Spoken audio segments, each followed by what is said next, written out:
You guys can keep an eye on me, see how I'm doing, all right?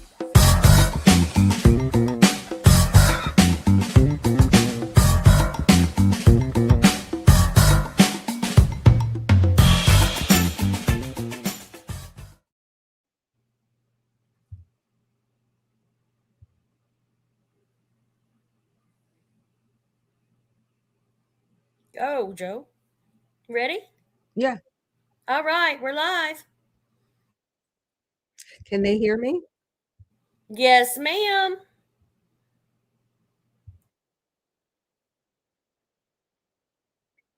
Yes, they can hear you, Joe. And court's live. Mm-hmm.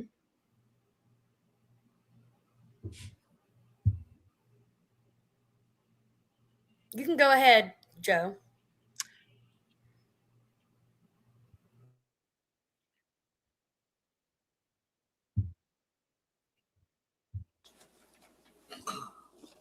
Okay. Good morning. Ciao a tutti.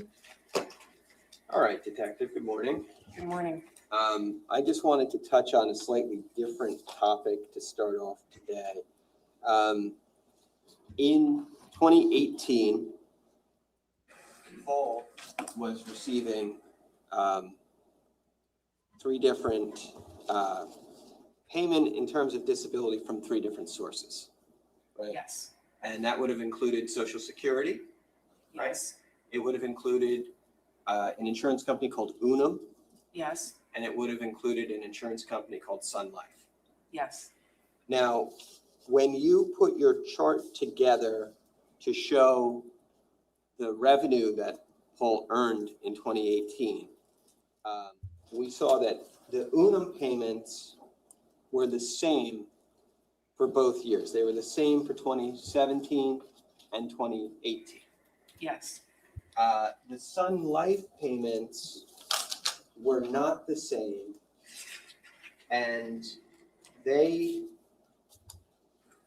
were, you showed $60,000 from Sun Life in 2017 and $9,540 in 2018.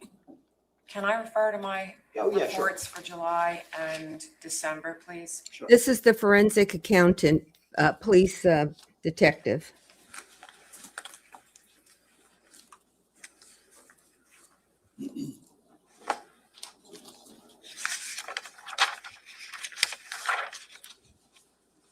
Showing you S39 and S40. Thank you.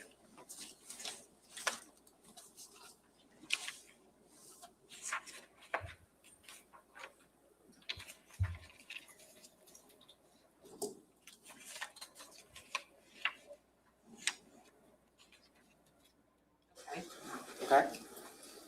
Now, what we know in terms of Sun Life was that in 2017, Paul had received a lump sum payout from Social Security, right? Yes. And Sun Life ceased payments to Paul because they had compensated him more than they would have had he had been getting that Social Security the entire time, right? Understood. That's correct, though, right? Correct. Okay. So Paul didn't get a check again from Sun Life until the end of 2018. Correct. 2 checks.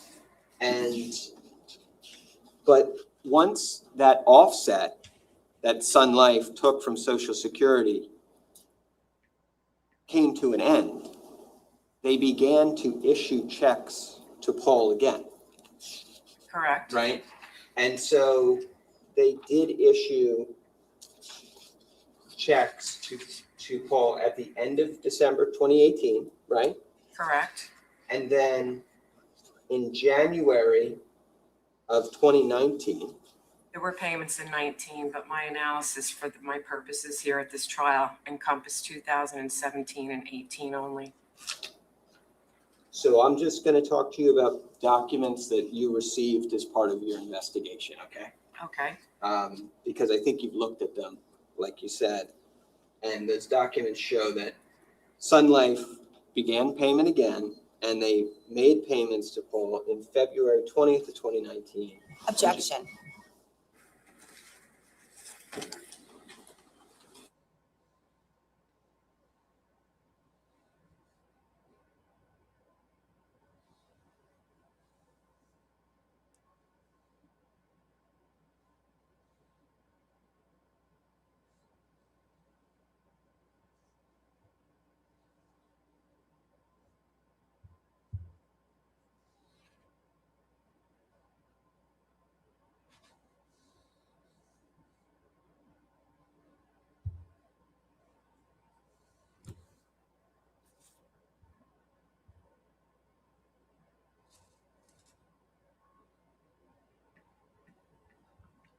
She was on the stand yesterday and is now completing her testimony today. It's curious that he's wearing sweaters, not a suit. He had sort of preppy sweaters the first couple of days. Now he's got a sweater vest.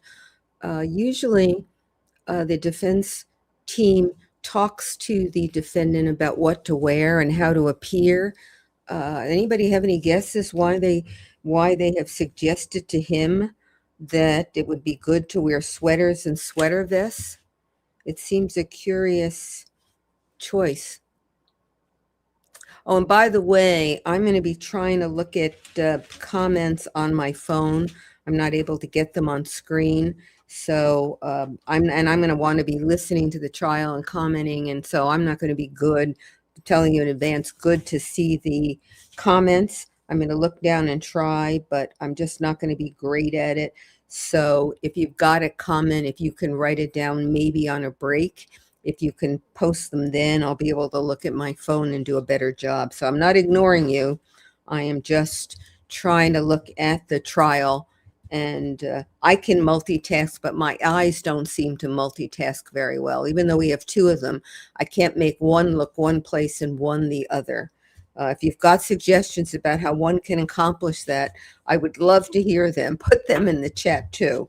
I'll put it on my list of things I'm learning with YouTube. And anyway, good morning, everybody. So I'm going to sustain the objection as to that question, but I'm going to allow counsel to ask it differently. All right. So, Detective, let's just go back here 1 second. What we know is that in 2018, Social Security began paying to Paul monthly payments of $2,446, right? Yes. Okay. So on an annual basis, that would be $29,352. Which is what I have listed for 2018, yes.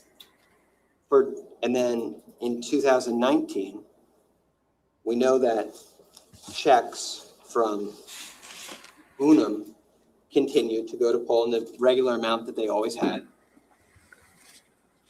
We're not going into 2019. Just remember, you can ask a question relating to moving forward. Detective, let me ask you a question so that I understand. Yes, Your Honor. All right, and I want you to just answer the question that I'm asking you, nothing else. Okay. The annual amount from Sun Life Disability, let's take out the lump sum. What would it be every year? Do you know the answer to that question? Whether this case happened or not, what is the number? I cannot tell you what it would be in moving forward beyond the years of the scope of why I'm here to talk about his finances for 2017 and 18. I don't have the exact number moving forward. Okay. There's a lot of moving parts to it based on other disabilities that he would be getting. Okay. But would it be more than 9,000, which is what is listed in your report? Do you know that one way or another? I don't know that, Your Honor. Okay. I'll see if you want to ask a follow-up to that, because now I understand. Let's see where it goes. Okay. So what I was saying before is, that I understand that your review of this case was limited to the years 17 and 18. For my purposes here at this trial, yes. Yes. But we know very well, of course, that you received records outside of that period, both before and after. This is Croft. Sun Life did provide additional payments in 2019. And you know that those additional payments were for the amount of $7,430. In which year? In 2019, 2 payments were issued to Paul, 2 checks, both in the amount of $7,430. You'll have to show me. I don't have that information in front of me. Understood. She's very Judge, this precise might be and the very one. careful. And the judge is trying to keep the cross Prosecutor, have you seen it? to what the direct asked. That's why I said it's only 2017 and 2018. He's more interested in not letting the cross go outside the scope than the prosecutors are. Yesterday, he was exasperated that they let the defense ask as many questions as they did. Showing you D59. Okay, thank you. You can just look on the first and second pages of that form.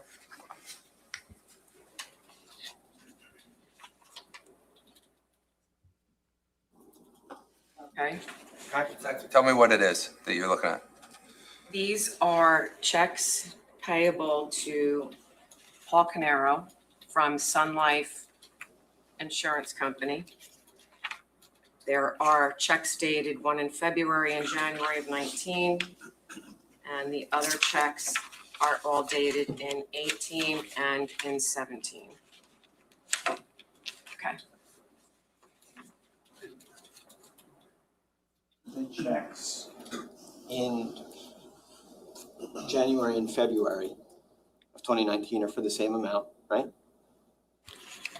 February is in the amount of $7,430, and the January check is in the same amount, yes. Okay. So we have 2 checks now for $7,430. You know that Sun Life changed the benefit amount to offset for Social Security, right? Yes, You know that Paul was receiving over $2,400 a month in Social Security, right?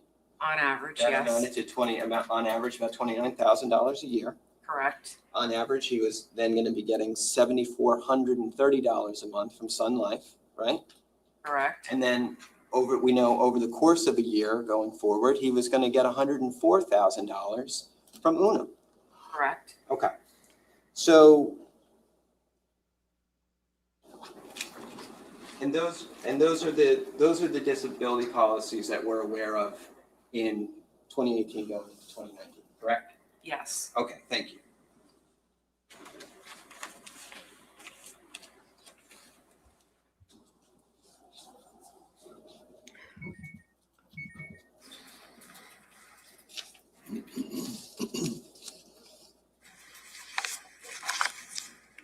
You mentioned yesterday that much of the American Express bills that you saw in reference, this is in reference to Paul's personal accounts. Many of the bills you saw, the American Express, the credit card bills, right, primarily go to pay for what you call personal living expenses, right? Yes, Obviously, you talked about Paul having some fixed costs like a mortgage payment and insurance costs and property taxes and other taxes, right? yes, But a lot of what you reviewed were personal expenses that were not fixed costs, right? sure. I obviously didn't include if they went to Starbucks and went out to lunch or to dinner, or, there's other areas that every single penny in the account is not documented. Yeah, no, I'm not asking you if you documented every penny in the account. What I'm asking you is, when you looked at the American Express bill that was being paid out of Paul's personal account, what you said about it yesterday was that American Express bill represented charges that went largely to personal living expenses. Yes, And personal living expenses are not fixed costs. it doesn't have to be. And a But- person can, and I'm gonna move on from that. A person can reduce personal living expenses, of course. Any person is capable of doing that, right? Sure. And a person who, obviously, when you looked at the mortgage payment of the house,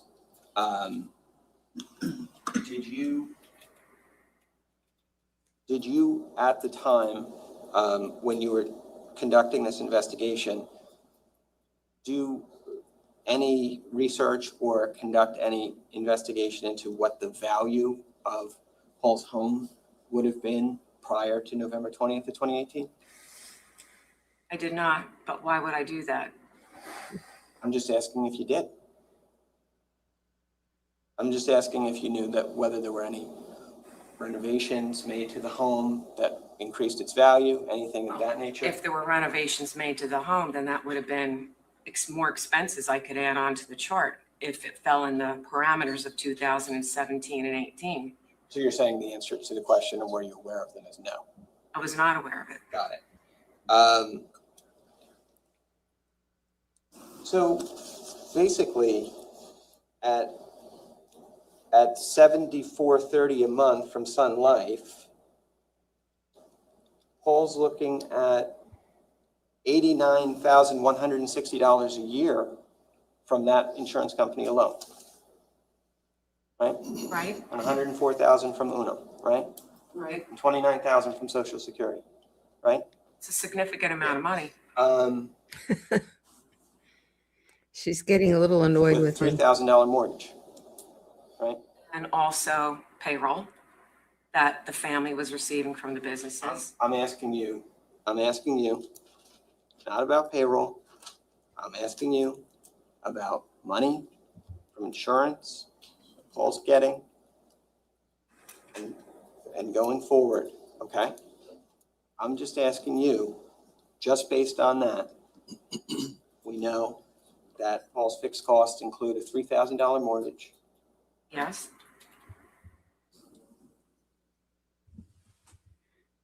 Minimal, really, utility costs, right? Utilities, There's vehicle leases, right? significant. Your characterization of the large American Express bills as personal living expenses, when you looked at the account, I think you'll agree, you didn't necessarily do a breakdown of like money that was withdrawn from ATMs from Paul's 3837 account, right? I've seen a lot of ATM withdrawals from a variety of accounts. I've seen ATM withdrawals from the business accounts to the tune of over $60,000 a year. Okay, yeah, that wasn't the question, but I agree. We could talk about that for a second. There were over $60,000 in ATM withdrawals from Square Mart, Yes, Square One in 2017 and in 2018, right? Yes? yes, Okay. You conducted interviews with people who worked at Square One as part of this investigation, right? I did. And when And I you talked to- conducted those interviews, I may not have had all of that banking information back, number one. Number two, I may not have had the ability to analyze 5 years worth of one company. So when we were talking to those people early on, we may not have had the information that we now know 8 years later, 7 years later, 6 years later. Uh-huh. Yeah, but you wrote notes about it, and you wrote a note that you talked to Tiffany Rivera, right? We did talk to And you talked to Tiffany. Tiffany Rivera, and Tiffany told you that the petty cash went to Keith, not Paul. Well, I do know that there were No. ATM I want you to withdrawals in answer the Homedale, question. and there were I ATM just want you to withdrawals in answer. I just Asbury. want you to answer the question. You talked to Tiffany Rivera, and Tiffany told you the petty cash, the over $60,000 a year that you just thought it was so significant to mention, that money went to Keith and not to Paul. That's okay. Keith owned 90% of the company. The answer to that question is, she told you that or she didn't? I Did don't she go? remember. You'll have to show me the report. Okay. He wants to make points about how much money Paul had. And she wants to give greater context to put it, to give the full picture. And that's where they're fighting.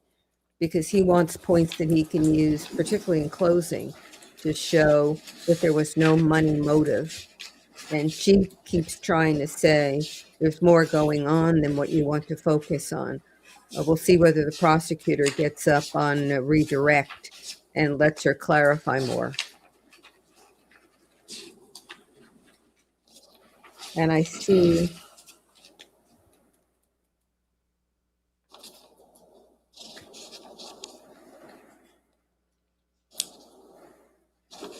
Carolina Chartier is guessing that the sweaters are because they worked for Diddy. That's not a bad guess, actually.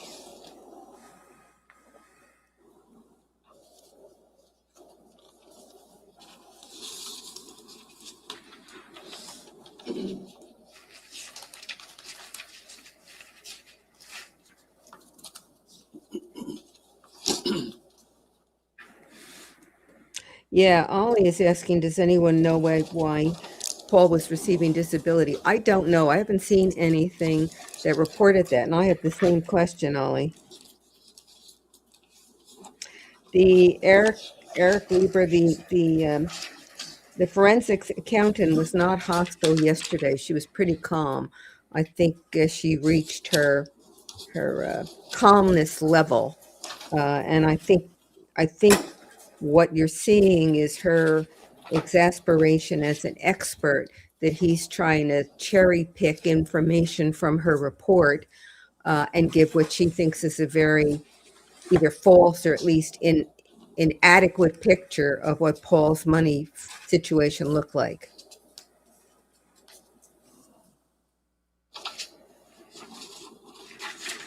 Who's Claudia? Claudia is an individual who, based on my recollection, received checks to cash.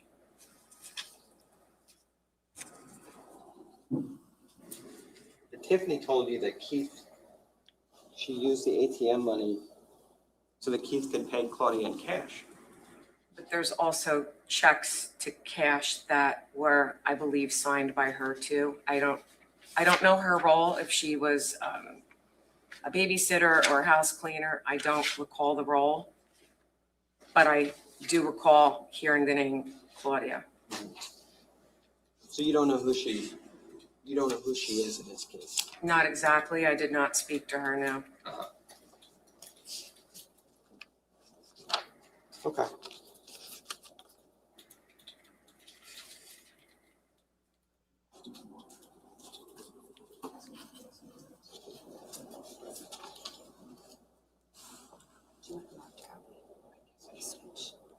He's seeking help from the prosecutor now on one of the documents.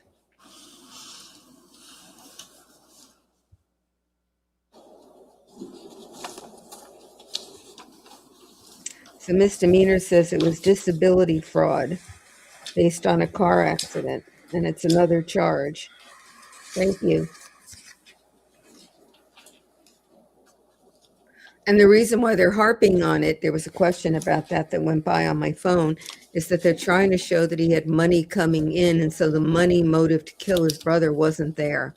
At least that's what I'm guessing. This is S41. These are your notes, right? That's my handwriting, yes. What area do you want me I to just want you to see specifically right look there. at? I have These- ATM, Mhm. cash. I'm sorry. I can give you the beats number, maybe? Judge, I'm not sure they're numbered. Can we talk about what the document is first, please? What Judge is is the, protecting the what do you record. have in your hand, Detective? These appear to be my notes. It's dated in 2018. Did you take notes in this case? I did for this. This is numerous pages of notes. And are those notes, listen to me, are these notes, were they used to generate reports?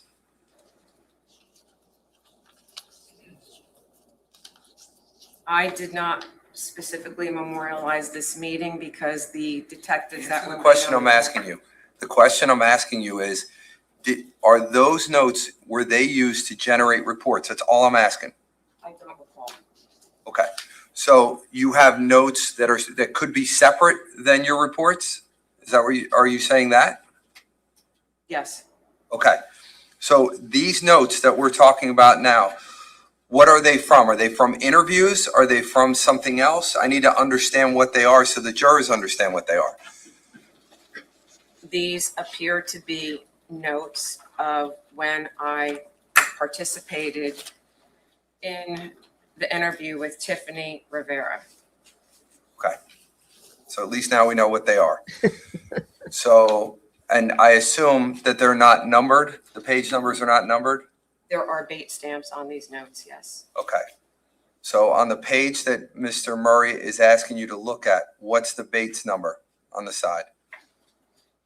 Or wherever it is. Mr. Murray, could you go back to that page because I don't have that in front of me.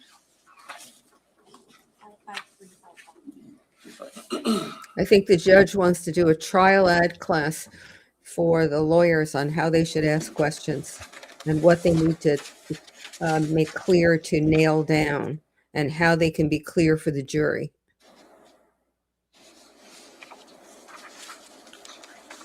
It'd be a good day if he's already Bates ending 355, I'm sorry.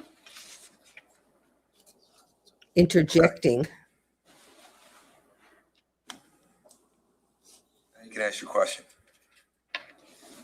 You talked, that page reflects conversation that you were party to where Tiffany Rivera, employee at Square One, talks about the petty cash of the business. Yes. What she says about the petty cash is that Keith took a lot. Yes. No mention of Paul. Not in my notes, no.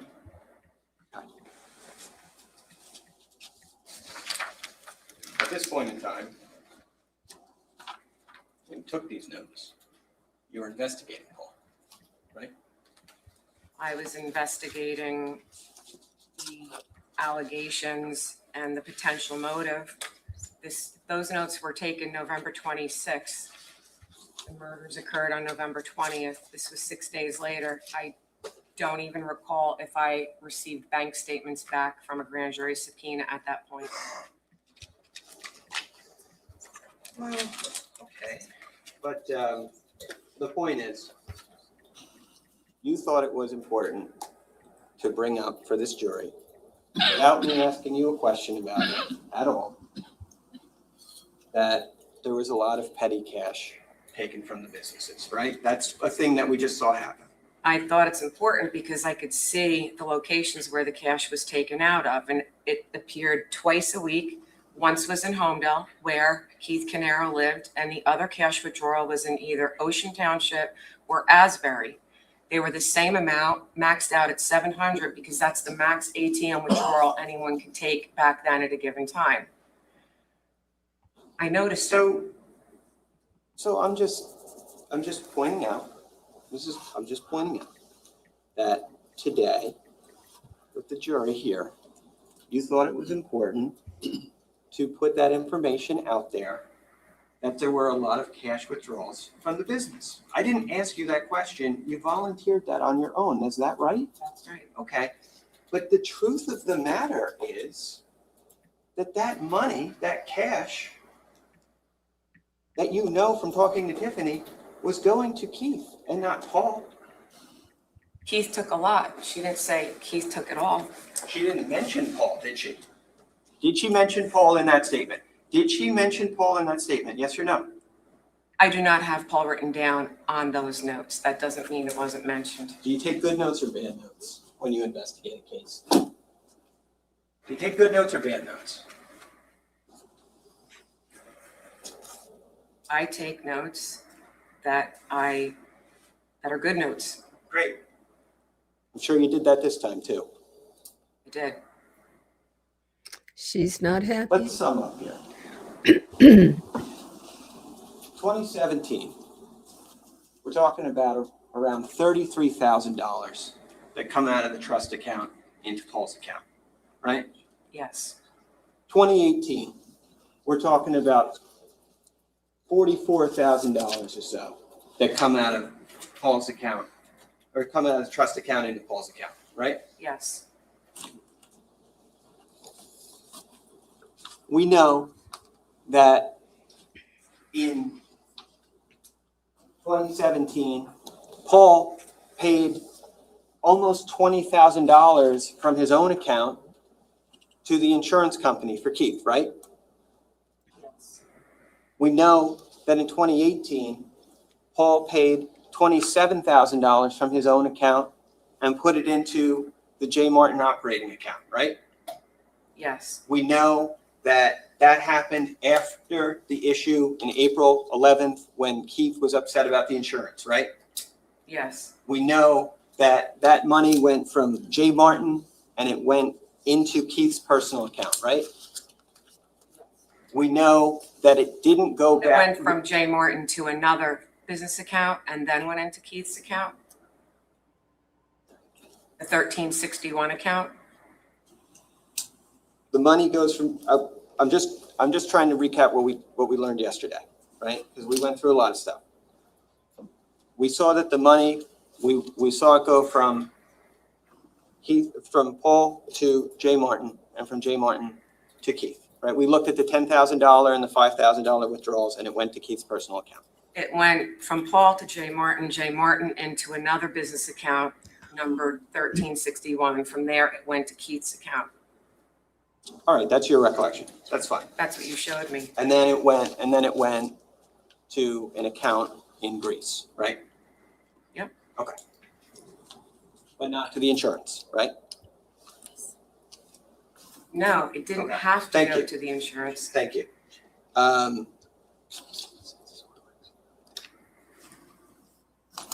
You talked yesterday a lot about following the money and how following the money is really important, right?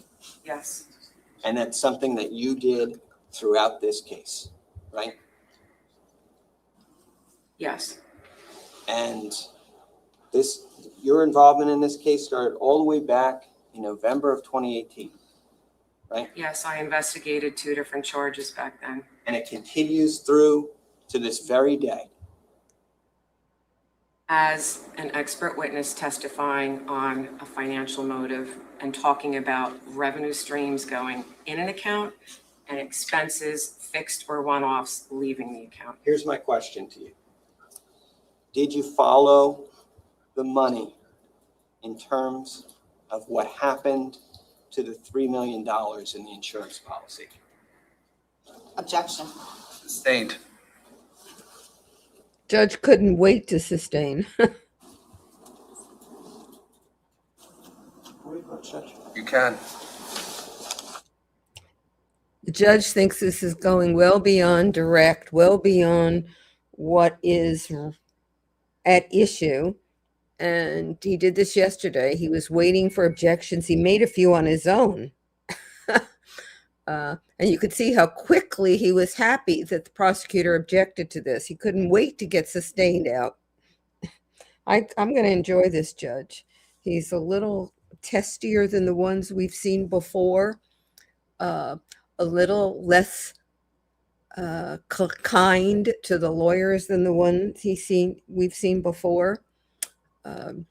His attitude is coming closer to the way law professors act in a class than lawyers interact with each other. Law professors tend to be a little more abrasive, less polite. I don't know if polite's the right word, but less willing to spend a lot of time with niceties before you get to the heart of something. Judges come typically from the practicing bench, so they typically have the style of trial lawyers who really are take more time. They're more, polite's the wrong word, not quite as quickly direct. This judge, however, so far is not following that model, and I'm enjoying him very much. We had a guest last night. If you didn't see the program last night that I did with a judge from this area in New Jersey, you might want to take a look.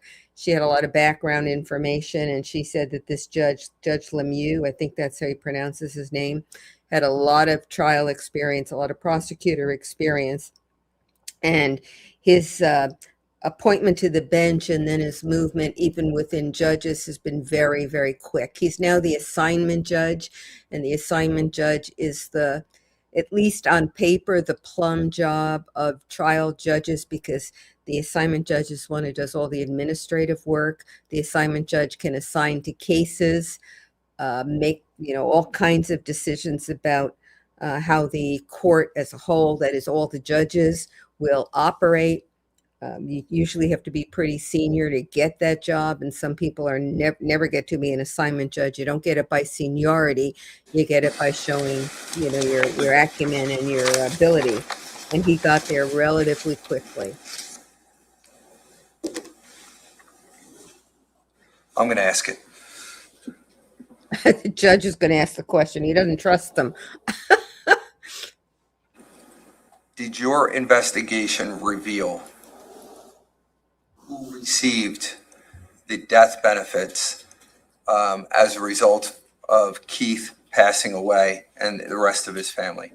From the insurance, the life insurance policy, do you know who received that money as a part of your investigation? I know who the beneficiaries were. That's not what I'm asking you. I'm asking you who actually received the money. Do you know? I do not know. You can ask your next question based upon whatever that is.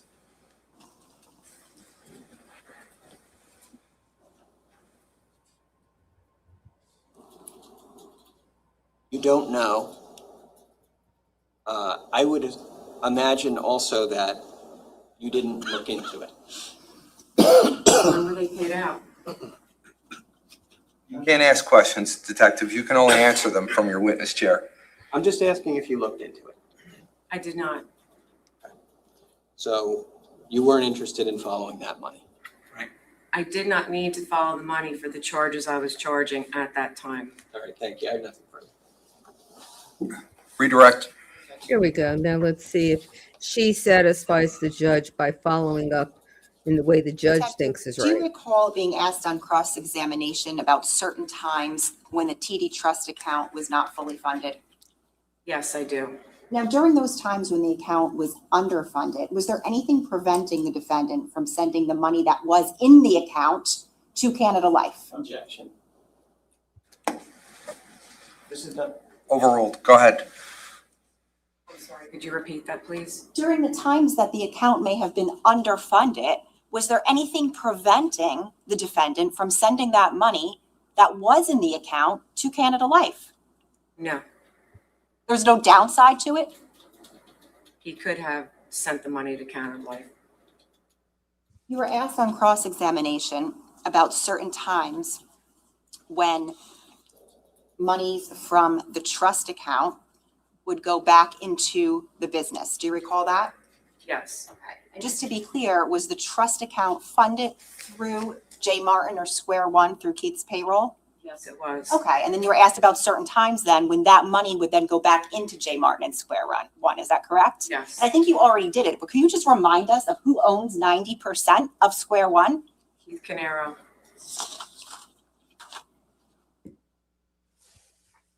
On cross-examination, do you recall being asked about an April 11th, 2018 email from the defendant to Keith? Yes, Specifically whereby I believe they asked about how the defendant indicated he selected the wrong bill payee for some of the 2017 and 18 payments that went to his school loan yes, and that he would pay the money back? yes, Right, and then do you recall being asked on cross-examination some questions about the fact that after the date of that email, the defendant did pay some funds back into the J. Martin account? Do you recall that? yes, And you, in fact, gave the defendant credit for that on those boards. Specifically, you indicated he paid $21,548 back into the J. Martin account after. Is that right? That was the net effect of taking 5 out, putting 27 in. Approximately, I gave him the credit of 21,000 and change. And I believe, correct me if I'm wrong, but were the dates that the defendant paid those funds back into the J. Martin account after the date of that April 11th email? Yes, Specifically, those dates between April 26th and May 15th of 2018? yes. Now, let me ask you this, Detective. After May 15th of 2018, did the defendant nonetheless continue to take withdrawals out of that TD Trust checking account? Objection. What is it? What's your objection? Go ahead, what's your objection? Ultimate issue. Yes, he did. Okay. And specifically, after May 15th, after he paid that $21,000 and some back, did he in fact make 16 transfers from that trust account into his own personal account? Yes, he did. And did that total $33,300? Yes, he did. Did you ever see any of those funds being paid back to that TD Trust account No, I did not. or to Keith Caneiro at all in any way? No, I did not. And from looking at those TD bank statements that Mr. Weinstein had sent you, what do we know about those 16 transfers after May 15th that the defendant made from that TD Trust account? From May, June, July, August, and September, those bank statements were altered.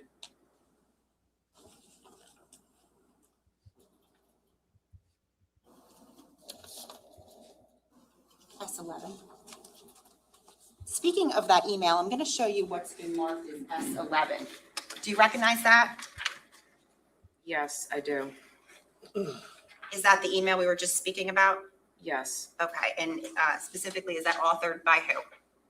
from Paul Caneiro, To? Keith Caneiro, Okay, and the date? Wednesday, April 11th, 2018. Do you see where it says, I accidentally selected the wrong bill payee? Do you see that? I had selected the wrong bill payee for some of the payments in 17 and 18, yes. And where does the defendant say that those funds went to? They went to a school loan. Detective, of the 32 times that the defendant transferred money from that TD Trust checking account between 2017 and 2018 into his personal accounts or any of those transfers, did you ever see them going anywhere other than his personal bank accounts? No, they went into the personal bank account. There were payments.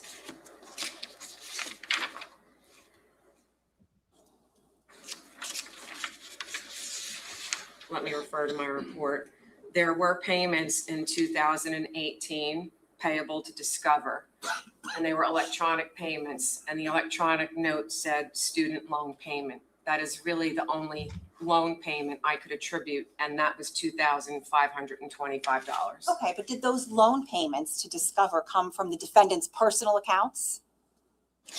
Yes, Okay, what I'm asking is, did you ever see anything coming out of that TD Trust account in 2017 or 18 that went directly to pay a school loan? no, And in fact, did all of those transfers, all 32 of those transfers from 2017 and 18, did they go anywhere other than to the defendant's personal bank accounts? no. So nothing further. Recross? No, thank you, Judge. Okay. Detective, you can step down. Counsel, come up here for a sec, please. So do you think that was an effective redirect? I have a chance to look at my phone now and see what you're saying. So if you thought it was effective or you didn't, let me know. It certainly was pithy. She didn't go into all the meanderings of money and numbers that the defense lawyer did. And I'm wondering if any of you thought that was effective. Remember, if you were on the jury, would you have followed it? Would your mind start having wander to what you're going to fix for dinner? Would you have been able to connect all the dots as the defense lawyer was asking questions? The judge certainly thinks that the jury is getting too much information and they're having difficulty following. He felt that way yesterday and he interjected today to clear something up for the jury. So Eric Lieber thought the redirect was less annoying than direct, but only just.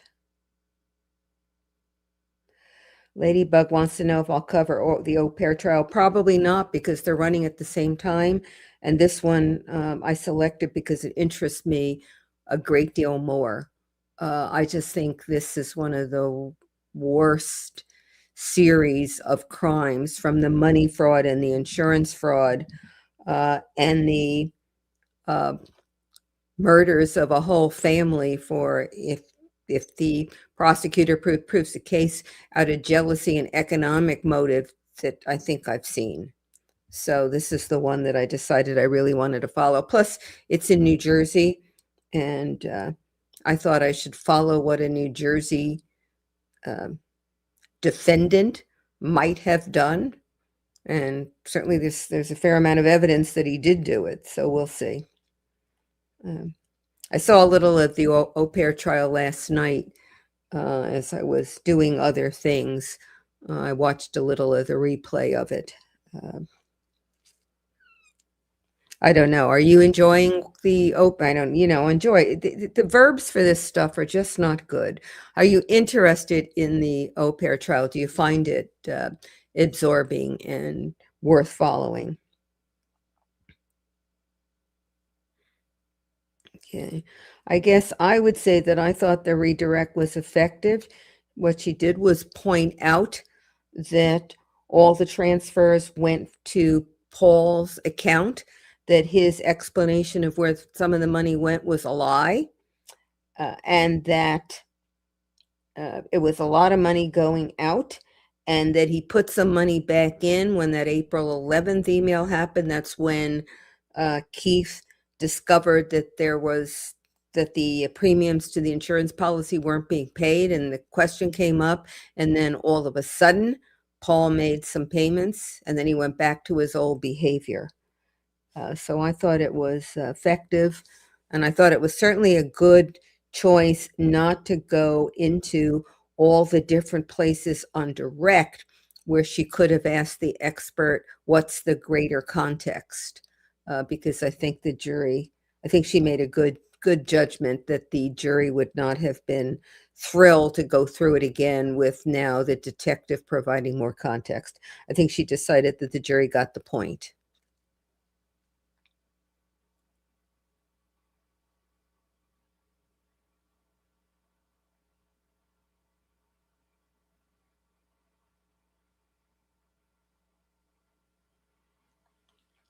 So they're having quite a little conversation now. Did you notice that the defense lawyer got up and made an objection, and the judge said, so what's the basis for the objection? And then there was a long pause while he was trying to figure out what he might say was his objection. One of the things that I like about these trials is just watching how the lawyers operate and what they do, and sometimes I find it really interesting. State, call the next witness. Thank you, Judge. The state calls Heather Cap. To be able to do it on your feet, and you're not always sure what the witness is going to say, and things go up in a different direction than you expected, and you've got to be really nimble, and you can be really bright, and yet not be able to pivot so quickly. Ladies and gentlemen, just so that you're aware, we don't allow witnesses to sit in. So that's the reason why they're not waiting for us just to call them in. We have to keep them outside. I don't want you to think that people are not prepared or whatever it is. It's required for them to stay outside. Okay. All right. Ma'am, come on over. Just watch your step when you step up. And if you don't mind, once you get comfortable, can you put your left hand on the Bible, raise your right hand for me? Again, when you're comfortable, take your time. You solemnly swear or affirm to tell the truth, the whole truth, and nothing but the truth, so help you God. I do. Okay. Take a seat, get yourself comfortable, and then when you are, can you state your full name for the record and spell your last name, please? Heather Cap, C-A-P-P. Prosecutor. Thank you, Judge. Ms. Cap, good morning. Good morning. Scott, can you tell us where you live? I live on Tilton Drive in Ocean Township, Approximately how long have you lived? approximately 15 years. Now,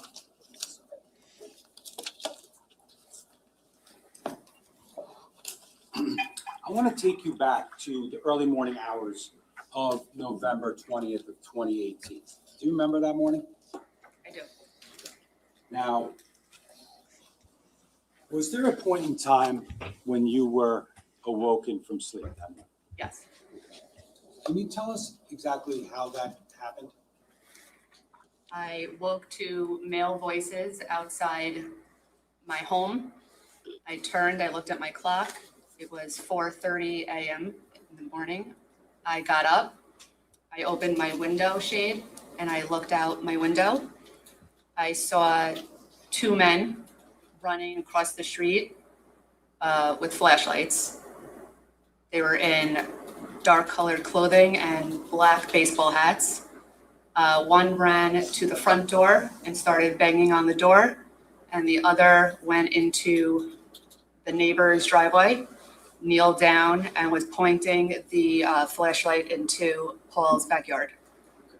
So let me just break that down for a second. You talk about you woke up, you believe it was approximately 4:30 a.m., correct? Yes. Okay. So based upon being woken up, what exactly did you physically do? I woke up and I looked at my clock. Okay, you look at your clock. Did you get out of bed? I did, got out of bed, Once you got out of bed, where did you go? to my window. Now, your window, can you tell us what you can see from outside your window? My bedroom window is to the top right of my house. When you're facing my house, I can see the Caneiro house and the neighbor's house. It's situated in the middle of both homes. So, do you live on the same side of the street or the opposite side of the street from the Caneiro house you referenced? Across the street. Now,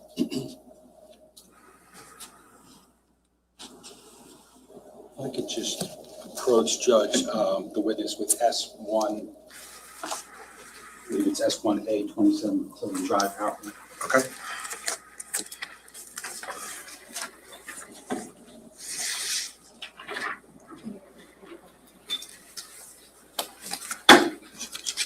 So this is the neighbor.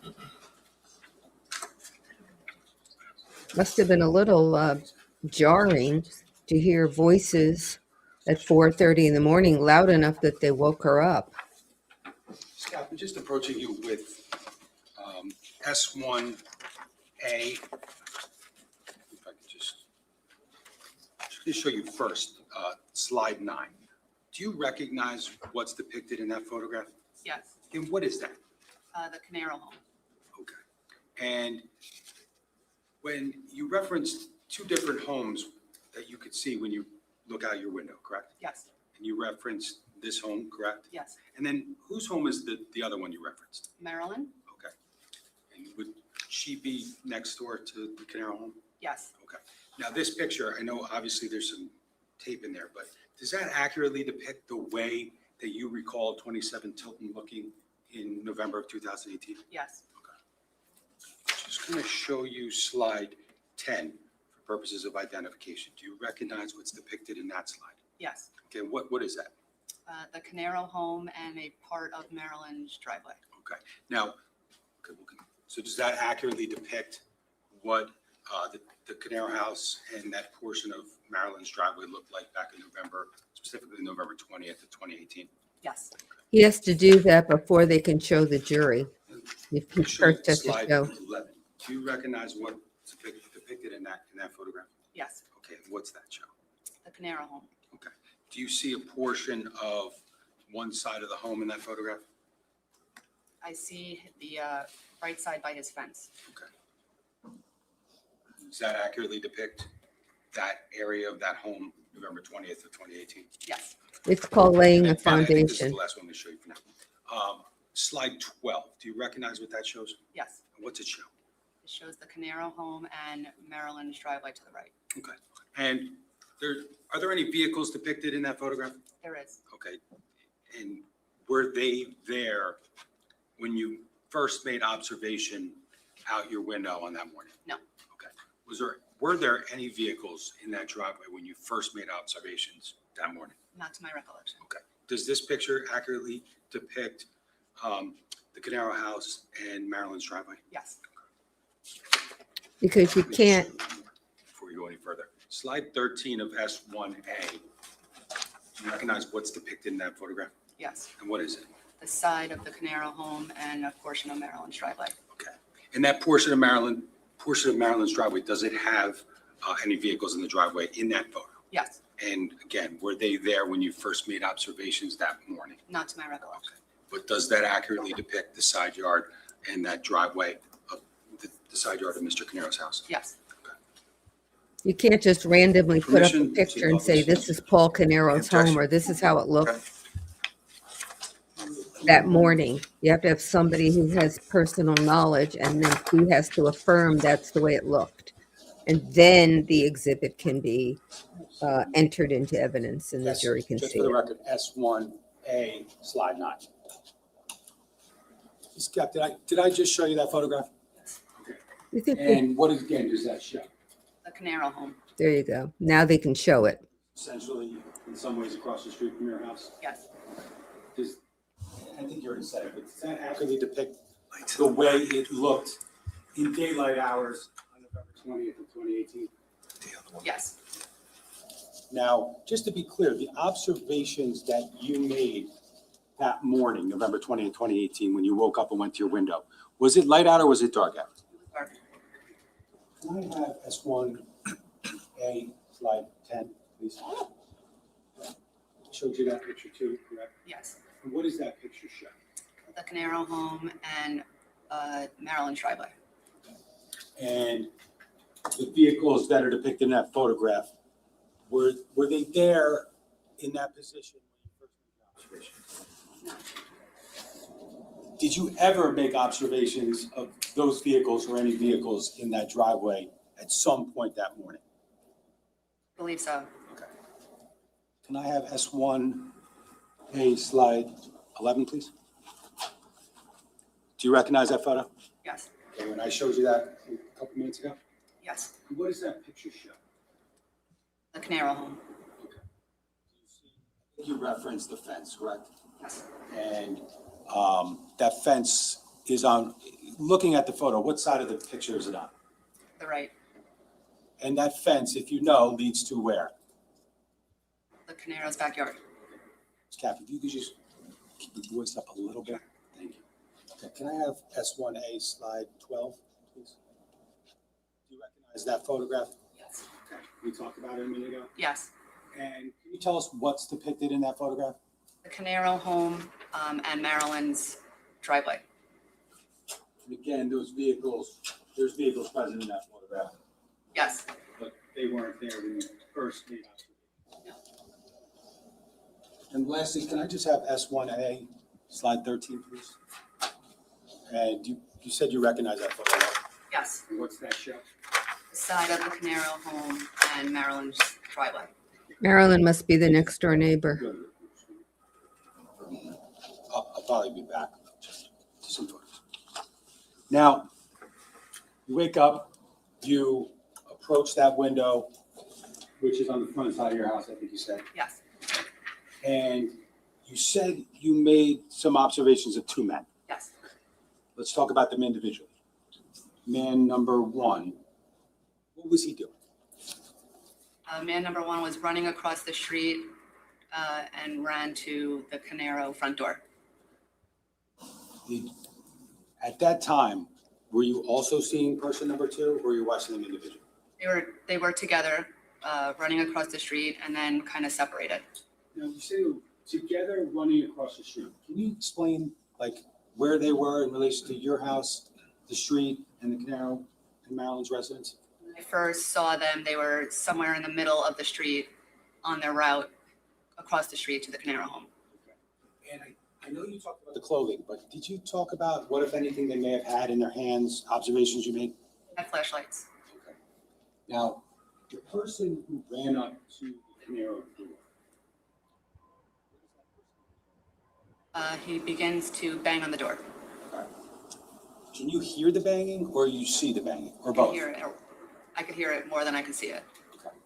Did you hear any words coming out? No. Approaches the door, where's the other person? The other person ran onto Marilyn's driveway, kneeled down and pointed his flashlight into Paul's backyard.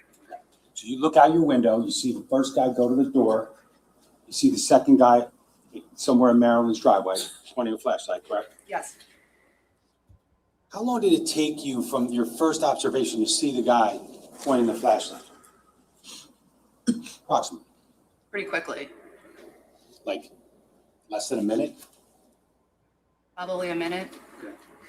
Now, once you see the guy pointing the flashlight, can you explain exactly where the light's going? To the corner of the Caneiro backyard. Where's that in relation to that, in the one photograph we saw? Let me just do it this way. Can I have S1A, slide 13?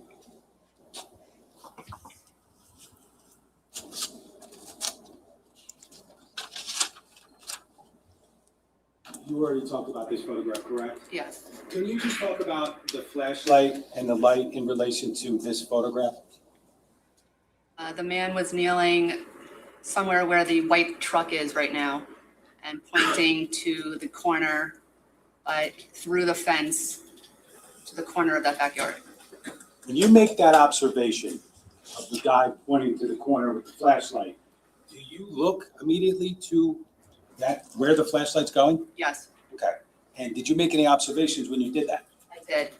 I saw a fire on the bottom corner of the Caneiro home. Now, the area where you see the fire coming from, would it be contained in that photograph to any extent?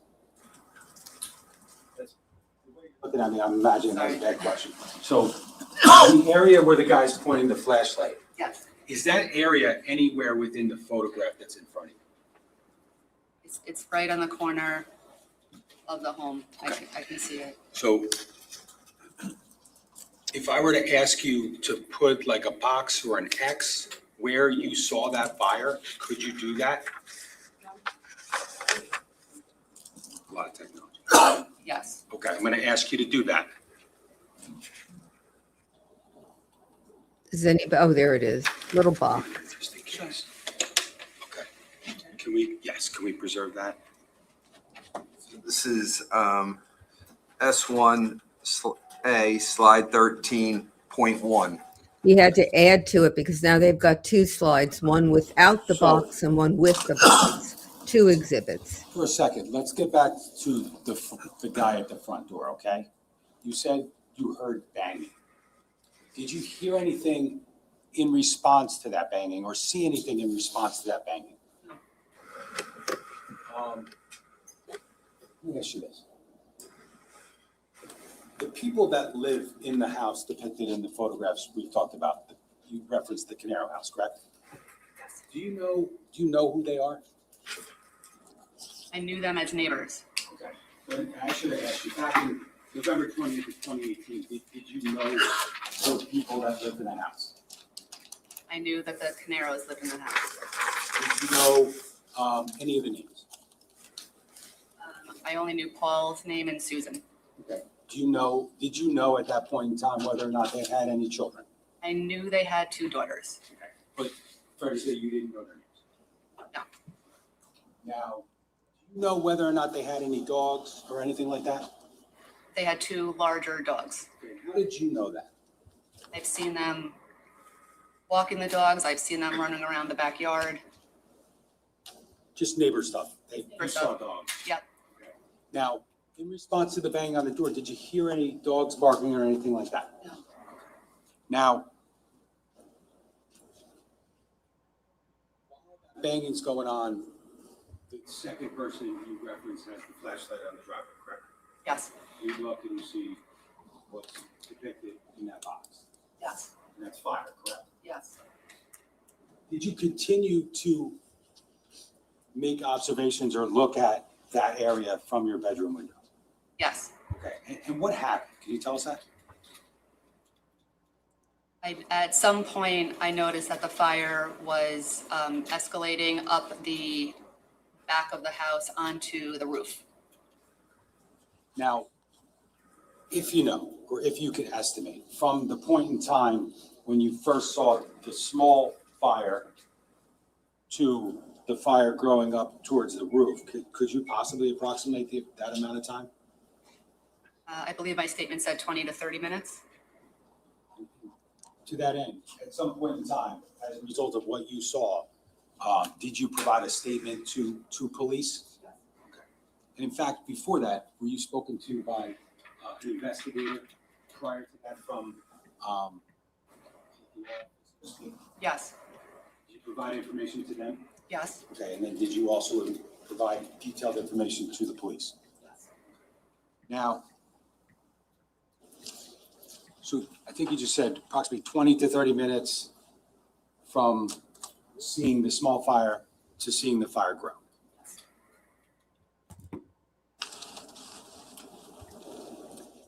At some point in time, did you continue to track the movements of the person that went to the front door and the person with the flashlight on the driveway? At some point, they both moved and they were going to different parts of the house, and that's when I lost track of the men. And when you say different parts of the house, what did you actually see them do? Just leave the areas where I first saw them. Now, was there a point in time while you're at your window watching the back area of the Caneiro house that you saw police or fire arrive?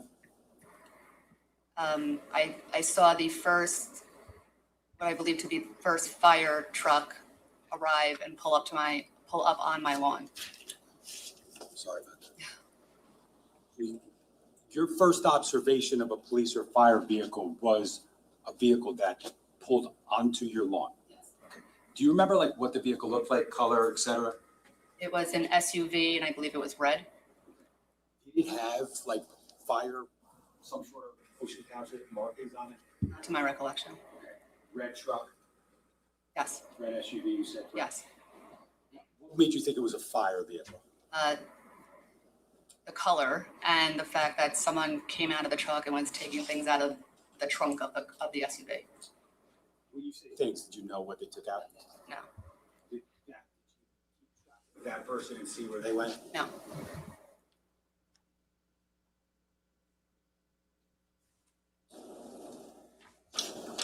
After seeing that vehicle, the red SUV pull onto your lawn, did you eventually see more police and fire vehicles arrive? Yes. What were they doing? It was, everybody was arriving, the cars were parking, getting out, and I guess looking at the scene and working on it. So why do we need, Was it clear to you that at some point during this, firefighters were dousing the fires? Yes, And eventually, did the fire extinguish? yes. Did you ever go outside that morning? No. Did you eventually go outside later that morning? Later that morning, Now, did you ever have any conversations with any of the Caneiros that morning? no.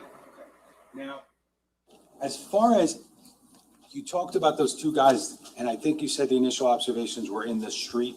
Yes, Okay, so that would be closer to your house than when they were on the Canero property. yes. Did you see any vehicles when you look, I mean, prior to the red SUV, but when you first looked out your window, did you see any vehicles like in the area? There was an older model 4-door car parked outside my home, kind of in the middle of my home and my neighbor's home.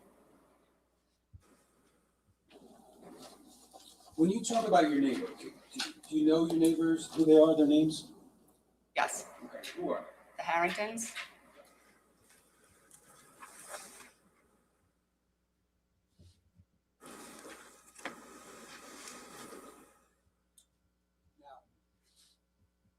Vehicle, you said, I think you said it's between your house and the Harrington's house? Yes. Was it, do you know like specifically where? Was it near their driveway? What was the story? It was more so closer to my home, but there's an area of lawn in between my home and the Harrington's home. It was parked around there. Driveway near your house or further from your house? It's to the left of my home. Is it on the closer side of their home or the further side of their home from you? It's on the corner, and then their home is facing on the other side of the corner. The Harrington driveway, if you know, and you were looking across the street, what would you be looking at? Caneiro home. Now, that vehicle, the vehicle you saw, did it stay in the area you first saw it, or what? I don't recall. I remember seeing it, and then at some point it wasn't there. When you made observations of that, you first made observations of that vehicle, was the fire going in the backyard yet? I believe so. Okay. Because I want to just be clear though, when you first looked outside your window that morning, how long was it until you saw the first evidence of fire in the backyard? It must have been minutes.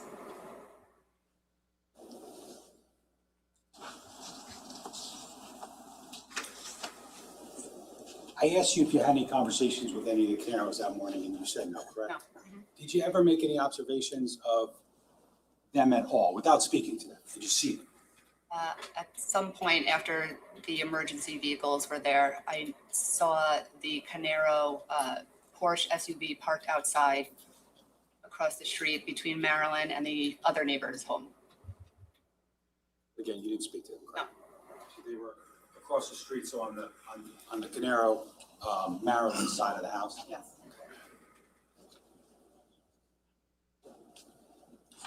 The two men that were in the street, did you have any feelings or did you have any thoughts as to whether or not they were associated with the vehicle that was between the Harringtons and your house? I don't know. The person who went to the door, the Caneiro door, did you see if that person ever went inside or you don't know? I never saw him go inside.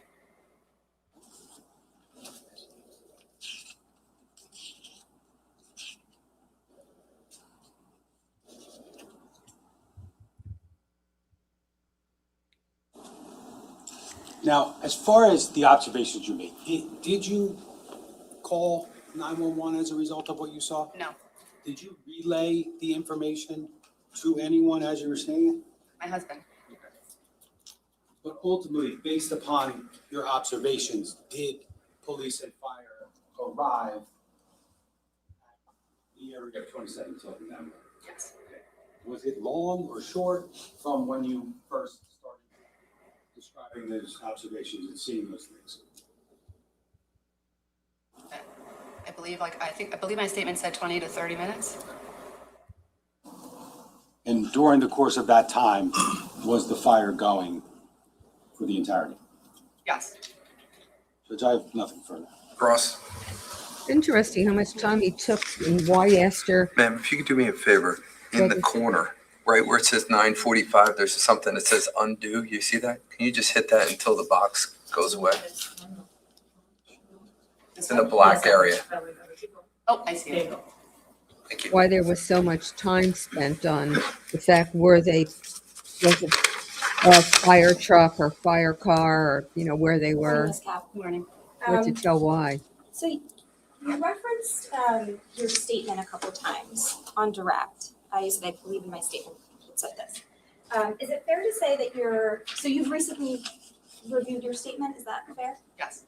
And is it also fair to say you're relying on information in your statement because the information in your statement was given much closer in time to when this happened than present day? Yes. So obviously your memory was better then than it might be today if you were trying to recollect all those years ago.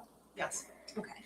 And you also referenced your statement a couple times, and I think the prosecutor got into it a little bit, but you gave two statements in this case. Yes.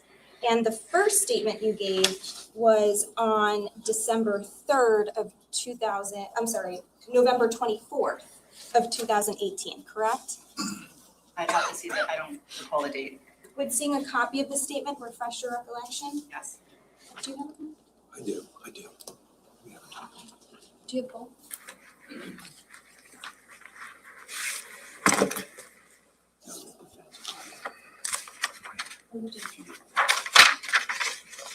I'm going to be interested in your reaction to this defense lawyer I will tell you, I watched her yesterday and I found her annoying.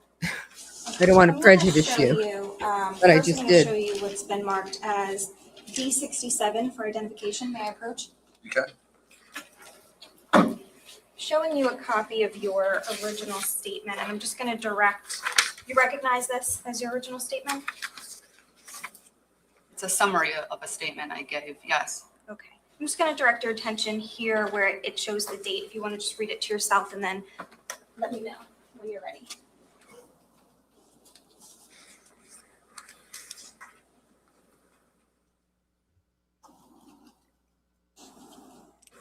A lot of you call the courtroom curious, and I don't know what it is to what you're referring, because I think it's a nice looking one. All right, so this statement was given on Saturday, November 24th, 2018, correct? That's what it says.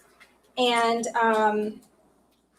that was 4 days after the fire happened at 27 Tilton, correct? Correct? And just to be clear, the prosecutor was referencing this as the Caneiro home, right? Yes. And we're talking about Paul's home, right? Okay, Paul Caneiro, not Keith Caneiro, correct? Okay.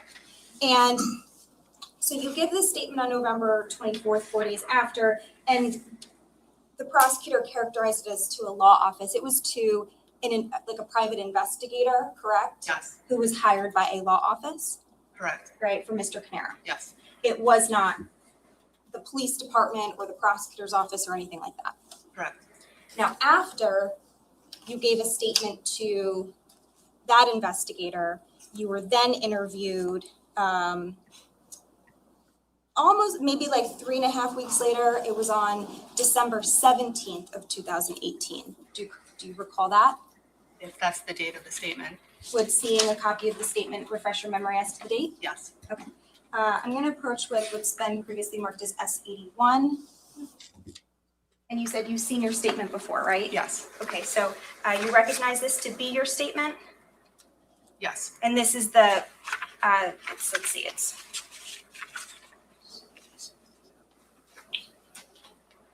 a 9-page statement. It has your signature at the bottom, right? Yes. Okay, so you reviewed it at the time, you've reviewed it since. Yes. And I'm going to just direct your attention to the date. December 17th, 2018. Okay. So you gave 2 statements, first to the private investigator and then a few weeks later to the prosecutor's office. Yes. And as you mentioned when you were questioned on direct, the reason you're here is because there were certain observations that you made that morning, right? Yes. Okay. And the first observation that you made that morning was actually auditory. Yes. You heard something. Mhm. Yes. Okay. And what you heard where you testified on direct, you heard voices outside. Yes. Okay. And those were the voices of 2 men, correct? Turned out to be 2 men. Yes. Okay.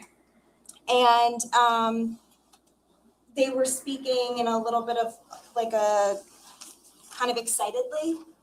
Is Yes. that how you would characterize it? Yes. Okay. And when you heard the voices, you got up and you looked out your window. I checked my clock and then I got up out of my bed and went to my window. Yes. So you checked your clock first. Yes. And the clock said 4:30. Yes. And so at 4:30, you check your clock and then you get up and you look out the window. Yes. And when you look out the window, that's when you actually see the 2 men. Yes. And what you described was, so there's 1 man, and you said originally they're in the middle of the street?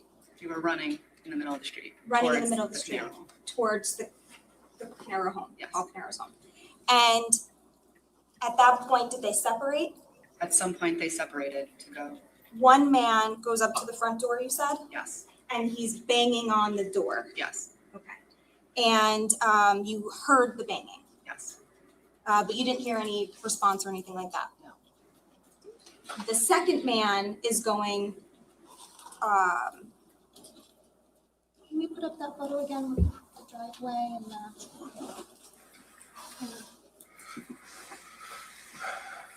13. Slide 13, is that the one you're looking for? Sounds about right, yes. The second man, you stated, is kind of like right by, almost maybe, but you said by that white truck? He went up Maryland's driveway, sort of by the white truck, yes. Okay. And he's crouching down? He's kneeling, yes. He's kneeling. And he's shining a flashlight toward where you then observe the fire? Yes, And it's like a small fire at that point? yes, Okay. from what I can see. And at some point it gets bigger. Yes, And again, I think you testified to this a few times, but so it was about 20 to 30 minutes before you saw first responders arriving. that's what my statement said, yes. Okay. And that's the statement you gave within a few days of this happening, right? Yes, And you described the two men as wearing dark colored clothing. yes, And you said they were wearing, both of them were wearing like a baseball style hat. yes, And so they weren't in like any type of uniform that you could tell. not that I can tell. And when you said flashlights, were you able to see the flashlight or you just saw light? I just saw a light. So you're not sure if it was like a handheld old school flashlight or like a cell phone flashlight? Were you able to tell that? No, You just saw that there was some sort of light that they were using. yes.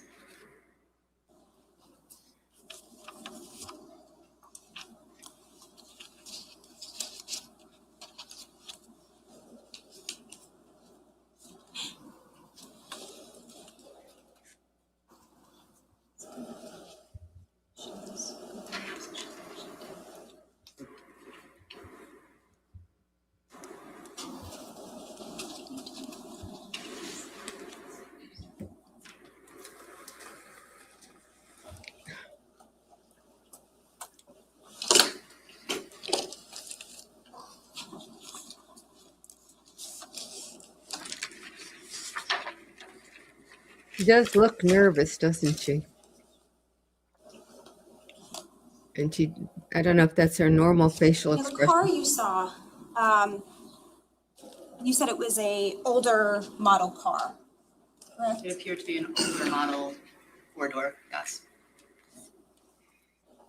Older model four-door, was it like a sedan? I believe so. And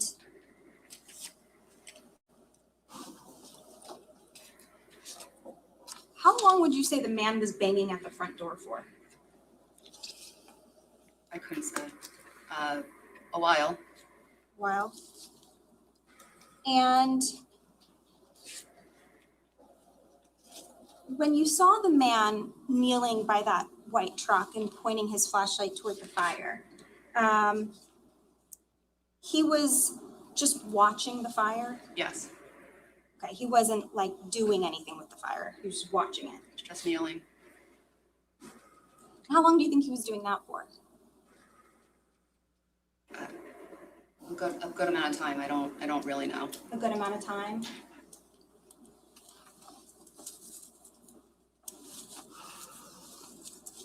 I don't see the point of And you these said by the questions. time you saw the first fire SUV that pulled onto your front lawn, by that time the men were gone. The men were no longer in the same positions that I was watching them. And did you ever see them again that morning? I don't believe so.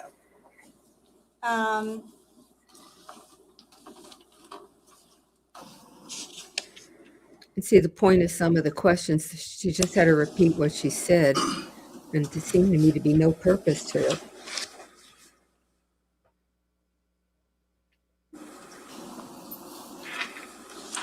And you were also, like you said, kind of informing your husband at the time of like what you were seeing, what was Yes. happening.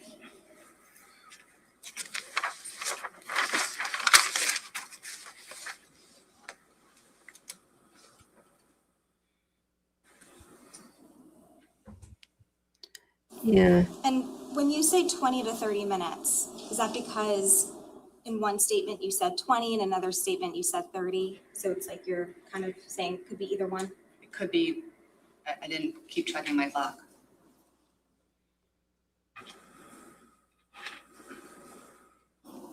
Annie P., I agree with you. She did, interesting, she didn't call 911.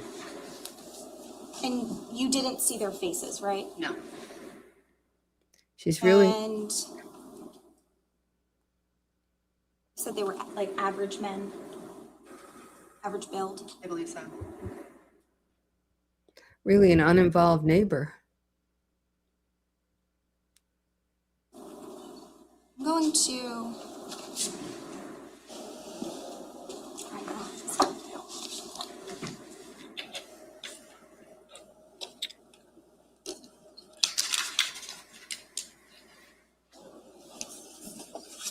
And when they were, their tone was not just excited, it was kind of hasty, and they were talking very fast. Yes, from what I heard, yes. But they weren't yelling or anything. I wouldn't categorize it as yelling, however, it was very quiet in the middle, very early morning, so. And you also, the prosecutor asked you about dogs barking. You didn't hear any dogs barking. No, Okay. And you said you've seen the dogs around the neighborhood. yes, That was during the day. yes, Okay. But this is happening at 4:30 in the morning, correct? yes, You have no knowledge of where those dogs were at 4:30 in the morning, correct? no, Assuming they were in the home, you don't have any idea where in the home those dogs were. no. Objection, Judge. Sustained. Speculation.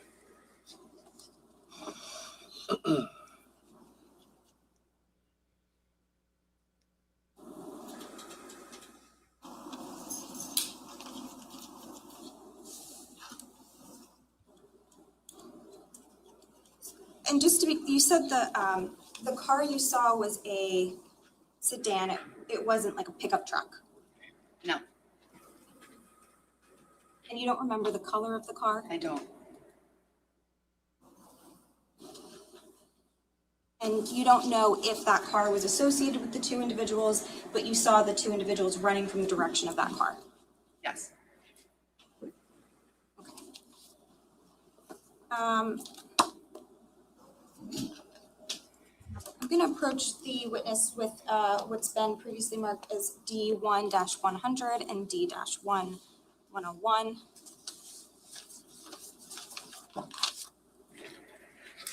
Make sure that's plugged in. Do you recognize these two photos to be a map of the area of 27 Tilton Drive and where you lived at the time? can I have a touch? Yes, And these are the same maps. Would you agree these are the same area, except this one is like a street view and this one's more like the regular map view? yes, Okay. If I put these maps on the screen, would you be able to like circle which one is your house? yes. Okay. Surprised the judge didn't ask her to So let's identify start first with the numbers of the photos.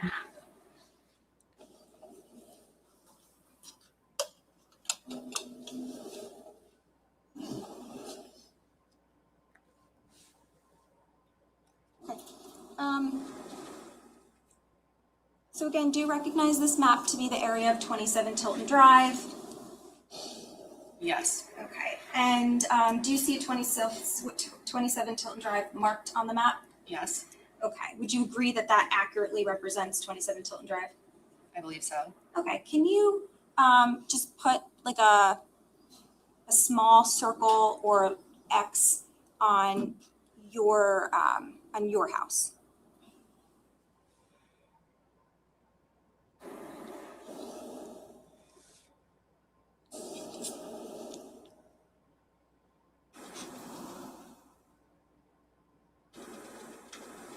And that would be 24? Yes, Record sheet, put a circle around it. And can we just put like a little H for Heather or C for Cap, whichever you prefer? Just so we know it's your house. Use a C, please, just in case. In case what?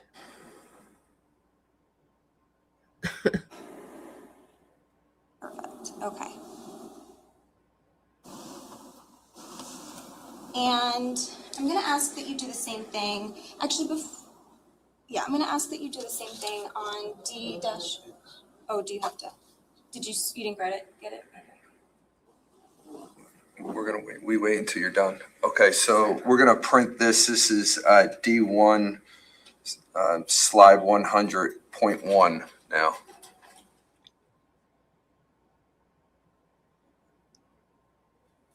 You're good now. Thank you. Sure.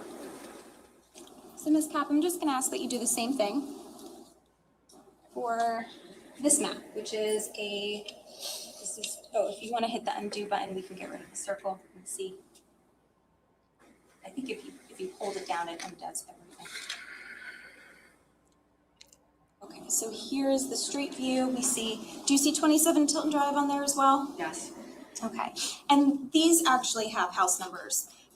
Is that correct? yes, And you see 24 on there? yes, That's your house, right? yes. Can you just circle that one, or you know what, maybe just put a C over it for cap. Okay, perfect. And so we can now see where your house is in relation to 27 Tilton, correct? Yes. What's the marking on the back of that? This is D-1-10. This is 100, and this is 101. Street view is 100 and regular view is 101. Yeah, she should have started So out doing that. regular view, which was the last one, should be 100 and 1.1, and this one will be 100.1. Yes. The prior picture will be 101.1, so it's D1, slide 101.1, or picture 101.1, and this one will be D1, slide 100.1. And again, he's just taking care of the I'm gonna exhibits. return back to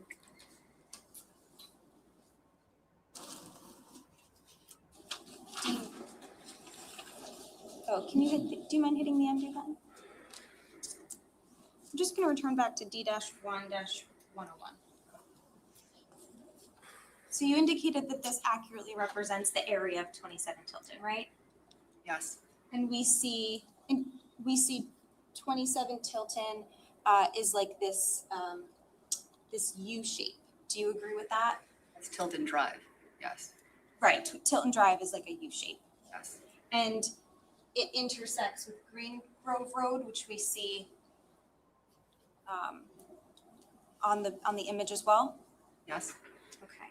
So there's 2 points by which you could enter and exit onto Tilton Drive or out of Tilton Drive from Green Grove Road. Do you agree with that? yes.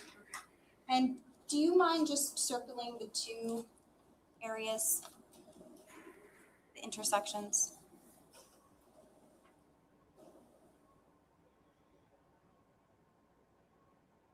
Okay. We can make this. 101.2. D1. Okay, so what we can glean from this map is, let's say you're at 27 Tilton Drive, right? You can exit Tilton Drive through the intersection we see on the top of the screen, right? You can make a right or left, and that would be this one, or you could exit or enter Tilton Drive at this intersection. You could make a right or a left, correct? Yes.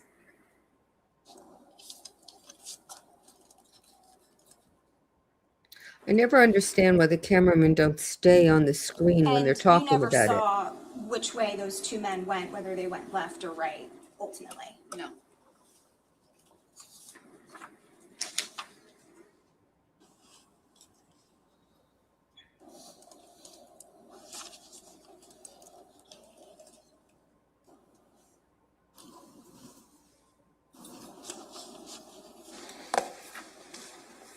And I think the prosecutor asked you this, but at the time that you made these observations, it was dark out, right? Yes. The sun had not come up yet. No.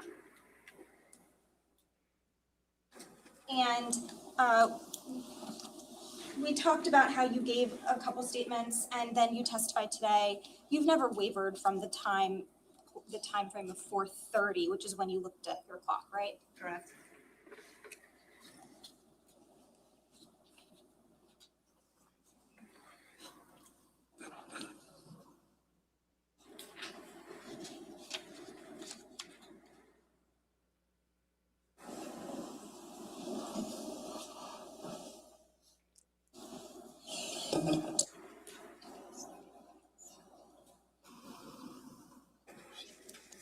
It must be very uncomfortable to be sitting a few feet from a person she knows, her neighbor, even though they clearly weren't close, and to think about what he's charged with doing.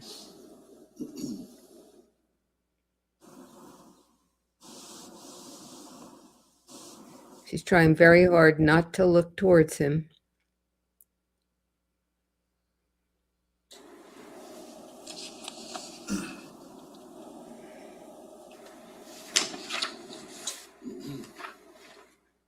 It's interesting, the two men show up. It doesn't appear you could see the fire from the street. Okay, so just to be clear, 4:30 a.m., you wake up, you hear the voices, the two men, and then you look out your window and you see two men After checking my clock, yes. after checking your clock. And then at some point you're watching the fire. Yes. And eventually 20 to 30 minutes later, that's when you see the responders coming. Yes. Okay, no other questions, thank you. I think I just have two quick questions. Their behavior is Steph, just to just be clear, odd. You said at some point you lost track of the two men, We correct? did, yes. Did you actually see them leave? No. Did you, or did you not see that vehicle leave? No, I didn't see it leave. Nothing. Anything else? No, Judge, thank you. All right, you can step down, ma'am. Thank you. Just be careful. You can leave the document right there. Ladies and gentlemen, we're going to take our mid-morning break. It's about 10 minutes after 10. We'll start back at 10:25. Enjoy your break. Thank you. Don't discuss this Okay, case we're or on do a any break. research. Are there any questions? I can look at them now. Otherwise, we can all take a 15-minute break since we didn't move much this morning. Mostly all we did was hear the defense repeat the prosecution questions. I thought it was kind of interesting at the end when she said, I think the prosecutor already asked you this question. She could have said that about virtually every question she asked. And I don't know why she asked them. But the behavior of the two men seems curious, doesn't it? They're running across from maybe the car, ringing the doorbell. One goes towards the fire, and there doesn't seem to be much information that would lead one. You guys were very clear because both of you have asked the same question about 5 different times. So let's just be careful of not just reiterating the same question over and over again. Their objections could have been made. We ask our questions, we get our information, and we continue moving in the right direction. Everybody have a good break. I'll see you back at Here he goes. He's 10:25. not happy with them not objecting, but I just said that. She repeated everything he said. I didn't say she repeated it 2 or 3 times, but he's clearly right, she did.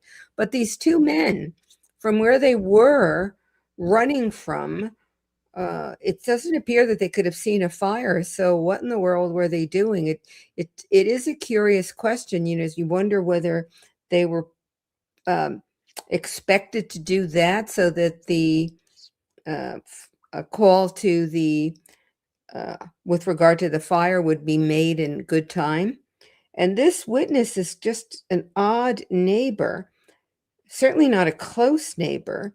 She knew the names of Paul and Susan, but she evidently didn't have many conversations with them, if at all.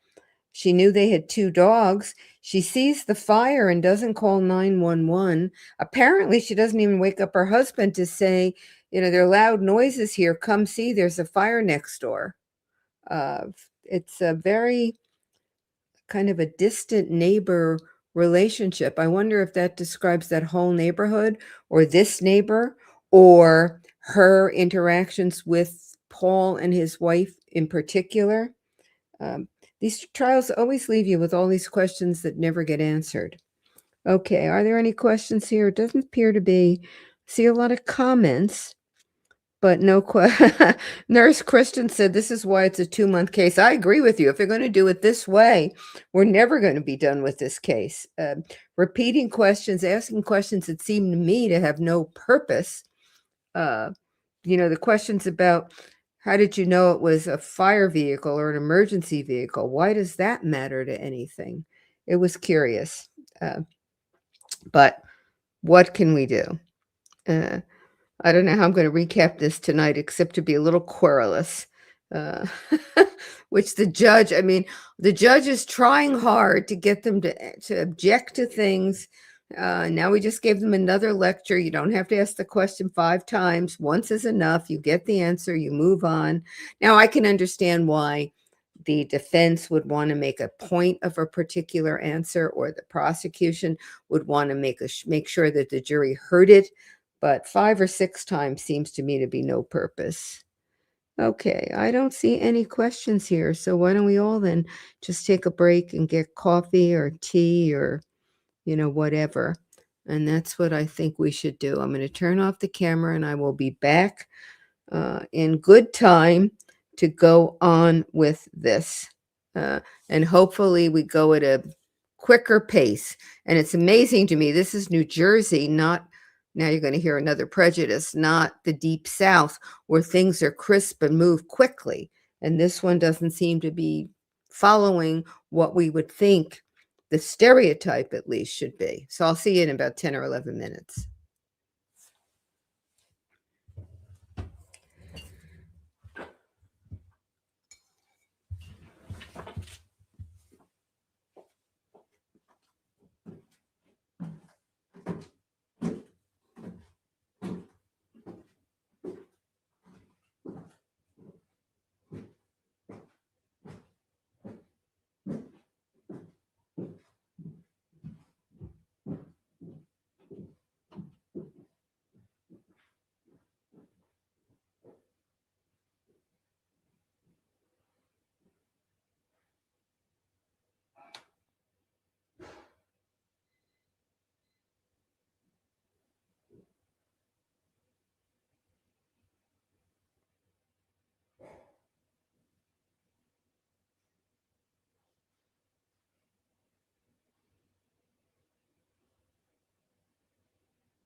Hello, everyone. I'm back.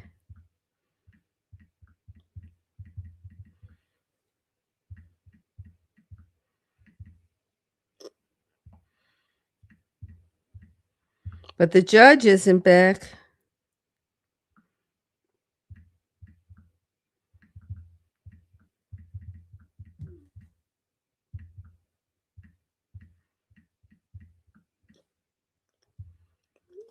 Okay, there's a question here from someone who was juror number 4 on this trial but wasn't picked until the defense excused me. This is from Jillian Costanza. Would it have been because I have young kids? I don't know. I don't know what other elements of your background there are. So I really can't explain it. Having young children might have been a reason, but certainly you couldn't have been the only potential juror who had children or young children. And I'm not sure. I mean, I'm thinking if I were the defense lawyer, I would assume that you didn't have to have young children. Thank you, Thekel 4535. I really appreciate it. I've been trying to get to 1,300 subscribers for about a week now and nothing moves. And the members, I'm just really grateful to. It's really helpful. If you'd hit like, that would also be great. It helps the algorithm. I don't know why, but it does. And there's it's not called boost. It's called something else that you can hit. You get to do 3 of them a week. And apparently that's really very helpful too. So if you wouldn't mind doing that, that would be great. Let me get back to that question from potential juror number 4. It's hard for me to believe that the defense would think that someone with young children would be more affected by the facts in this case. I mean, you could be a grandparent or have children before, or you don't have to have children, nieces, nephews, to be horrified. Okay, please be seated.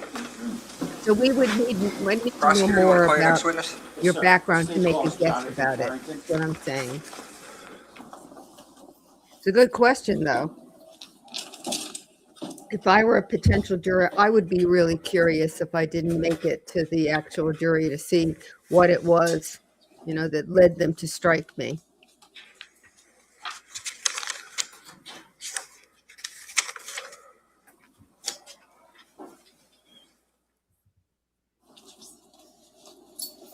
Hello, sir. Just watch your step as you're coming up to the witness stand there. Okay, thank you. Sure. Sir, could you put your left hand on the Bible there? Raise your right hand for me. Do you solemnly swear or affirm to tell the truth, the whole truth, and nothing but the truth, so help you God? Yes, sir. Okay, you can sit down. Once you're comfortable, can you state your full name for the record and spell your last name, please? Jonathan Harrington, Harrington.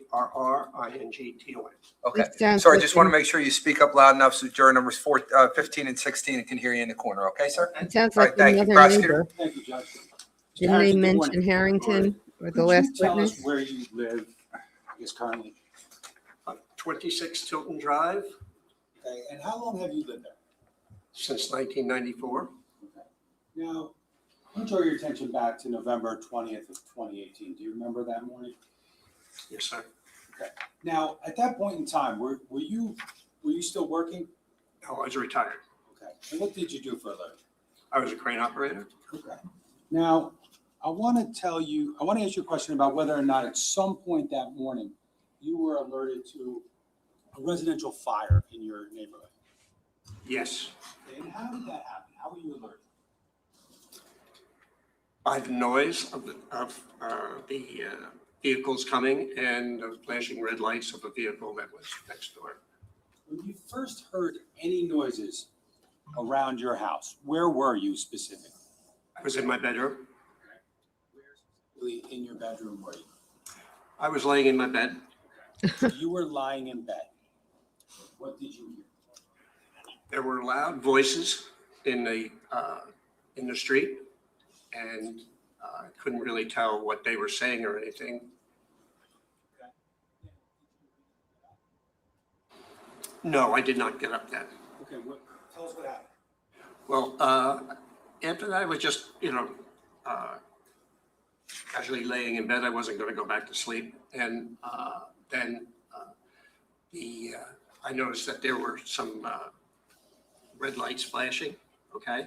And I opened my shade, and I looked across the street, and there was a vehicle in my neighbor's driveway, which was next to the house in question.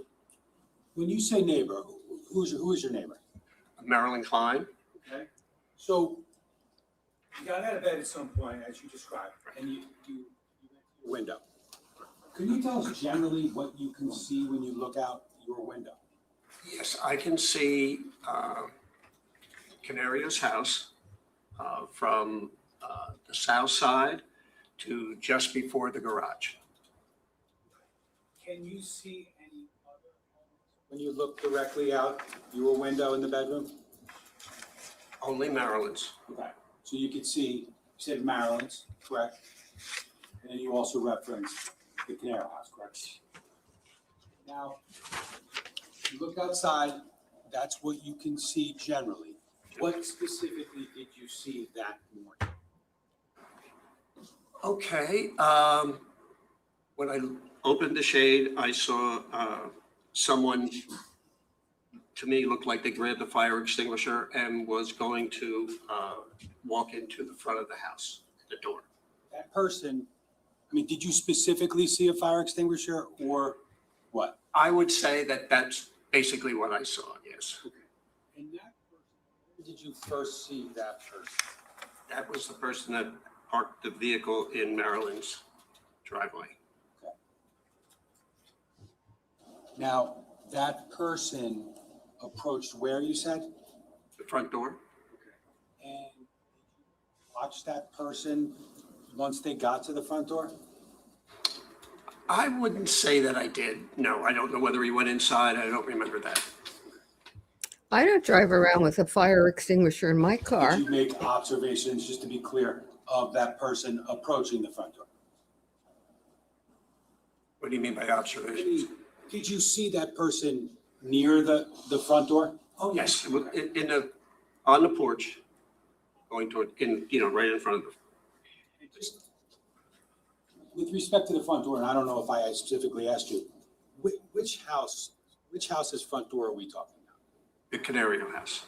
Let me know in the chat. Does anyone Going drive further, around with a fire extinguisher? Did you know the people that lived in that house? Yes, And how many people lived there based upon your understanding back in 2018? 4. And who were they? It was Paul, his wife Susan, and the 2 girls. Did you know their names at the time? Yes.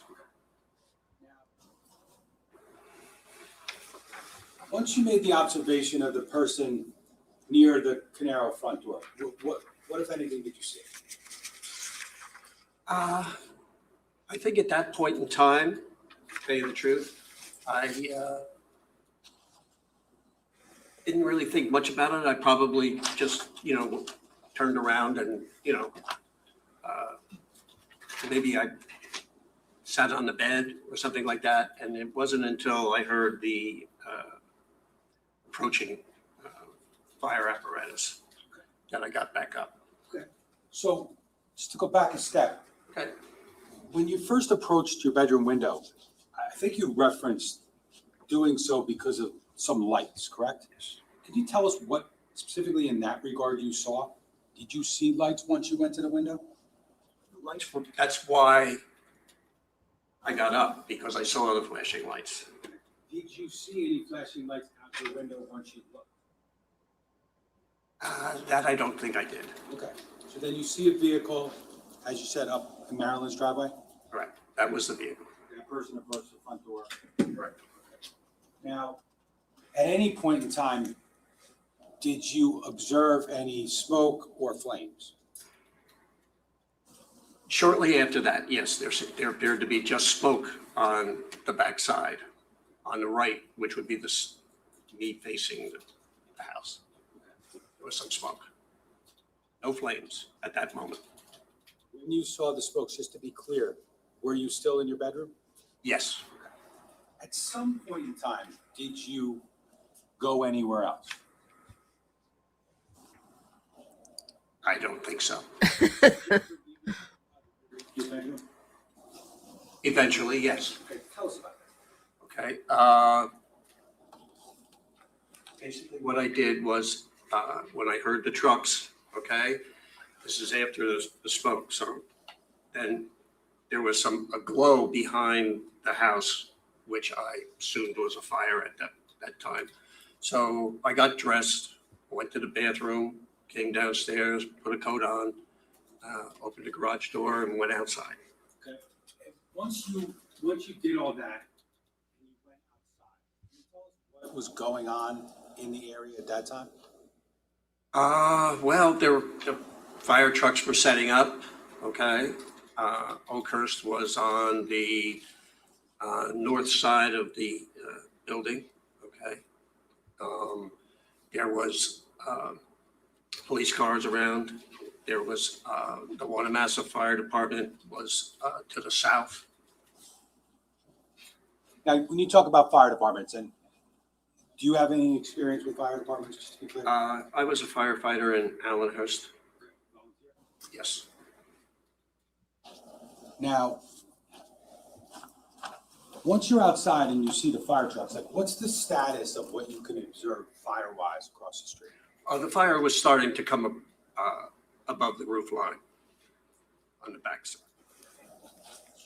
Fair to say that you can't actually see all of the fire from where you were, right? All I could see were the flames coming up. Just want to approach you with what's been marked as S1A. If I may, Judge. You can. Just going to show you pretty briefly. It's been marked as S1A, slide 9. Do you recognize what's in that photograph? That's the house, Caneiro house. Okay. Now, does that fairly and accurately depict, like, or show what it looked like around the time of November 20th of 2018? Yes. Okay. That you recognize that? Yes, that's no problem. Let me show you slide 10 briefly. Do you recognize what's depicted in that photo? Yes. And what are we seeing here in this photo? We're seeing the front of the house, and we're seeing a white truck and a like chief's car. Okay.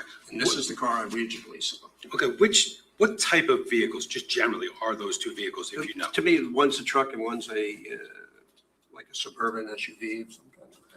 Do they have any correlation based upon what you saw or know to, police or fire? I could not tell whether this was where where I saw the guy get the fire extinguisher and then Okay. go into the house, the white vehicle. Okay, And that's where I kind of think the lights were coming from. okay. So to be clear, I don't want to put anything in your No. head. So when you made an observation of the vehicle in Maryland's driveway, did you know it was a first responder, or did you not know? No, At I the time? thought it was, yes. Okay. Now, was it light or dark out when you were making the observations Well, out your window? It was probably dark. I shouldn't say dark, but like wasn't dark. Sure. But it was nighttime. There wasn't really any lights other than street lights, things like that I remember. And just to be clear, I want just to be completely clear, when you first heard anything outside your window that morning, did you tell the police what time approximately you thought it was? I probably said sometime between 4:30 and 5, because I didn't look at any timepieces in my, the only clock that I have is the cable box has the time on it, but I just really didn't look at it specifically like when I gave my statement.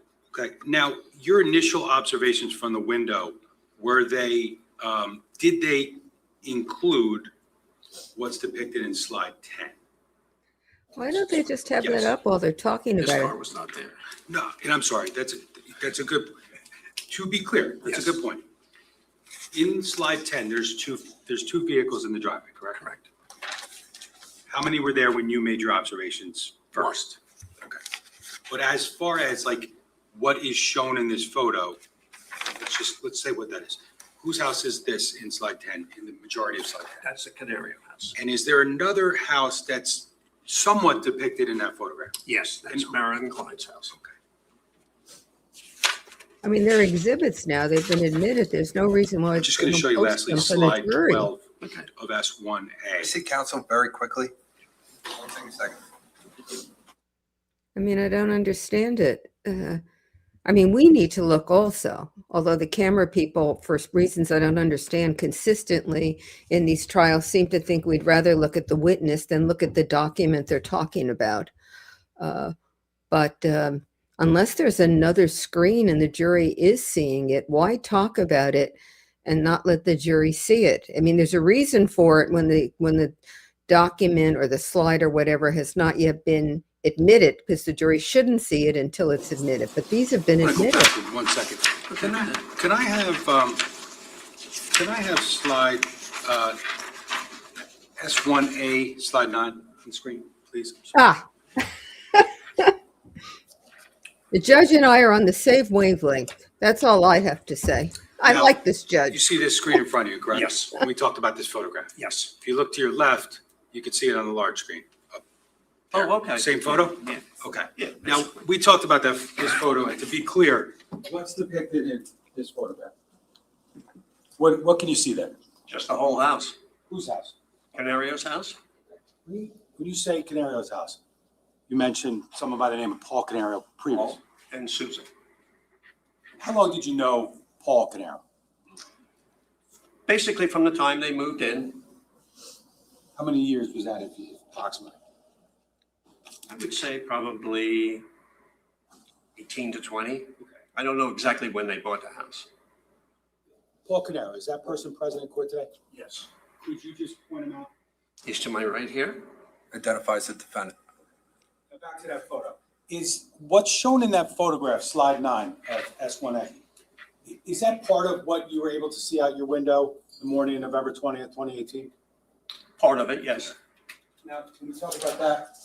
I'm going to show you briefly slide 10 of that same exhibit. Did I show you that earlier? Yes, Okay. And how many vehicles are shown in that photograph? 2. And to be clear, how many vehicles were there when you first looked out your window that morning? I believe I only saw one, Okay.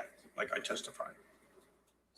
Would it be fair to say, and you can tell me if I'm wrong, that this photograph was taken later when it was Yes. light out? Yes. Yes. Sorry, I was talking over you, sorry.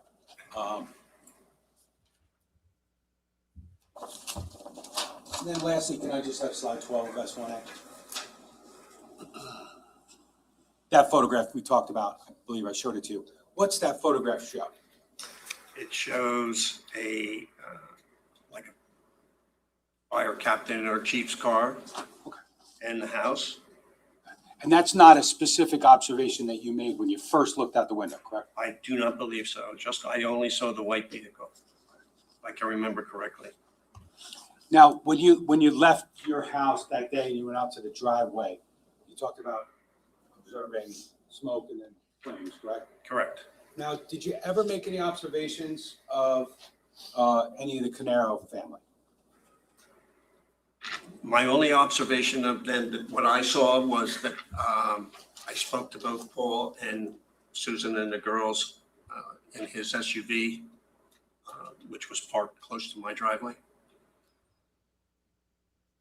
It's a little bit later, but it was about the same time that the fire was going on. Okay, so when you came out onto your driveway, did you see the Caneiro SUV at that time or later or something else? I believe it was just a little bit later, not very much later though.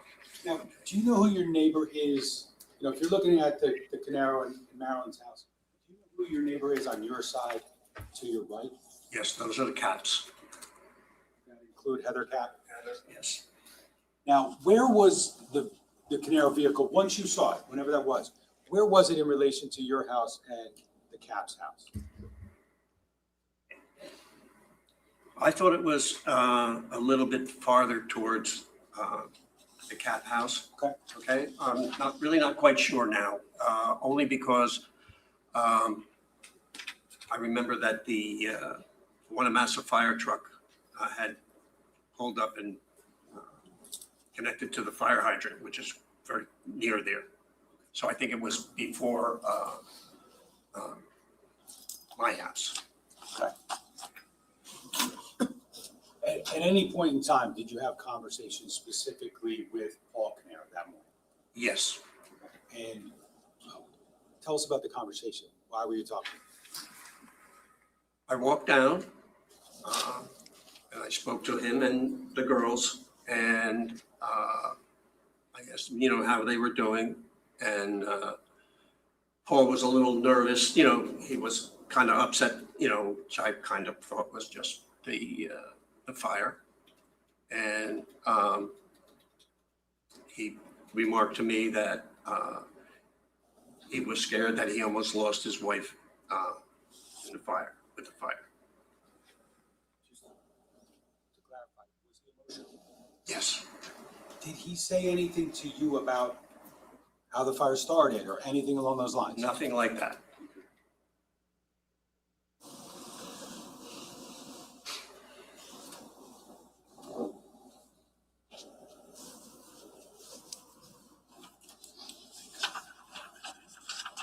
I have nothing further, Judge. Cross.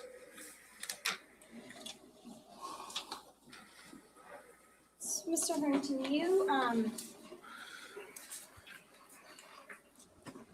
morning. Good morning. Your involvement in this case, going back little more than 7 years ago, you spoke to numerous law enforcement officers. Is that correct? I can be more specific. Let me try to be more specific. Okay. Originally, when all of the police were arriving, there was an officer that you spoke to kind of like in your garage area. Do you remember that? Yes. Okay. And you actually had told him that you were a former firefighter, right? I guess. Okay. And he was a uniformed officer. Yes. I don't know if you remember his name. It was Officer Bones. No. Okay. You also spoke to, at some point, I think like a detective on scene. It was Detective Brady. Do you remember that? I remember Detective Brady, yes. And what about Fire Marshal Flanagan? Do you remember speaking to him? I might have. Okay. And eventually, on November 24th, you were interviewed by a private investigator who worked for the defense. Do you remember that? Yes, I think there was one person who came up and spoke to me.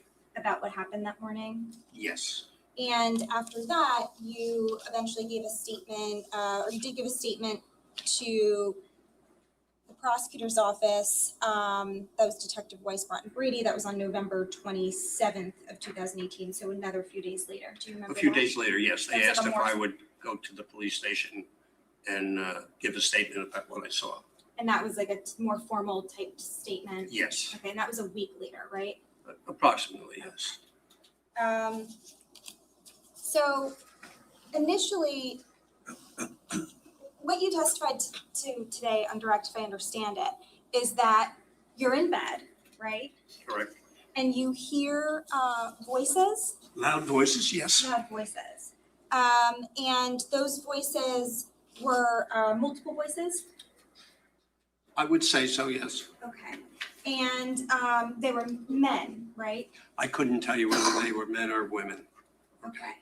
And so do you recall telling the police that they were male voices? Actually, do you recall? If you read it, I can probably remember. Let's go back to this. You previously gave a statement to the private investigator, correct? I talked to him, yes. I wouldn't say it was a statement. It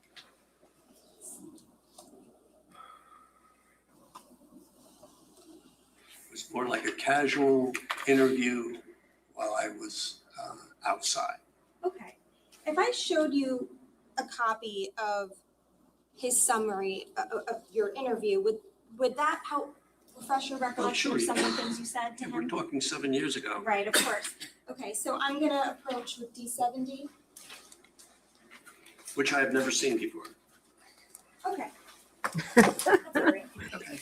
I just want you to take a look at this Okay. and review it and see if this refreshes your recollection as to what you told the investigator on November 24th, 2018 about who you heard speaking. Okay.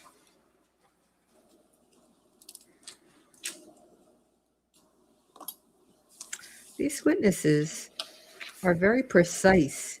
It's really remarkable. I like it a lot.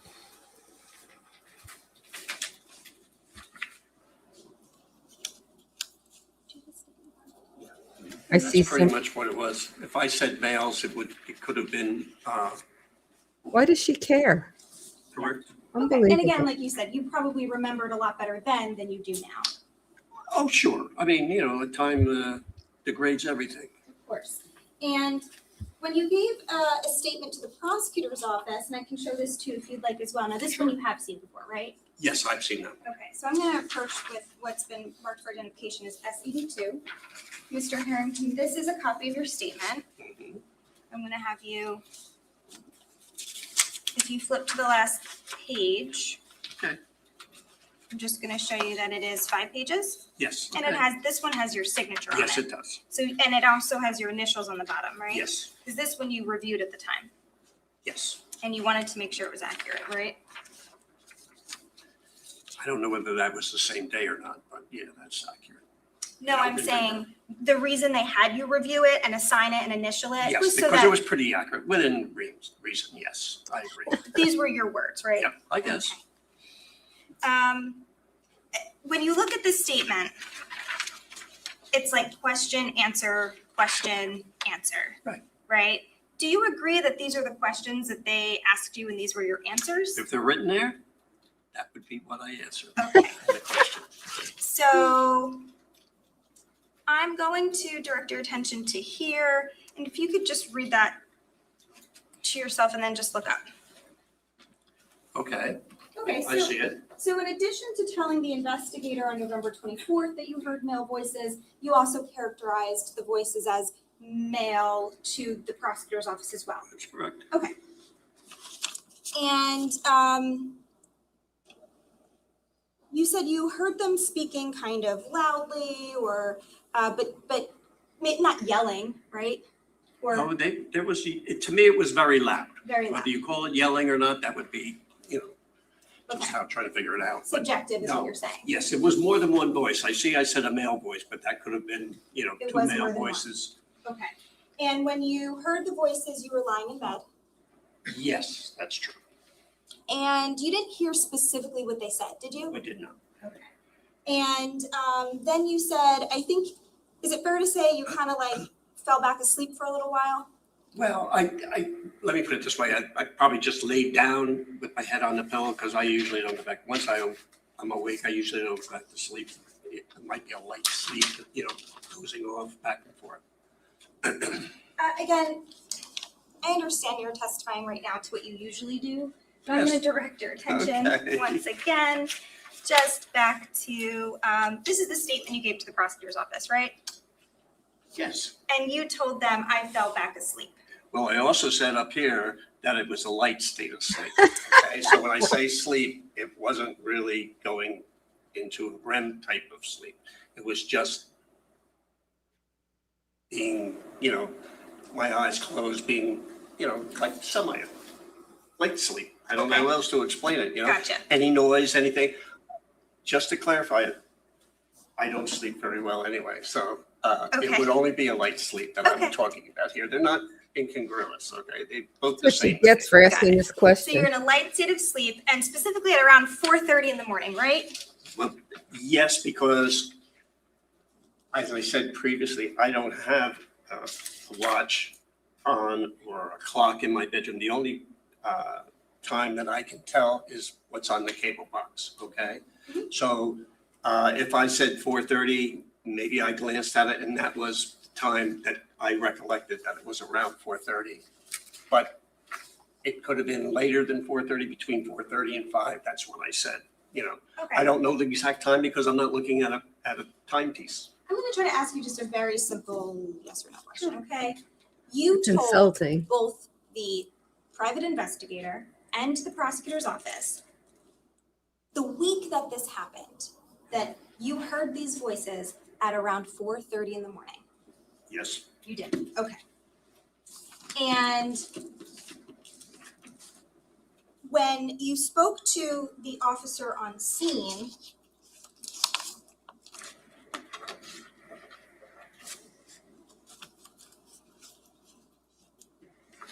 Because so, let me back up for a second. So, okay, so you're in a light state of sleep. It's around 4:30 in the morning. You hear the voices. You fall back into maybe a light state of sleep, and then you eventually wake up when you see lights. Is that right? Correct. And that's when you go to your window. Correct. And you start seeing what exactly? That's when I saw the vehicle in Marilyn Klein's driveway, okay? And the person get out and walk towards the house with what I assumed was a fire extinguisher. And the prosecutor showed you the photo of the vehicle. There was like a white vehicle and a red vehicle. The white vehicle is the one I saw. You saw the white vehicle. Yes, I believe so. You did not see the red one. I don't believe I did. Okay. So you see the white vehicle once you get up and look out your window. Is that Yes. right? Okay. And Repetitive.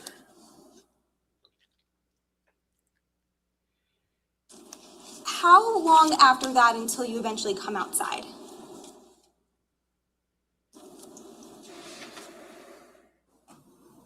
I would say, well, time-wise, it's hard because I don't, as I said to you, I don't have the time in mind specifically because I wasn't looking at a time. So by the time I got dressed, went to the bathroom, went downstairs, got my coat on, my hat, walked to the garage, opened the garage door, and went outside. Could have been anywhere between 7, 8, 10 minutes, something like that. Okay, when you went outside, you saw at least 2 police cars, correct? I saw police cars, yes. Okay. And that was at around 5 a.m., correct? Around somewhere in that general time frame, Okay. You told the prosecutor's office it was approximately 5 a.m., fair? approximately 5 a.m. So you hear voices, multiple male voices at approximately 4:30 a.m. And then light state of sleep, fall back asleep. About a half hour later, it's 5 a.m. And that's when you see the 2 police officers outside of your house, right? When you go outside. You're kind of putting words in my mouth. I said wanna do that. approximately 4:30, and if you listen to what I hopefully I said was sometime between 4:30 and 5, okay? That's a half hour without really looking at a clock or anything else like that. It was a generalization of the time frame and all this was going on. When you say I'm putting words in your mouth, approximately 4:35, are you talking about when you initially heard the voices or when you saw the police? No, you said 4:30. I'm not arguing with you, but you said that I said 4:30. I said approximately between 4:30 and 5. It could have been 4:45, okay? You understand what I'm saying? I used the 4:30 as a baseline for me. Okay. You used 4:30 as approximately 4:30. Approximately. Right, as a baseline when you spoke to the private investigator on November 24th and when you spoke to the prosecutor's office on November 27th, you said Correct. that's approximately when you heard the male voices, correct? Okay. And then at approximately 5 a.m., that's when you were outside and you saw the police, you saw the 2 police officers. Is that accurate? Close. That's what you told that That's what I prosecutor's told them, office. yes, but I'm just saying that's about right. Again, I don't have a clock.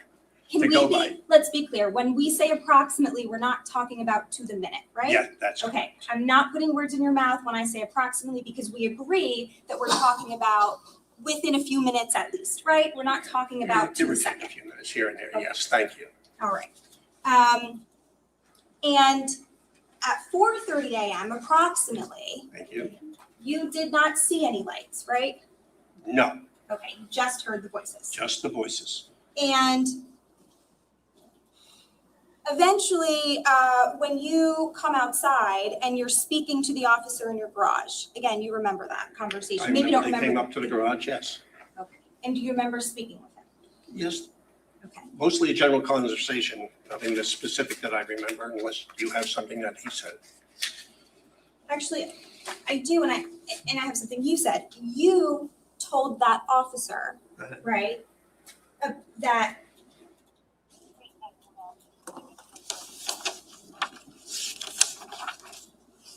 you heard people talking about a half hour before all of the police people got there.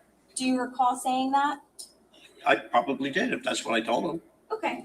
If that's what he said, but I'm using, I just don't want you to put me into a time frame that locks me into something when I just told you that I didn't have a view of a clock anywhere. He's Okay? making points So, against at her. this So point- if I'm talking 4:30, I'm talking 4:30 as a general time frame. Right, we have agreed on that. Now, at this point, when you're speaking to the officer in your driveway, you actually don't mention a time, right? You say so that's approximately about a half hour before all the police got there is when you heard the voices. That's what you told that officer, correct? That's what he said, because I don't remember the conversation. I remember generally talking to them. So when you say if that's what he said, with seeing a transcript, he was uniformed, right? Yes, So I'm not sure if you're aware of this, but the body worn camera, it records the conversation. Okay, We have a fine. transcript. If I show you a transcript, would that refresh your memory of what you told Sure. him? Okay. I don't know why she's fighting so much over this. Unless this is critical, this time is critical. This is a royal waste of time. And she's not making points. I don't think the jury is either impressed with her or is willing to believe that she's correct and he's wrong. He's clear. I'd be interested if the people in the chat feel differently. Sir, the transcript just documents what is actually on the video. okay, it's fine. So if the attorney is asking you something and they're saying that that's what's transcribed, that means that it's something that was on the actual recording. Okay. So in saying that, would you have any reason to disagree with that? That you had a conversation with the police officer.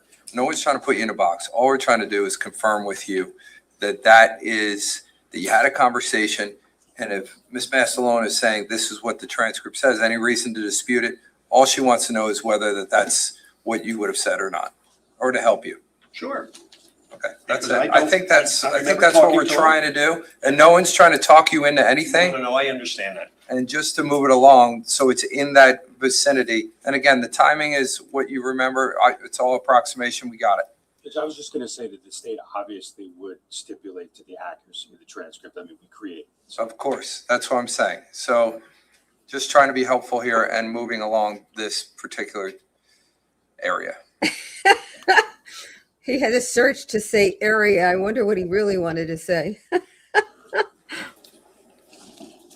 Okay, so, sir, I'm gonna approach with a copy of the transcript that we were just talking about. And I'm gonna direct your attention. Well, first I'm gonna show you the front page, okay? And you'll see there's like a legend. What's it marked as, Sure. please? Oh, I'm sorry, this is D102. Okay. There's a legend. Okay. And the legend has like everyone's name and the initials that represent who the person is. Okay. And do you see how JH Yep. means John Harrington? That's me. Okay. So what I'm going to do is I'm going to direct your attention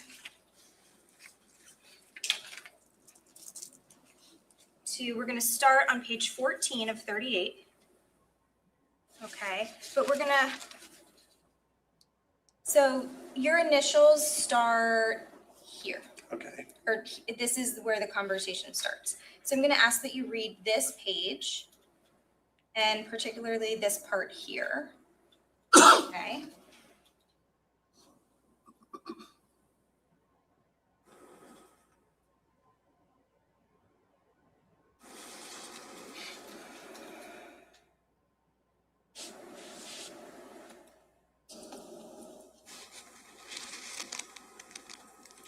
That's fine. Okay, and we're gonna continue, well, based on this, you agree that you told the police that you heard people talking, right? Yes. He said that. And then we're gonna go to the next page. I don't know how I'm many just gonna have you times. read this part right here. What does she want him to agree to that he hasn't already said more than once? Let me know when you're.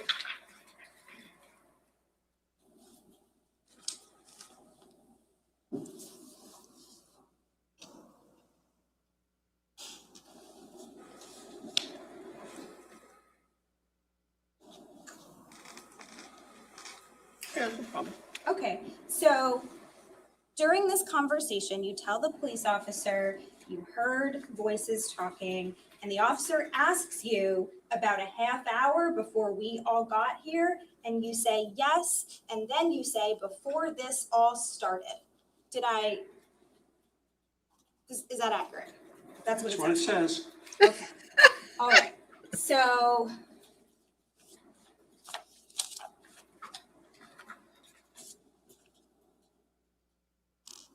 I hope that the timing matters You say before somehow. you all got there, obviously you were referencing the police, right? You're I was speaking referencing everything. everything, okay. Yes. Otherwise, this is a royal waste of time. I think it's a waste anyway because we're repetitive, but if this doesn't have some impact on what the defense wants to claim, it is really a waste of time. Eric Lieber, I was thinking the same thing. I would want to go to law school after this. I'm gonna show you, just to orient ourselves.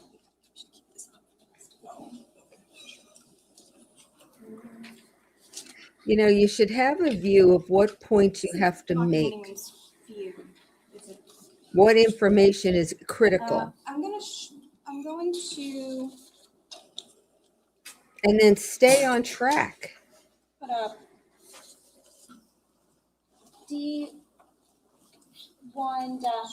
D1-100, D1-100.1, which has already been published to the jury. If you mean the dark-haired lady who's standing up talking, she's one of the defense lawyers. Jet set up. So do you recognize this as a map of the area of 27 Tilton Drive? Yes, it is. Okay, and you can see, I'm gonna point here where it says 27 Tilton Drive. That's correct. Mr. Paul Caneiro's house, right? That's correct. And then there's a house here, it's 24 Tilton with a C, that's Heather Capp's house, would you agree? That's Heather's house, yes. Okay, can you identify, she's handing you a pen, the clerk. If you can put, can we do a different color? Yes, you can. Bottom Are you here? just asking for him to put an H where his house is? That's what I was gonna do. I was gonna Just do have him put an H on it. Okay. It'll be Can we fine. just put a H on your house? Sure can. Looks like a 4. Okay. And you kind of wrote over the number, but what was the number, just for the record? Your house number, your house number. I'm 26 Tilton Drive. Okay, so you're right next to 24. So you and Heather Capp are neighbors on the Yes. same side of the street. Yes. Oh, sorry. It's okay. Oh, maybe I can fix that. So we've spent, did anybody time this, how much time we've spent Can we agree on that? just getting him to say he heard loud noises Okay, and this went will be outside 100.2, please. and talked to the first responders and maybe the police, and it was sometime between 4:30 and 5. Have we gotten anything else out of this witness so far on this cross? Okay. Am I good? I'm gonna show you one more map, sir. Okay. Oh, if you hit the undo button, you can undo the H.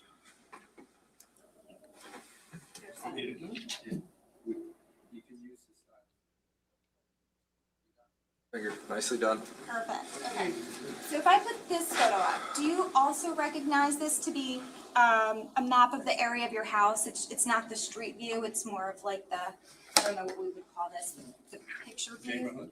Yeah, this is the neighborhood, right? Yes. Okay, and do you see the house that's circled with a C? Correct. That's I see. that's what it is. Okay, so that's Heather Capp's house, That's right? Heather Capp's. And you also see 27 Tilton, right? That's correct. Can you circle your, or can you do just an H over your house on this one, Sure. so we know? But maybe, should we do a different color in this one, because they're like overlapping? I need a timekeeper on these. Sure. I'm just gonna, I can fix it. This way we can be really Okay. miserable. If I- Sure. No.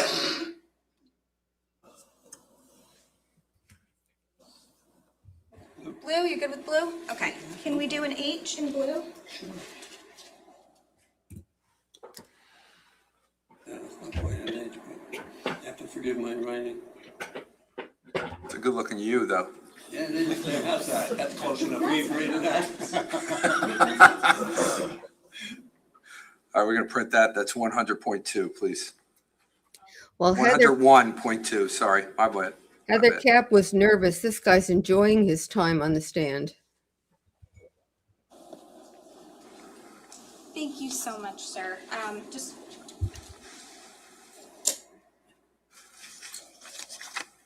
Sanders 14 is the same map. She just wants him to show where his house was in relation to Heather Cap's Sir, house. you can step down. Just be careful as you step down and leave everything else there. We'll take care of it. In Thank you. relation Sure, to no Paul problem. Caneiro's house. Prosecutor? Thank you, Judge. The state calls Officer David Moreno. That's it? All that time and that's what we got? Oh my Lord. Sorry. I'm just telling you all, she better have a reason related to her defense as to why the times were so critical that she spent an unceasing amount of time trying to get him to say something. And it still would have been way too much. But if she doesn't tie it to something the defense thinks is important, this is I said before, a royal waste of time. I'm going to have to find a Sir, just watch stronger your step adjective. as you come up. You put your left hand on the Bible, raise your right hand. Do you solemnly swear or affirm to tell the truth, the whole truth, and nothing but the truth, so help you God? Okay. Once you sit down and you're comfortable, can you state your full name for the record and spell your last name, please?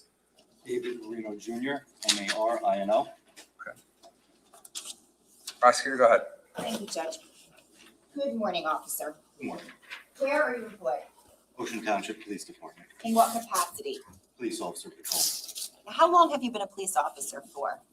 I started my police career in 2013, and in 2015, I started in Ocean Township. Okay, I'm just going to ask you to keep your voice up because I'm having trouble hearing. 2015, I started in Ocean Township, and that's when I started as a patrolman here. Okay, now did you have to go to the police academy? Yes, I did that in 2013. I went through with Belmar. Okay, did you work anywhere after the police academy in your law enforcement capacity? Yes, I worked in Belmar as a class 2, and I have to correct that, it was 2012 I went to the academy. I did 2012 to 13 in Belmar, and from there I went to Englishtown from 2013 to 2015 for 2 years, and then I got hired in Ocean Township. What are your responsibilities as a patrolman with the Ocean Township Police Department? We respond to any calls that come in, whether it be a motor vehicle accident, a domestic, or a theft. We're the first ones that normally will respond. I want to draw your attention now back to November 20th of 2018. Do you recall that date? Yes, Were you on duty? I was. What shift were you working? I was working night shift, And what is the night shift? 7 p.m. to 7 a.m. Right. Now, while you were working during that time, were you driving a certain type of vehicle? Yes, I believe I was in a Dodge Charger. Okay, was it a marked patrol vehicle? Yes, it was. And how were you dressed? And I believe this uniform was in full Class A uniform. Did you have, and the other officers have radios? Yes, Okay, can you explain where those radios would be? our radios are on our hips and on our lapels. We can either keep it up here or we can keep them on our hips. And they're also in the vehicles And what did you use those radios for? to communicate back and forth with dispatch and other officers to let them know where we are, what calls we're going to, and who needs to respond. At 5:02 a.m., what, if any, notifications did you receive? Possible structure fire And how did you receive that notification? via radio. When you say you received a notification for possible structure fire, did you get any more information? While I was responding, I'm not sure if I got anything extra from a working structure fire. Right before I arrived, another officer came on the radio stating that there was a structure fire confirmed, and that was the other information that I got. Okay, did you learn where the structure fire was? Yes, Where was that? it was on Tilton Drive. Okay, and specifically, was there a house number? 27? 27 Tilton Drive? Did you say yes? Yes. Okay. How did that call initially come in?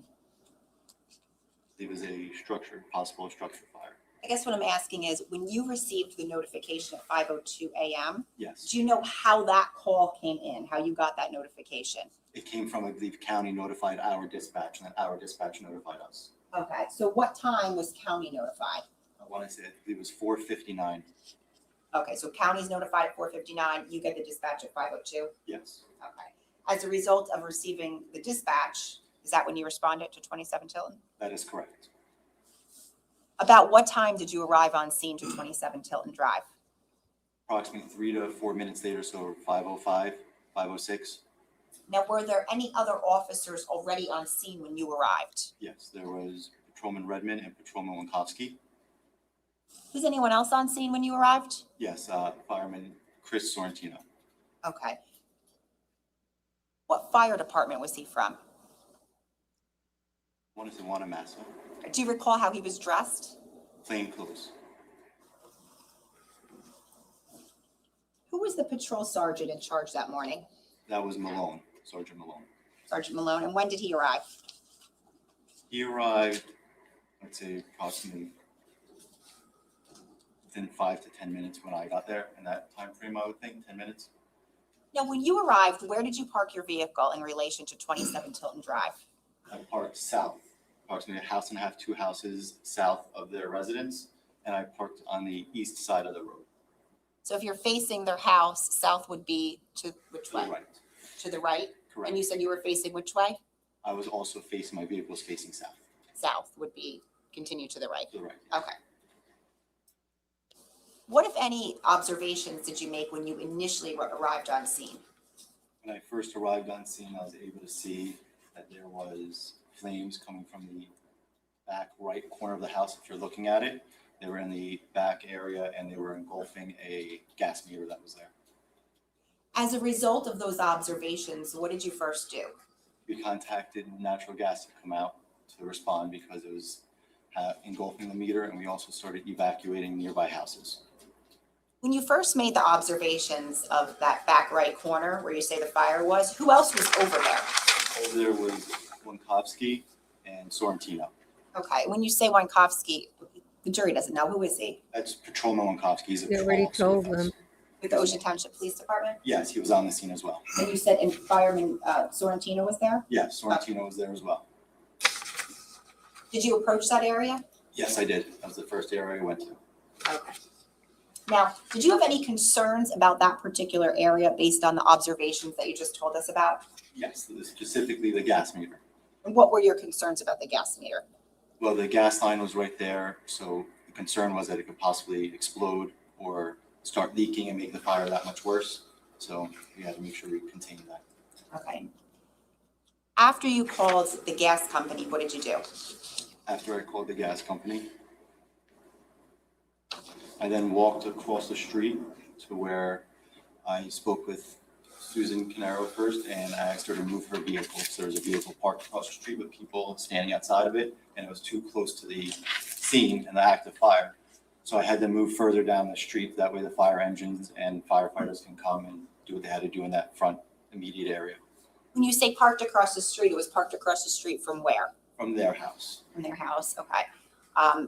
And which way would the vehicle have been facing? It was facing south. When you said you saw Susan Caneiro? Yes. Okay, when you saw her, where was she? She was standing outside of her vehicle. Okay, near which side? Driver's side. The driver's side, okay. And what, if anything, did you ask her to do at that point? I asked her to move her vehicle further down the road, so that way she wasn't in the main area. Okay, and did she in fact move the vehicle further down the road? Yes, she did. Okay, do you remember where the vehicle was moved to? They actually moved further down the road and parked right next to my vehicle. Okay, so it would be further south? Correct. They were north of my vehicle. On which side of the street? They were on the east side of the street. Is that the side of the street that 27 Tilton is on? Correct. And was their car facing 27 Tilton or facing a different direction? It was facing when they parked there, 27 Tilton. Okay. Did you see anybody else in the car when you approached it and Susan was outside? No, at that point I did not. No, you didn't see anyone else in the car? No, I did not see anyone else in the car. At some point, did you learn the occupants' names of 27 Tilton? Yes, I did. And what was that? There's Susan Caneiro, Paul Caneiro, Keith Caneiro, and Marissa Caneiro. Once the vehicle was moved, and I guess I should ask you, what type of vehicle was that? It was a Porsche SUV, a white Porsche SUV. Okay. Once the vehicle was moved, what, if anything, did you do? After the vehicle was moved, I then had to I was walking around the perimeter, making sure that the scene was safe. And then shortly after that, I had to get their information. Okay. Now, at any point on scene, did you see any of the officers making any efforts to do anything with regard to the neighboring houses? Yes, they were trying to evac the houses. They were going knocking, seeing if anyone was home, because the surrounding nearby houses, they had to get everyone out of in case the fire started to spread. Were there any other vehicles parked in the driveway of 27 Tilton that morning? Yes. Do you recall any of those vehicles? Yes, there was a Jeep Wrangler, a Porsche, I believe 911, and then another Porsche SUV, I believe a Macan. Okay. You indicated a few minutes ago that at some point you said you spoke to the individuals in the car that moved. Yes, Okay, and just who was that, to clarify? I spoke with Susan Caneiro and Paul Caneiro. When you spoke with them, was their car already moved from across the street? Were you, Yes, okay. What was the purpose of your speaking with them? to get their credentials, just to know who they were, who else inside of the house, and what happened that they saw before they exited the house. Now, back in November of 2018, were you and other officers wearing body-worn cameras? Yes, we were. Okay, what is a body-worn camera? Body-worn camera is a camera that you wear normally in the center of your chest that's able to see everything and hear everything that you see and hear that could be documented later. Did you have the opportunity, were you wearing it that morning? Yes, I Was was. it activated? Yes, it was. Did you have the opportunity to review that body-worn camera prior to today? Yes, I did. Okay, and what you reviewed, was it fair and accurate, an accurate depiction of what it took place that morning? Yes, it was. And do you know if the conversation that you had with Paul Caneiro was captured on that body-worn camera that you just indicated? It was. Now, does the first minute and 30 seconds of your body-worn camera, does that capture your initial observations as to when you arrive on scene? Yes, it does. Okay. And were certain portions of your body-worn camera clipped for purposes of trial today? Yes, they were.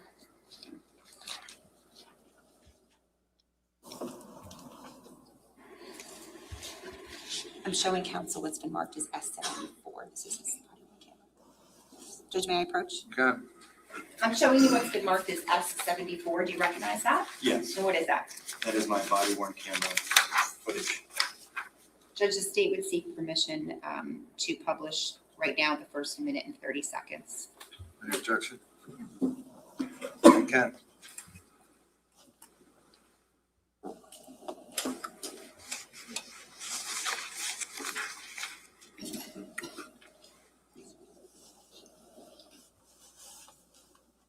That's not gonna work. That's not doing anything. Can we stop for a second? Let's get the volume correct. Anna, can we turn the volume up? Thank you. I'm at last. That's not gonna work. Officer, just explain to us, what are we looking at? Right now is when I just exited my vehicle and I was walking towards 27 Tilton.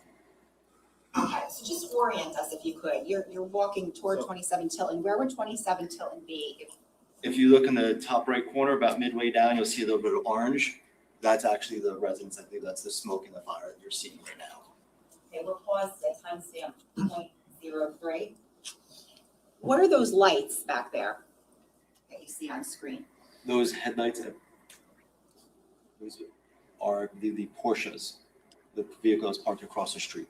Whoever she's Is the that prosecutor. vehicle you referred to before? Yes, as the one that Susan was in front of that I had her remove. Thank you. Thank you.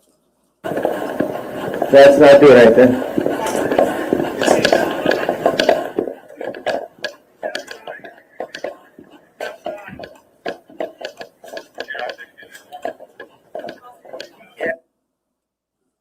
Closing it at 0.17 seconds. Blurry, but what are we looking at right now in that? If you're facing the screen, the sort of top right corner? That is the back right corner of the house, and that is the fire that you're seeing coming up the side.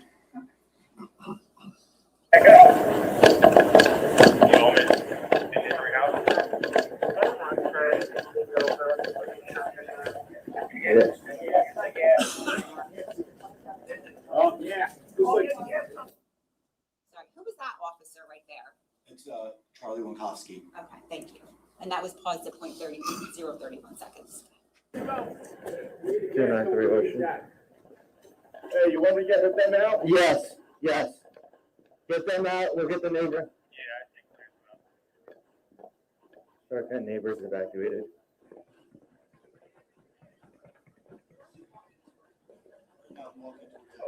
Can you guys go somewhere further away? So it looks like a gas meter. Who is this individual on scene at timestamp 54 seconds? Susan Caneiro. Okay, and the car that she's next to, is that the car you were referring to before? Yes, it was. And the car is facing in what direction? It's facing south. Thank you. Okay, so go down the street.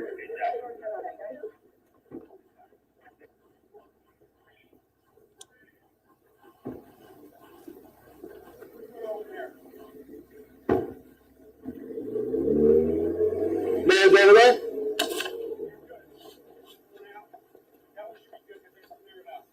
And across the street, things good? Yeah. Okay, I just moved them to get further away for right now. Is anyone answering that?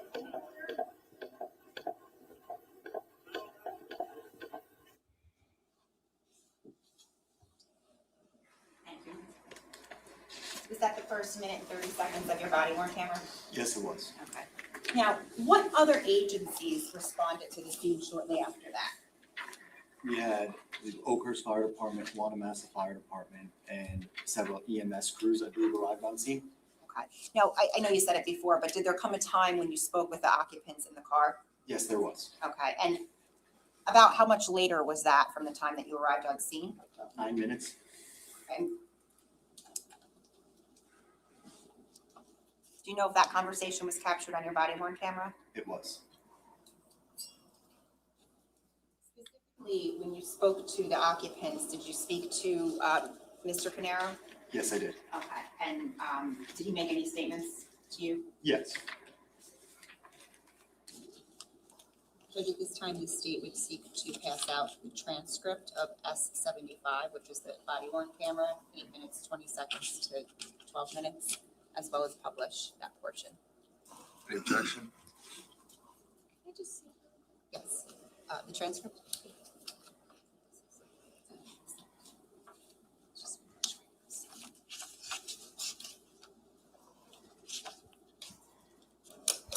Okay, so they're going to read it, I assume, and not also show it and listen to it. We'll see. What's this marked as again, the transcript? S75, Judge? All right, so ladies and gentlemen, we're going to provide you with the transcript. The transcript is an aid Okay. for you to look at, to understand what people are saying. However, it's your responsibility to listen, to watch the video, and you decide exactly what's being said or not said. So if you hear something different than what you hear on see in the transcript, you actually would rely on your own recollection as to what you're seeing, because the evidence here will be the actual video, the body worn camera. It's not going to be the transcript. Does that make sense to everybody? Yes. Yes, sir. Okay. You can go ahead. Okay. Give those out to the jurors at this point. Let's hope the cameraman shows us the camera I could approach Judge. and not the judge or Thank you. something else in this courtroom. Also, for the record purposes, the first clip in the exhibits was S74A, which is that first clip. The transcript we're giving out relates to 74B, which is the time frame of 8:20 to 12. That's what the lawyers should be doing, not the judge. And they're not doing, neither side is doing a very good job of identifying the exhibit. It's hard to do. I saw somebody in the chat, criticizing as I'm doing right now, but it's hard to do when you're involved in the trial and you're really interested in what the witness is going to say and how things are going to go. It's train yourself Okay. to think about C or identifying B? the exhibit every time. It's got to be routine. Okay, great. Thank you.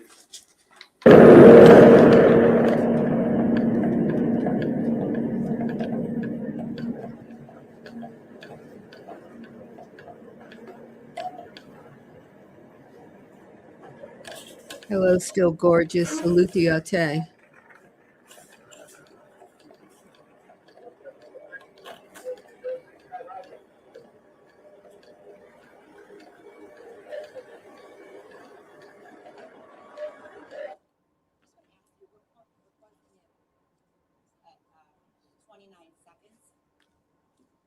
Your car is parked where in relation to the, Porsche? South.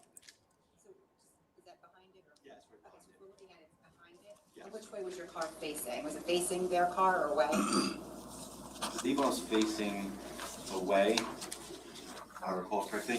Thank you. You can You can say it that way. That's it. You can say it that way.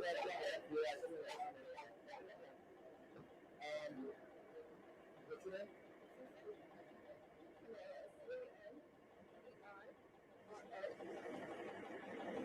Date of birth? Okay. Phone number?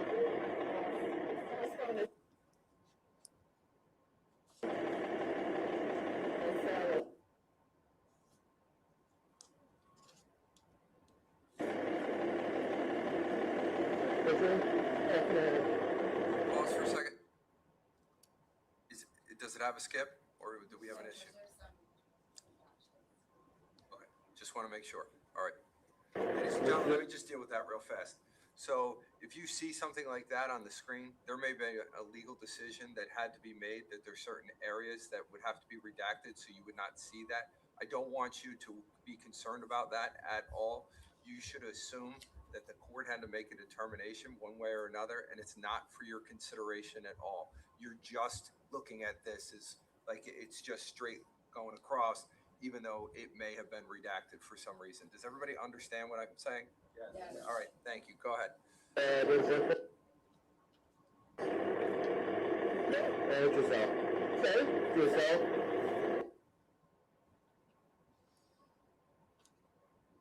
Did you guys in-house move it like your chest stick? You want to, maybe I'm not doing somehow. Okay. Do you want to run this check it out? It's like 3 or 4 things to come look at it, see if it's out. I'll move it. That's fine. But, and here's some hats. Okay, what is your name? Caneiro Mansion. K-A-T-E-L-Y-N. Which Melissa's date of birth?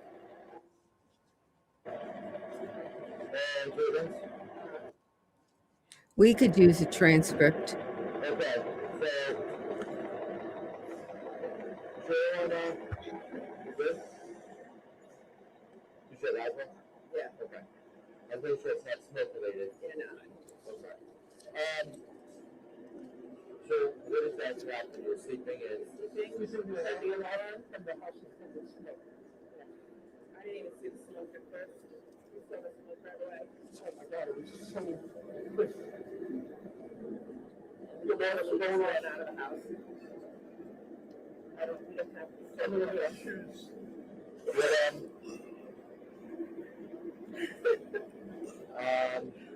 Anything else? And you didn't see any claims inside or anything that you said smoke? No, I got it. You got it, so that your daughters were there? Yeah.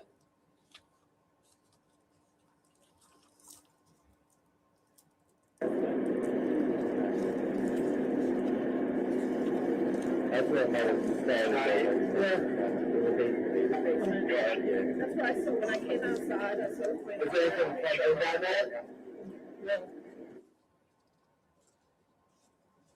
Okay.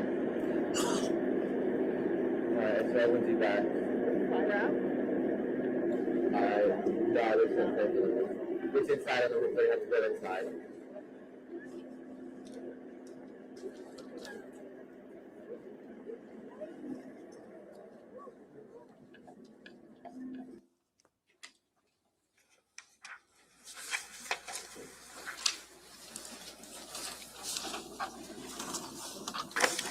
clarify because it was hard to see. Who were the 2 individuals that you were talking to on, that we saw on the screen? I saw Susan Caneiro and Paul Caneiro. Okay.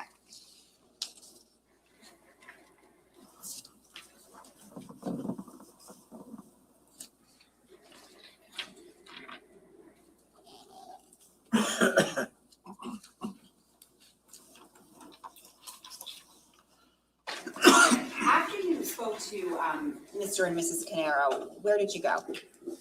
After that, I did walk back to the south side of the house. I was looking at the fire scene that was going on, and was just checking the perimeter.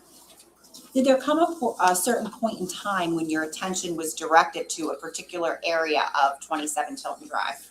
Yes, there was. And what was that? That was the garage portion of the house that my attention was brought to by Sergeant Jeff Malone. Okay. Can you describe the driveway and the garage as it looked that morning? Driveway, as you walked up the driveway, there was a Jeep parked facing the backyard. So that was facing east. And then the driveway would open up a little bit wider so that cars could face the house, the garage of the house, which was south. So there was 2 cars facing the garage, and there was 1 car that was facing the backyard. When you went over to that area, what, if any, observations did you make of that area? After we walked up past the vehicles, there was a red gas can that was on its side. There was also burn marks on the door trim of the garage door area, and there was burn marks and gas on the Porsche Macan, and there's smoke damage as well on it.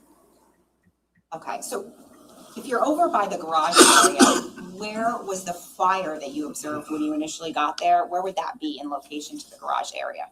If I'm looking at the garage closest to me, and I'm looking inside the doors, it was back left would be where the flames originally were.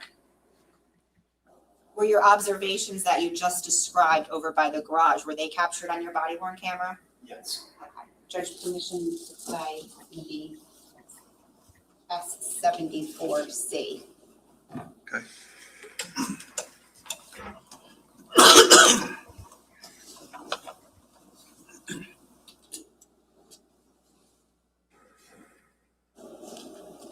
Just to orient us, what are we looking at here?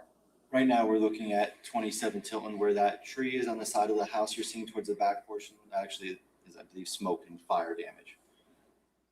That is the back corner that was on fire. And whose driveway is that everybody is in? That's the neighbor's house. That's one house south. That's Marilyn's.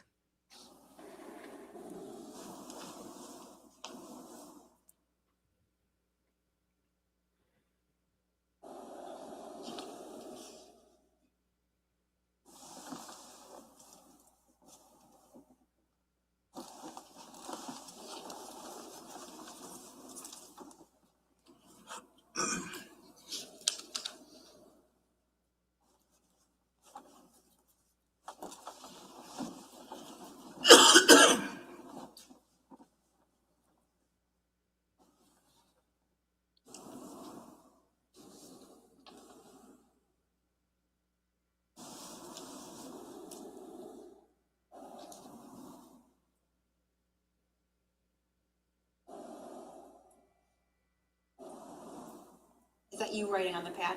Yes, it is. Who's the individual that you're following? That is Sergeant Malone.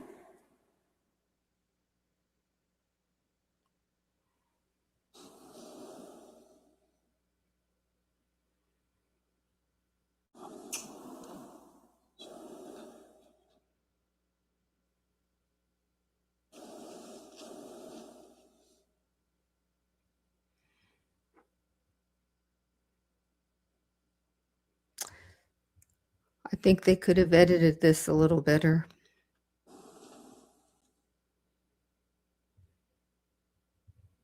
I don't know why we need to follow the officer to the house, particularly when part of the time we can't see 2 anything. minutes, 7 seconds. What are we looking at in this picture? We're looking at the garage of 27 Tilton. Okay.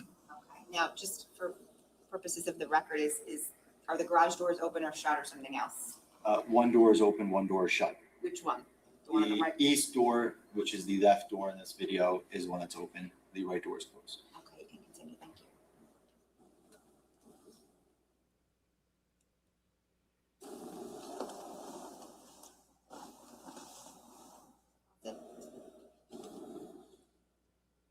Officer, are you able to identify from this clip, it's 2 minutes and 17 seconds, which car you were referring to when you said the Porsche Macan?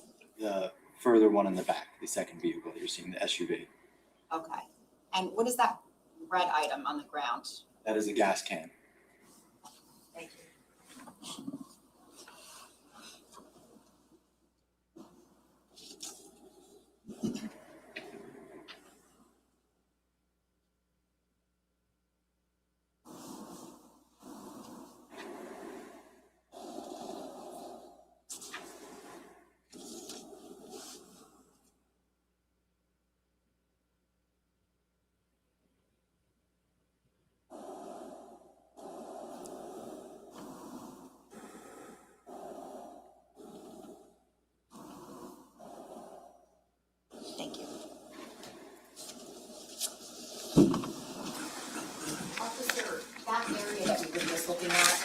the garage where the cars were? Yes. What, if anything, was done to that area shortly after you made those observations?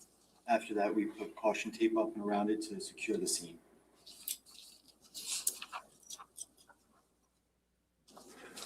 Did there come a time when you took possession of anything from the garage area that we just observed? Yes, there was And what was that? a DVR unit. Okay. Where specifically did you take possession of that from within the garage? If you first walk into that garage door that you saw open, it is the back left corner, and it was on top of, I believe, a refrigerator, where there was something that was stacked on top of. Did you have a role in taking that DVR? Yes, I was handed it from, we had another officer, Patrolman Bones, that climbed up and he was able to unhook the DVRs, and he handed them to me, and I went and placed them and secured them in my locked vehicle. Okay, and just for purposes of completeness, who requested that you take that DVR? That was Sergeant Jeff Malone. Okay, how did you learn where the DVR was located within the garage?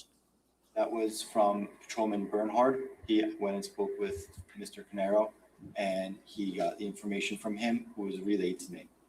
Okay, and once you took possession of the DVR, what, if anything, did you do with it? I took it, I brought it to my vehicle, my patrol vehicle, and I put it in the trunk, which was locked. Okay, are you referring to your patrol vehicle that was parked behind the car that the Caneiros were in? Yes. Okay, this is the Who third. ultimately took possession of that DVR from you? That would be Detective Catalano in the prosecutor's office. The first, When you walked over to your vehicle to place the DVR inside of it, Yes, and I think you said it was where'd you put it? in the trunk. They're locked in the rear.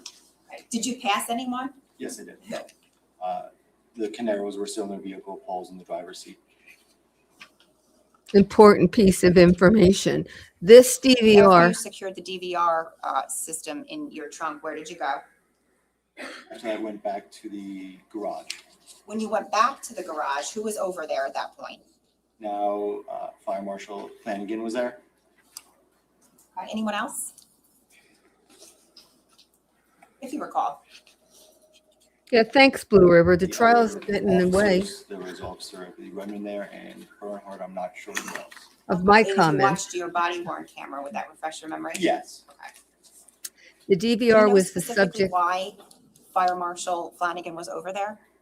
I believe he was being pointed towards the gas can and the fires that we were seeing on the other side. Okay.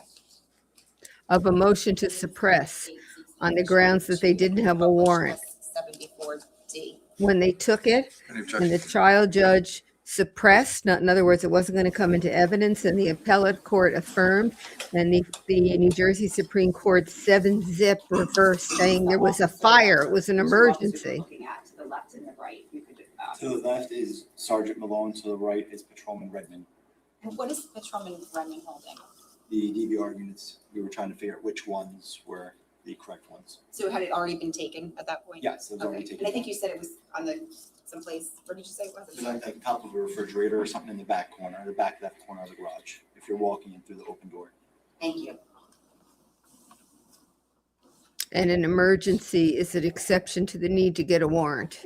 And I think the state Supreme Court was exactly correct. You never know with a fire what might happen, and you could have destruction of evidence. And the idea that you needed to call for a warrant when there was a fire is crazy to me. And the fact that 4 judges, including this trial judge, Are you walking? Yes, it is, What are you holding in your hands? the DVR unit, thought they needed a as warrant well as wires. was And just is there another odd. box too? Yes, there was, So you had 2 items? correct. What was the other thing? I'm not sure if that was the router. From there, I do not know what that was.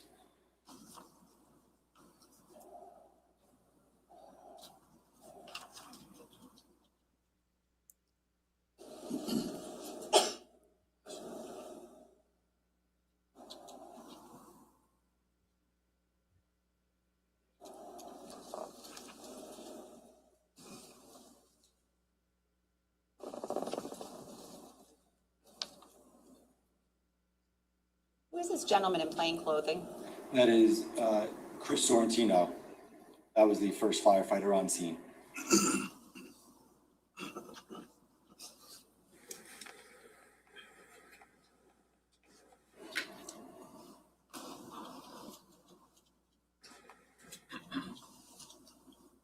Who is this officer? That was Patrolman Bernhard.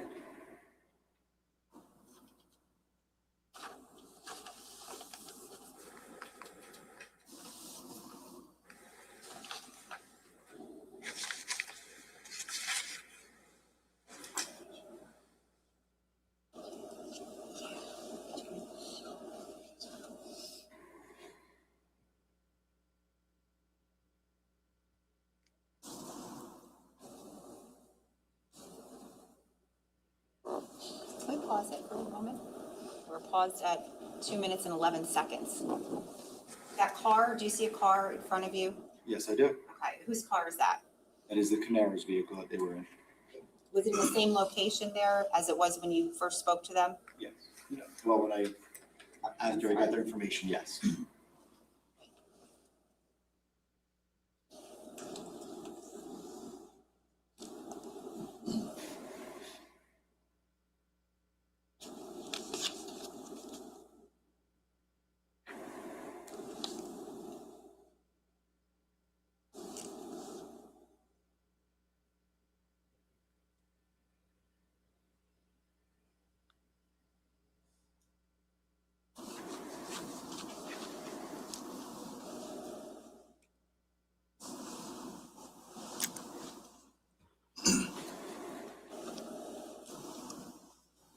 Pretty dark out there, wasn't it? Although at this time of the morning, well, maybe December, it would be dark.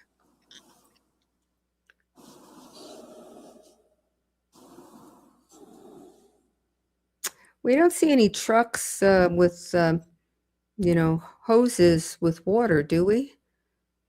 I didn't see anything like that. Presumably, they were trying to get the fire. Yes, it is. Fire out. What are you doing right now? I'm putting the DVRs and the wires for them inside the trunk of my car.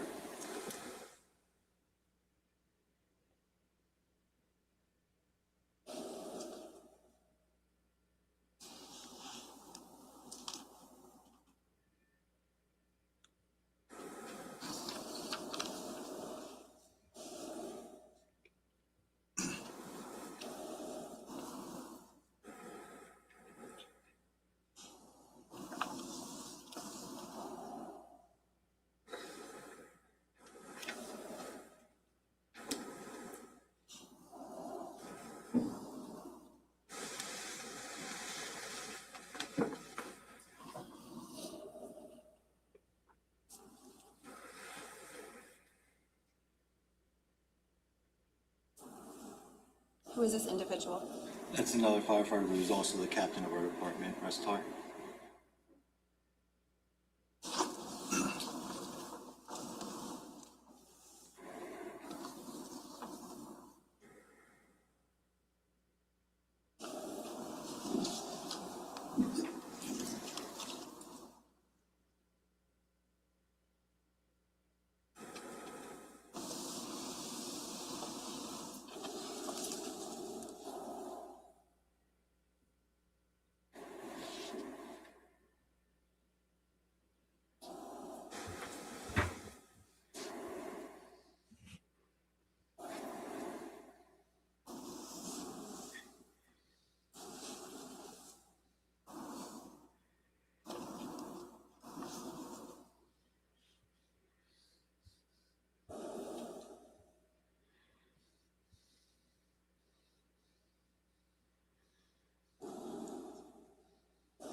Where are you right now?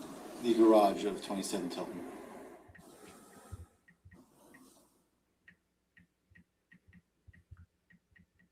Pause it. I'm sorry, can you go back? A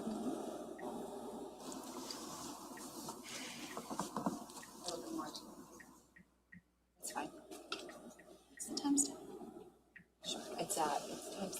6 minutes, 5 seconds.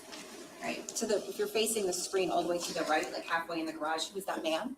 That is Flanagan. Fire Marshal. Flanagan. Okay, and are there other officers on scene as well over there? Yes, to the left where you see the light, that's Patrolman Bones, and I'm not sure who that is, to be honest. You continue. Thank you. Do you know if Fire Marshal Flanagan was made aware at that point that the DVR had been removed from the garage? I believe I told him that we took the DVR. How long was Fire Marshal Flanagan over by that garage area from the time you got back there? Or so, 2 minutes, because then he went, I believe he had to go speak with someone. Okay, do you know who he went to speak to? Yes. Who? Paul Caneiro, Okay, and how do you know that? because he was told that he was advised he was asking who the homeowners were, and he wanted to go speak with them. Now, were any detectives from the Ocean Township Police Department notified that morning of this scene? Yes, Detective Brady, Okay, and why was Detective Brady notified?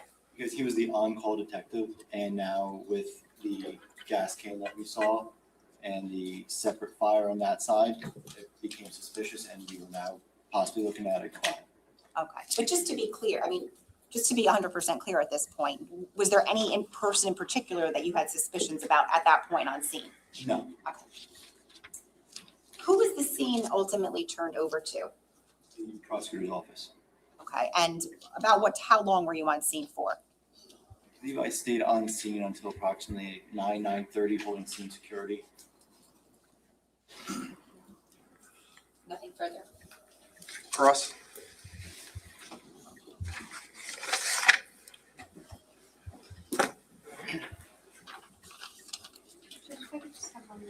Sure.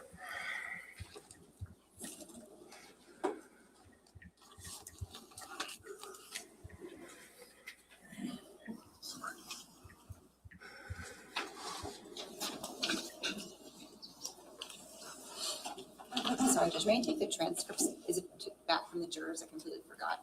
Yeah, we could, just pass them down to the end if you don't mind. And yeah, you can come get them. Thank you. This way. Thanks.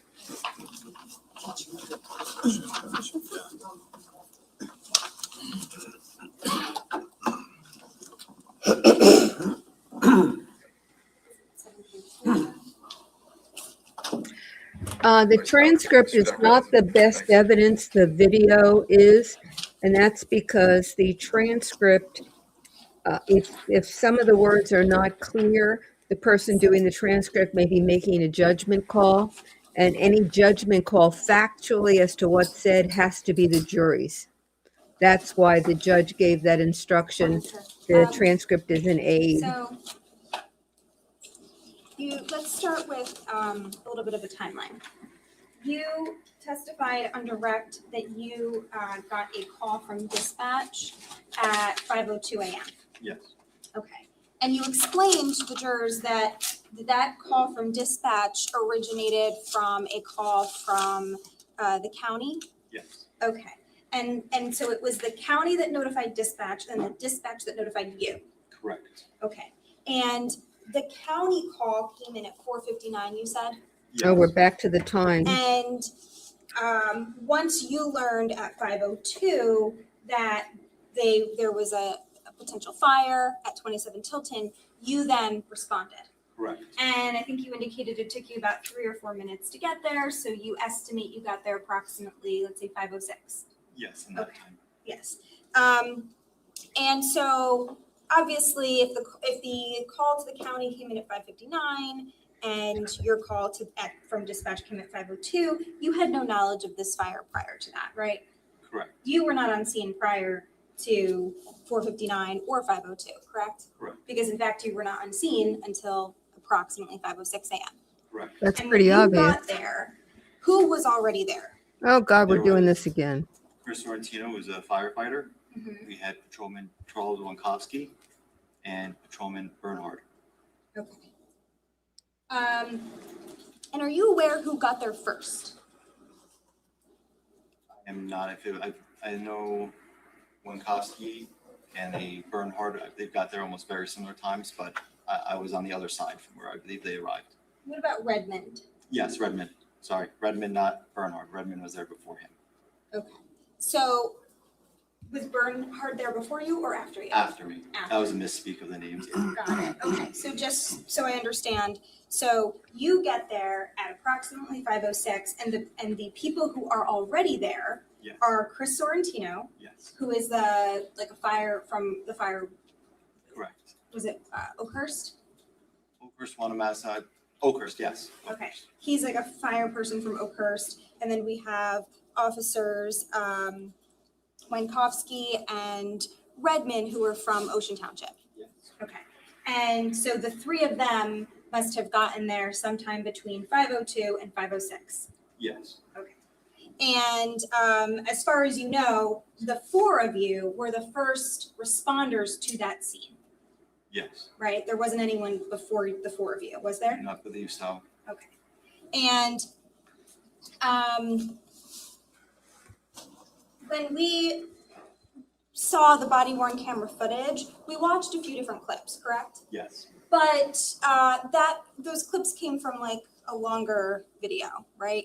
correct. And that video was your body worn camera that was running while you were on scene. Yes. Okay. And why did you turn your body worn camera on when you first arrived? Because when we get to scenes, we were supposed to activate our cameras when we are arriving at the call or on the way to the call. And that's the reason I activated them. Okay. And so what we saw was sort of like clips from the span of about, can we say the first maybe 50 minutes, like close to an hour, but not quite an hour? Yes, And you saw it was dark out, right? yes, Okay. Is it fair to say that it was pretty dark? yes, And when you had your first interaction with the Caneiros, specifically it was Susan Caneiro, right? yes, We saw the video. yes, And when we watched that video, what we saw was you were asking Susan to move the car further down the road, correct? yes. Because you were concerned that the car was too close to the scene.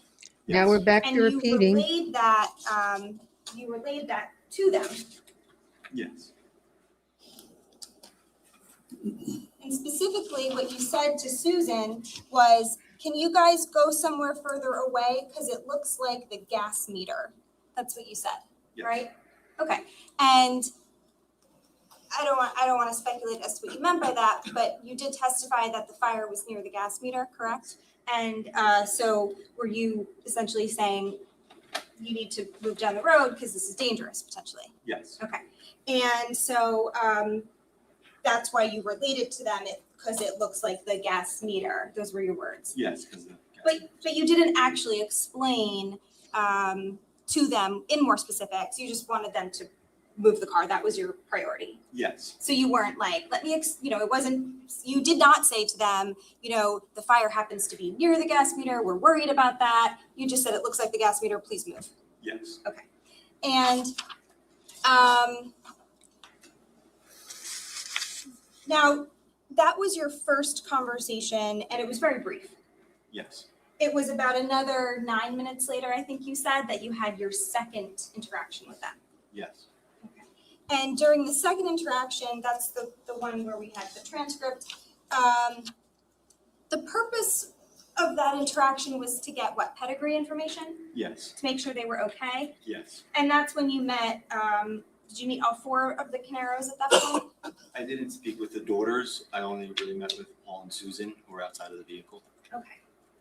And when you met with them, you asked for simple things like their phone number and their date of birth and things like that. Yes, And then you asked, did you guys inhale smoke or anything? Is your chest tight? Again, trying to ascertain whether there were any injuries. yes, And what Paul Caneiro says in direct response to that question is, I hit my hand somehow, yes, okay?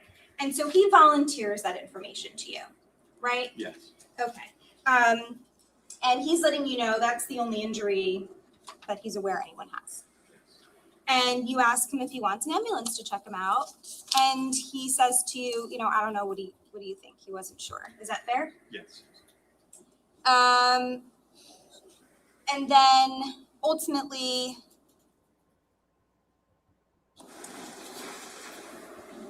I don't know if, if someone gave him like an ice pack of some sort? I think, is that what I'm happened? not sure after that, because he said, him and Susan said they didn't need any medical attention at the time.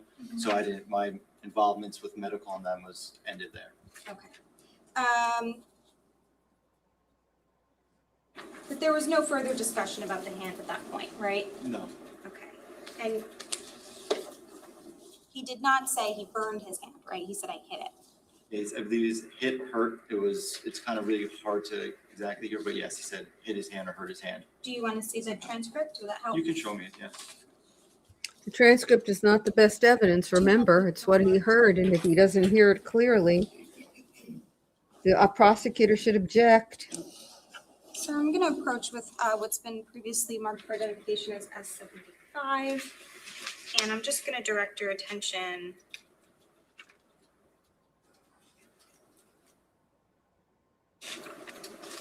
This is a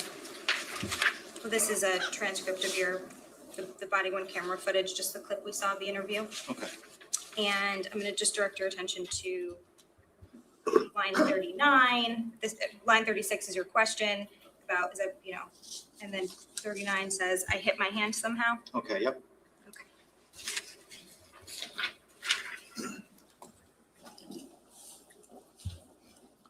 Now,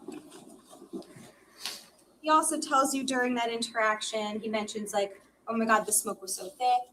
Yes. And he also notes to you that they don't even, like, they kind of ran out of the house. He doesn't even have shoes on. Yes. Remember that? Yes.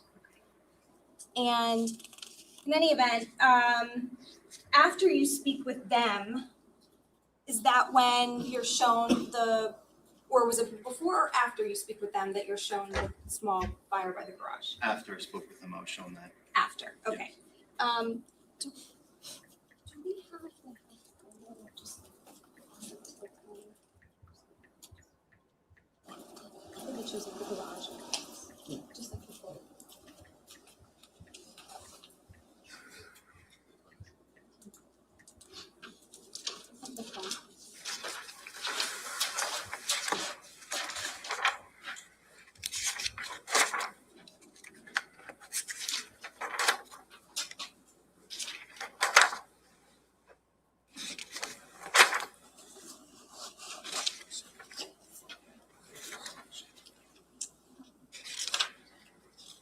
I assume they're not going over to the other side of the courtroom because that's where the jury is, and they want to be sure not to get a view of the jury on the camera. So they're being very cautious about how far they'll pan to what would be our left as we look at the screen.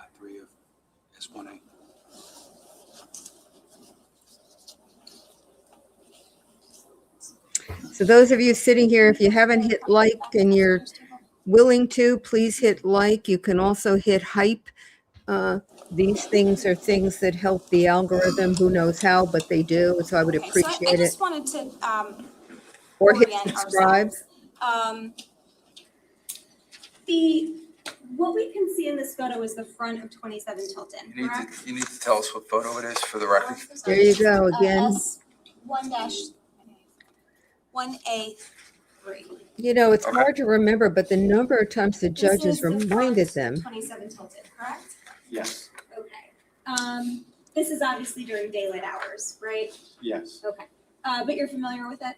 Yes. And what we see on the left side of the screen is the garage, right? Yes. And we see the two garage doors. I see the one on the right. The one on the left looks like it's obstructed by the two pieces coming out, the trim pieces, but yes, you can see the garage doors. Okay. And to be clear, like this wasn't, I'm not saying this is how it was when you first saw it or anything. This is just a photo taken later, right? Yes.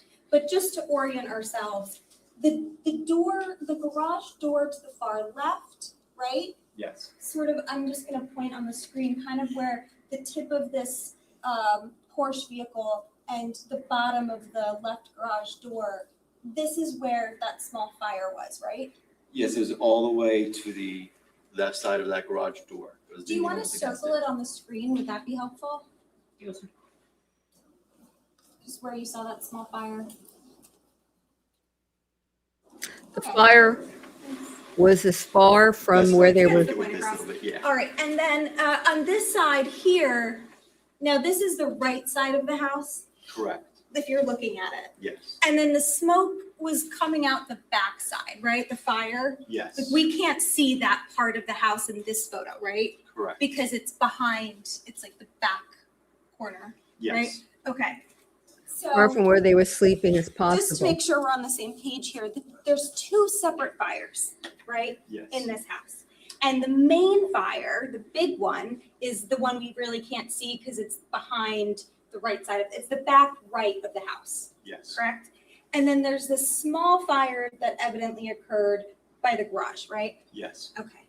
Now, as you're on scene, you can take it down. Hold on for a minute. Sir, so that we all understand, are you talking about the first bay? No, these further bay towards the backyard. So it's the back bay? Yes. Okay, all right. Because it's hard to see from that photograph. So everyone understand we're talking about the back bay? All right. And so we can have that marked as 3.1. Good question, Ollie. Side Is anyone in the courtroom is We on the also chat? see in this photo that the crime scene tape is up, right? Yes. And I think you mentioned that on direct. You said that the crime scene tape was put up to secure the area, right? Yes. But I'll back up for a second. So patrolman, so who shows you the fire? Is it Redmond, or the area of the garage? Is it Redmond? That was Sergeant Jeff Malone. Sergeant Malone. So Sergeant Malone brings you to the garage area where the fire at that point had been extinguished, right? Right. And he shows you some things, right? Yes, And the things he shows you are, number one, the gas can that we saw in your video, it was like laying on the ground, right? yes, Can we actually,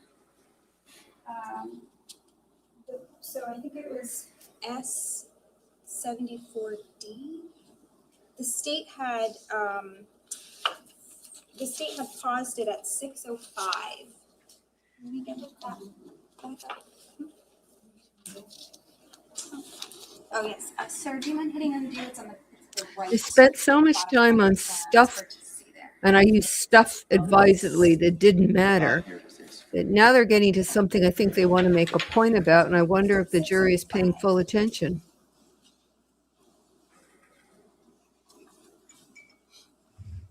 I mean, it's 10 after 12 Eastern time.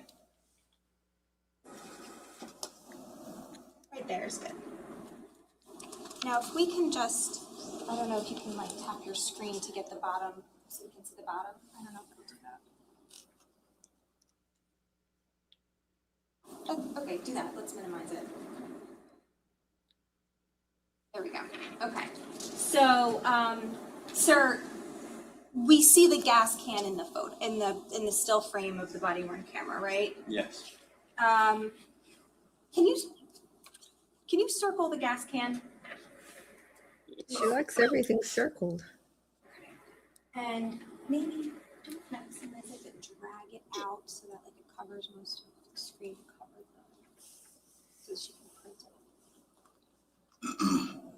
You know what? Let's try again. Do you mind hitting undo? sure. And we're just going to make this bigger to cover more of the screen. Why don't they just do a pointer? You can't like tap in. I can play it. This is the way I do tech. Okay, perfect.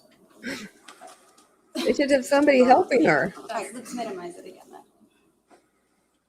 This is not good if the tech is my level. Let's just circle that one, if you don't mind. This is the gas can I'm circling. Okay, and then if we can capture that. And for purposes of the evidence, we'll just like redact or the actual screen, which is not part of the evidentiary photo. Would you like me to circle where the burn marks are on the door so that people can see a little better in this image? Sure. What a helpful police officer. So we're looking at the left garage bay, Yes, and that's where that small fire was. yes, And we can kind of see in the photo actually like the char marking from where the little fire was. yes, there's a fire there. There was another fire that was on top of the vehicle as well that was extinguished when I got there as well. Okay, let's talk about that one. You observed so if we back up for a second, there's multiple cars in this driveway, Yes, right? And I think there was 3 total. yes, And there's a Jeep that's kind of further back down the driveway. yes, But then there's 2 Porsche vehicles closer to the garage. yes, And are they parked side by side? yes, And one of them had like a big, like a burn mark on the hood, or yes, maybe multiple burn marks. yes.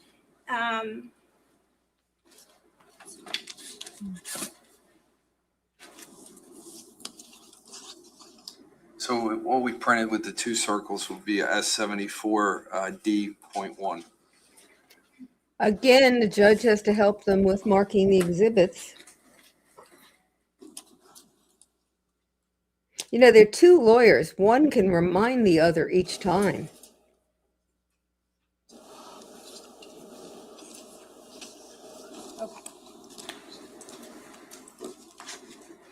You know, this is important for the trial, but it's really important when they do an appeal, I'm going to show the state what I've marked as D1-200, which they will D1- if he loses.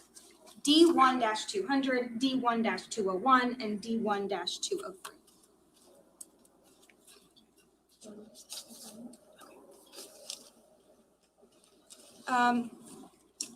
Judge, may I approach? You can. Sir, I'm approaching you with just a few photographs. Do you recognize what's in these photos? Yes, that is the vehicle that was parked in the driveway with the burn marks. Is that, we can see in this is D1-200, there's 2 Porsches parked next to each other, Yes, and the Porsche on the right is the one with the burn marks. yes, Okay. And this is, would you agree, this is the same car in all 3, it's just slightly different angles? yes, Okay, and does this accurately depict what you saw, like the burn mark that you saw in the car? yes, it depicts the burn marks. Okay, permission to publish? Yeah, so it's 200, 201, and what was the last one? Is it 202 or 203? It's D-1 for all, and then it's. There was a question much earlier about why 2 maps of the 200, 201, house, and 203. 203, okay. and they marked both of them. It's because for jurors, one juror may be able to visualize better if you actually see the houses, and the other might be able to visualize more with an actual street map. So it doesn't hurt to have 2 different views. This is the first photograph, and can you describe what we're seeing there? Hold on, which number is this? Is this 200 or is this 201 or 203? This is D-1-201. 201, okay. I know what it is. It's the front of the car You're with the seeing mark. The previous fire damage that was. I can testify. Okay. Ignore me. I'm getting, This is what you observed when you came on scene. Yes. When I was Not over there. immediately, but after you I'm spoke to getting the cars cranky. the second time, when it was Sergeant Malone who showed it to you. Yes, that is correct. And then I'm just gonna show a zoom out of that, which is D-1-203.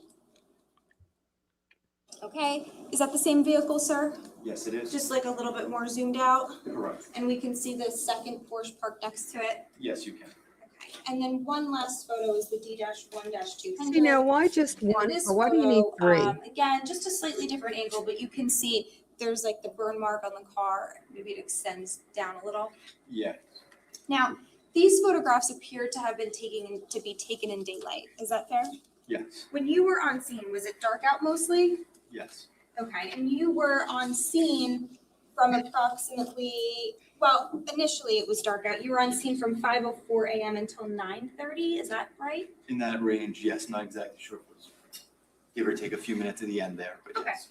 Let's say approximately 4.5 hours. Fair? Okay. Yes. Okay. It obviously wasn't dark that entire time, but maybe it was dark for the first, I don't know, couple hours. First hour and a half or so before like 6:37ish. Yeah. That's Okay, 5 to like 6:30 or 7-ish. yes. It was dark.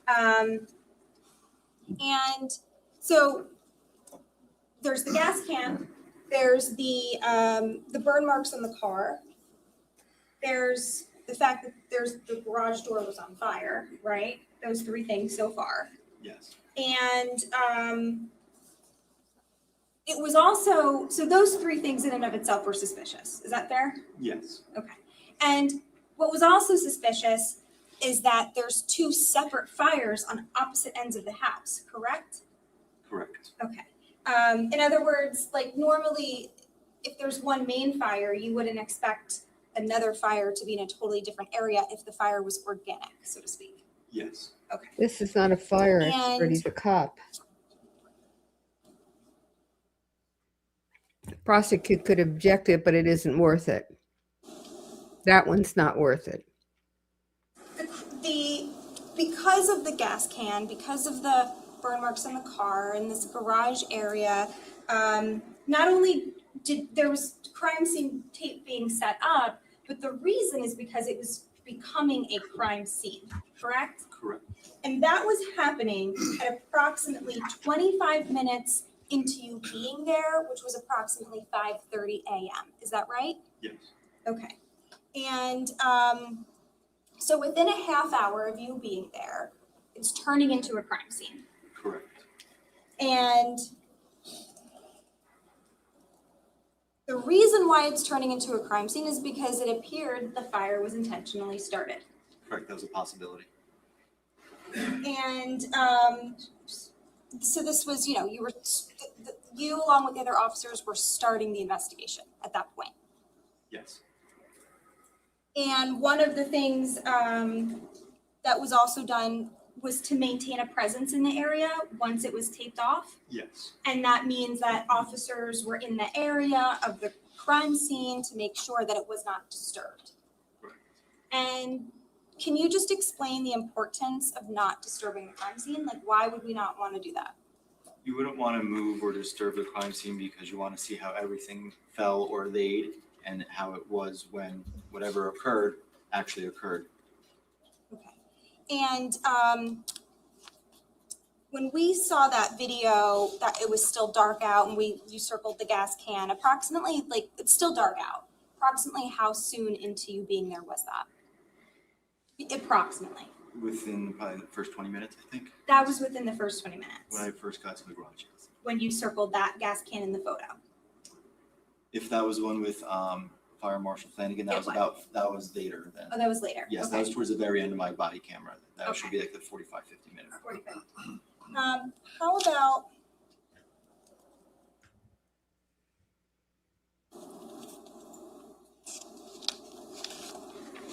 so it was within the first hour, Yes. and it was after the crime scene is starting to be set up, Yes. again, to make sure nothing is disturbed. Yes. And the way that you saw the gas can in that photo, you agree that's what you saw at the time you saw it, right? Yes. Wasn't changed, was it? No. And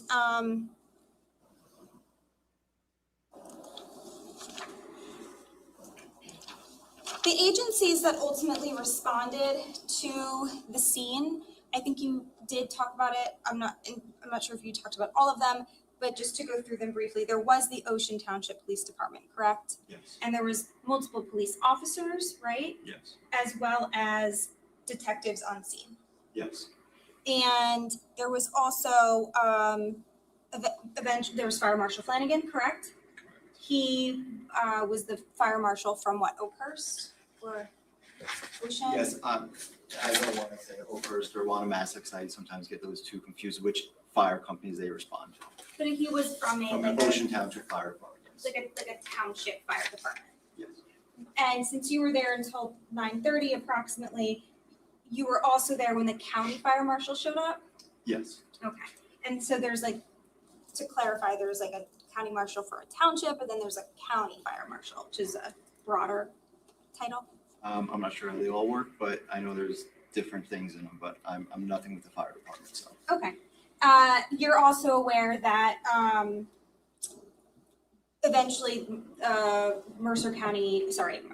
Monmouth County Prosecutor's Office was contacted, correct? Yes, And that was when you were still on scene, right? yes. Do you know around what time that was? I'm not sure what time they were called out exactly. No. Was it like toward the beginning, the end, or the middle I'd say when it you was- were there? It was within probably the first hour and a half hour, because that's when we called in our on-call detectives, we probably would have let major crimes know as well. Okay, so within the first, we'll say hour and a half or so, Yes, right? The county prosecutor's office is notified to come on scene, right, at 27 Tilton, yes, Mr. Caneiro's house. yes, And this is again because of the investigation that's unfolding and the suspicious fire that could be intentionally set or is likely intentionally set, yes, based on what you knew at that time.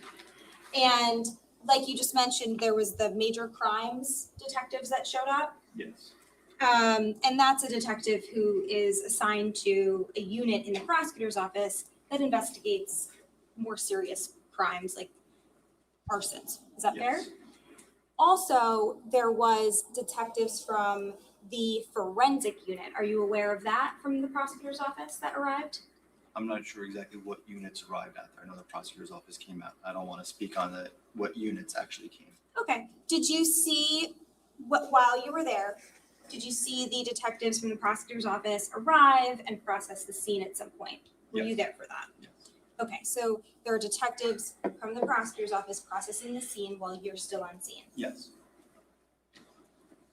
And the fire departments that responded included, I think you said Wanamasa, yes, yes, and Oakhurst. yes. And were you aware of any other fire departments or no?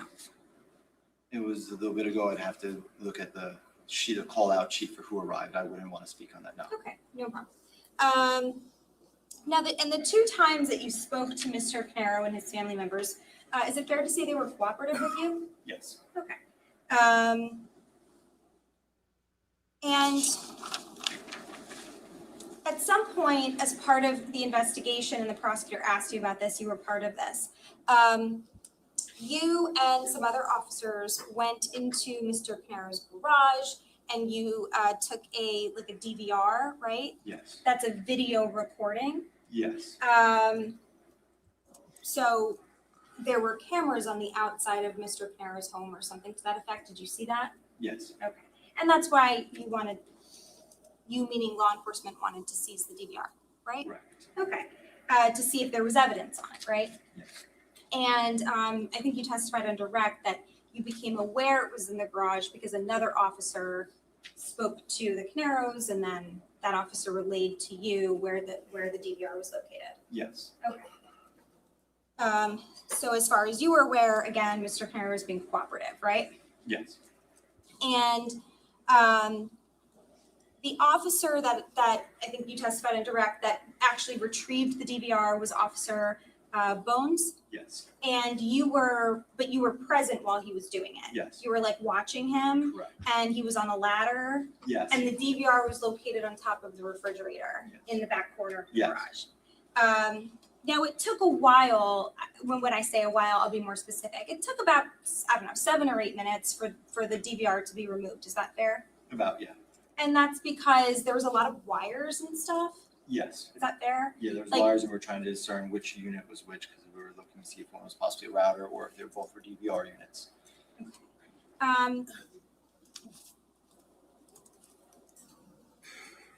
Ladies and gentlemen, we're going to take a break for lunch. Doesn't seem like we're going to stop.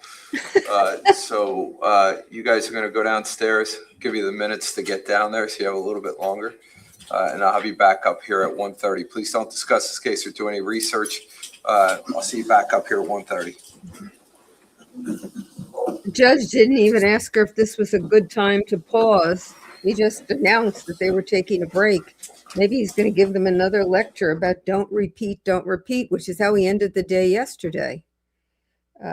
You all, I recommend, should take notes, not on all this stuff, because you don't need to take notes to remember how long it's taking, but just a note to see if the repetitive nature and the piece by piece by piece that she's going over tie up to anything in the defense later. I mean, I can't see that it's going to tie up, but potentially, I suppose it will. And then there would be a reason for this deadly drumbeat of all kinds of information that isn't really needed. She did not need 3 photos of that car. One would have been enough. I don't know that the other 2 showed anything more or different or useful. I mean, I could go on with the number of places, but I don't have to because you sat through it too. You probably have more examples than I do. So anyway, if there are questions, I'll take them now. Otherwise, we will all just take a long lunch break and I don't know. In this area of the country, you could have a glass of wine now. If you're on the West Coast, I'm sorry, but it's too early. So you can't.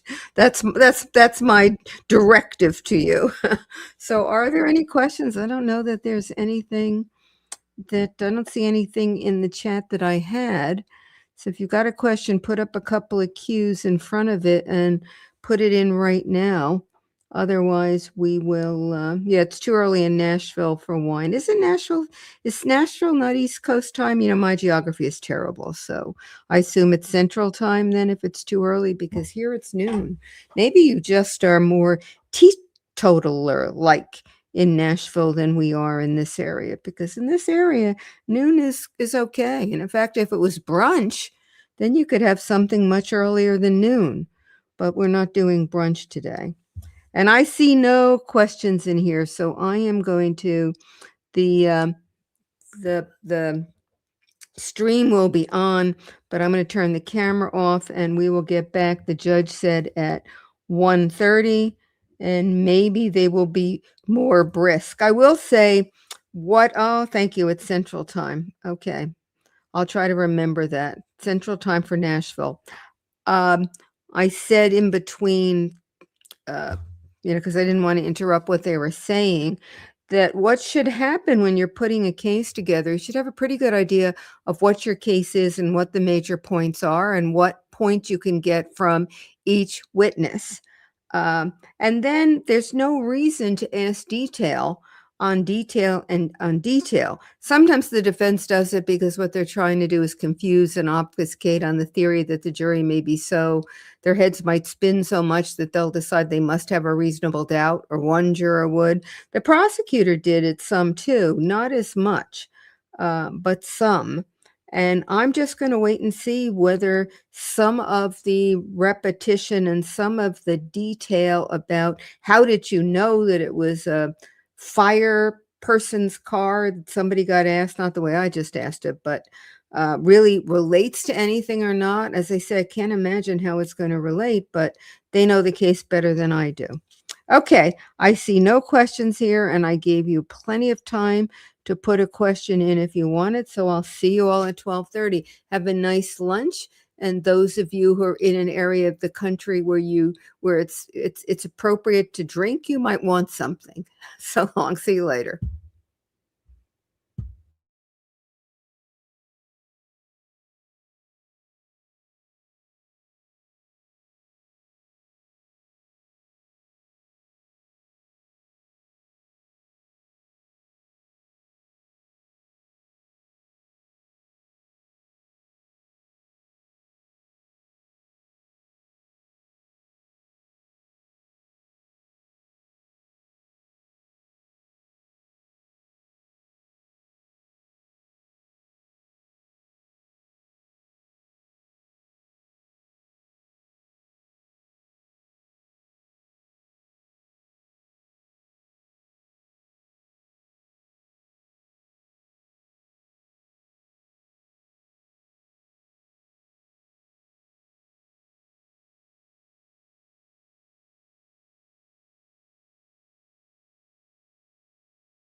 Is anybody there? Or are you all still on lunch break? I have no idea. I don't know how I would know. Let me check to see if anybody is responding in the chat on my phone, because that would be the way for me to discover this, assuming I can, which may not be possible because I'm not really conversant at this sort of thing. I can only try. I can, yes, only try. Let's see what's going on here.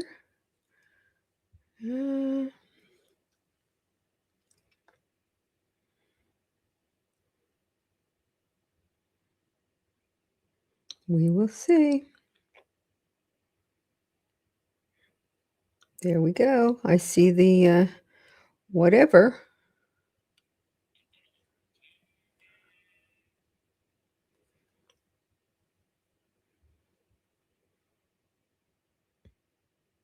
Okay. People are saying they're here, but I don't see any questions, so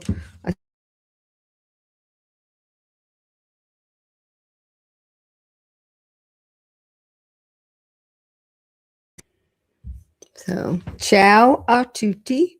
I guess we will wait for the judge to reappear. On my clock, he has 2 minutes. And I don't, some of you may have a better feel for this judge. I don't know whether he is timely or whether he gives a time and then fudges a little. As we know, Judge Everett of the Adelson trials is very timely. When he gives a time, it's right on time. And then we had the judge in the Brian Walsh trial, who was so precise and so crisp and so everything, but then towards the end, she slid on time. So it was quite a disappointment because I liked her generally. So now we'll see about this judge and whether he is good at it or not good at it. There's some questions. Okay, Amber says there are questions, but I don't see questions, Amber. I see no QQQs anywhere in here. You must be looking at a different chat than I'm looking at because I see none. Okay, Profers. Amber says there are questions and I don't see any questions. So I don't want to not answer your questions, but I don't see them on my chat on the phone. So there's a problem here. Amber, I see no question. Oh, I see one. Okay.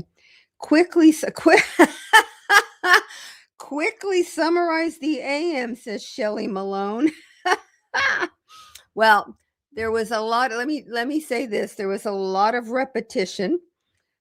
We didn't get very far. We finished up with the forensic, the detective who does forensic financial stuff, and she got a little impatient with the defense lawyer who wanted her to answer sort of a tiny little question answer, and she wanted to give context, and they were in this push-pull.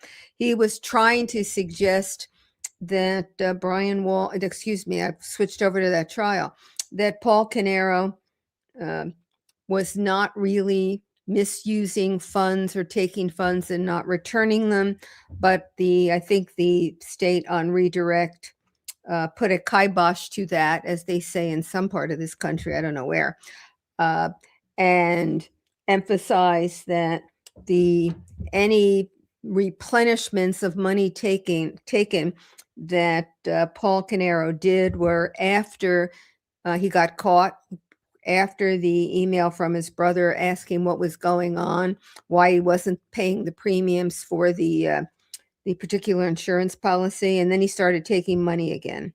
So that was that witness, and then we heard from a couple of neighbors who talked about seeing a couple of men in, dark clothes running towards the house, and that was never connected to anything except they banged on the door, and it looked as though that's when the fire started, at least on one side of the house.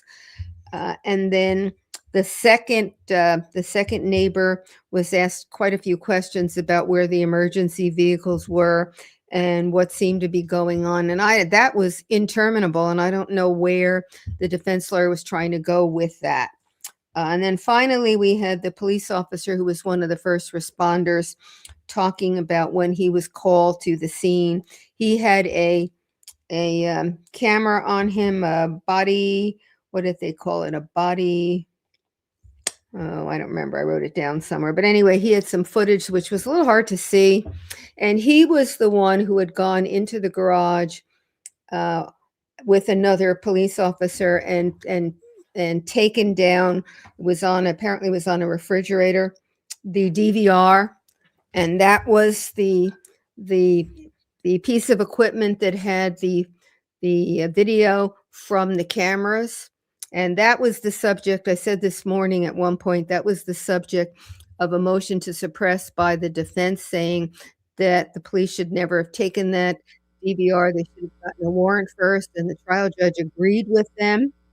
And it went on appeal to the appellate court, and the appellate court agreed. And then the state appealed to the state Supreme Court, and the state Supreme Court 7-zip reversed and said you didn't need a warrant. The fire was an emergency.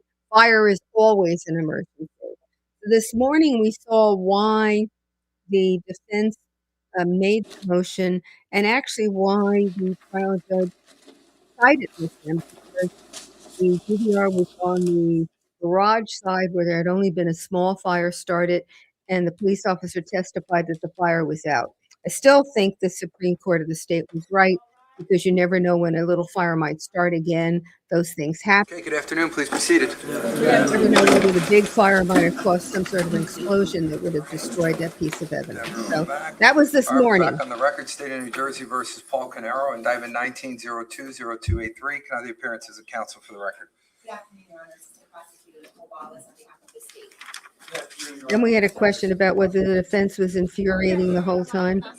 The defense has been slowly plodding through the evidence. Okay. Slowly Mr. plodding Caneiro. through the evidence. All right. We will. No, we won't. And that was from Jeremiah Go back up, MC. sir. G.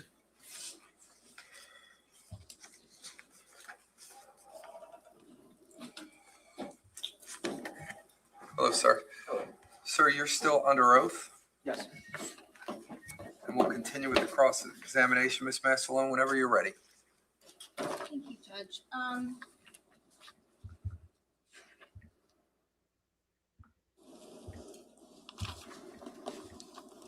So we were talking about, just to recap, some of the suspicious things that, were on the scene, correct? Yes. When we talked about the gas can, that was found right in front of the garage area, correct? Yes. We saw a photo of that? Yes. Or a still shot from a video? Yes. And we talked about the burn marks on the car. We saw photos of those. Correct. We talked about how there's two different fires in opposite sides of the house. Yes. And we talked about how, in addition to there being like the burn mark on the hood and the fire char marks that had been extinguished, was there like some gasoline on the ground or something? There was some gasoline splatter you could see on the car as well. Okay. What appeared to be gasoline splatter. Okay. And so did it appear that, in fact, you had looked at it and you said, it looks like they threw gas on it, Yes. right? And when you say they, you mean whoever did this, Correct. right? You noticed the gas splatter specifically, Yes. and you say to Officer Redmond at one point, you can see the gas marks, see where they threw the gas, Yes. right? Okay. And then we talked a little bit about how there was a search or there was a DVR system in Mr. Caneiro's garage, right? Yes. And you and some other officers went into the garage to retrieve it, Yes. to see if it had any relevant evidence on it. Yeah. Okay. And again, the basis of you knowing it was there is that another officer spoke to Mr. Caneiro and his daughter, right? Yes. And you were never told, like, you can't get it, right? You just, Correct. so I'm gonna show you a video of, this is from your body worn camera, and it's just it's a few portions of the search. I previously spoke to the state, there's no objection?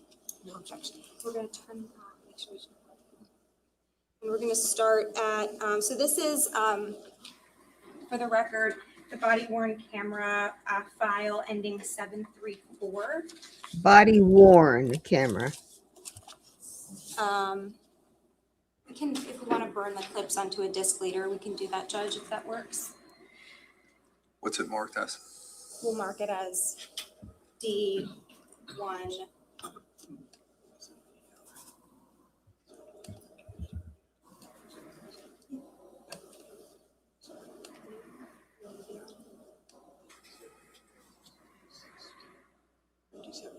D71. And we'll do, it's gonna be D71, this will be A.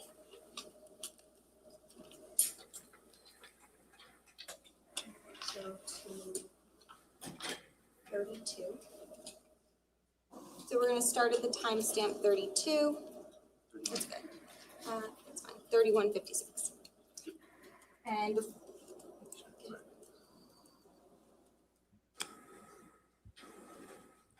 okay, so we're at 31:56. Before we start it, just to orient ourselves, Officer Marino, this is Mr. Canairo's garage, correct?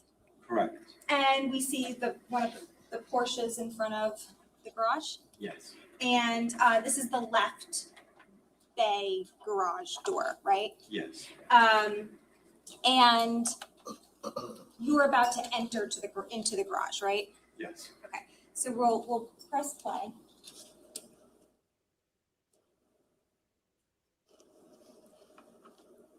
Can we pause it just for a second? So we see the timestamp is like 32 minutes, right? Yes. And you indicated that you had turned your body worn camera on when you arrived on scene at approximately 5:06. Correct. So when we see the timestamp of 30, because the video itself doesn't have like a date or a time on it, right? But we can surmise that because of the timestamp and because of when you turned it on, we're about 32 minutes into you being there, right? Which is cool. We're approaching about 5:40 a.m., right? Correct. Okay.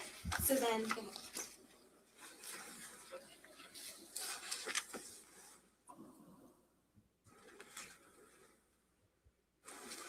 I noticed that their garage has 3 I'm gonna pause windows. it here and just, can you identify on the screen, do you see there's like a refrigerator and a freezer?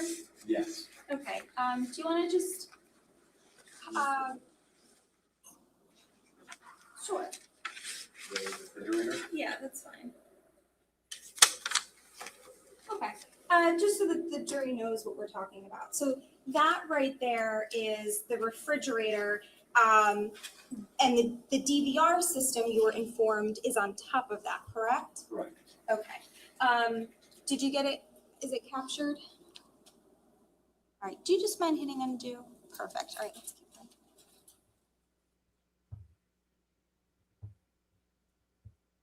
I'm gonna pause it. We're at, what's our time? D71.1. Okay, we're at 32:18. I'm gonna fast forward a little bit. Is it fair to say, Officer Marino, I'm sorry, is it fair to say that for the next few minutes, you and the other officers are kind of like walking around the garage and just, there's a ladder on the wall, right? Yes. And because the DVR is on top of the refrigerator, the ladder was removed so that Officer Bones could reach on top of the refrigerator. Do you recall that? Okay. All right. So we're going to fast forward to 35 minutes.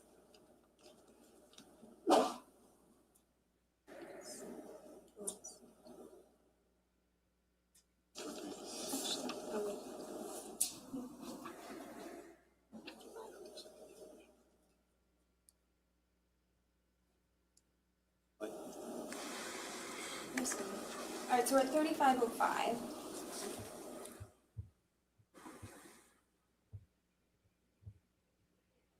Okay, can we pause it for a second? Okay, now this is are you reaching up there initially? Is that you, your hand? Yes. Okay, and, can we see now, it was the light on the garage, there was originally a light on in the garage, right? Yes. But then it gets dark, correct? Yes? And is that because did the power got cut off at some point while the firemen were working or I something? believe they shut the power for the house. Okay, so it's now, just to clarify, we're only a few minutes later, but the power is off in the garage, right?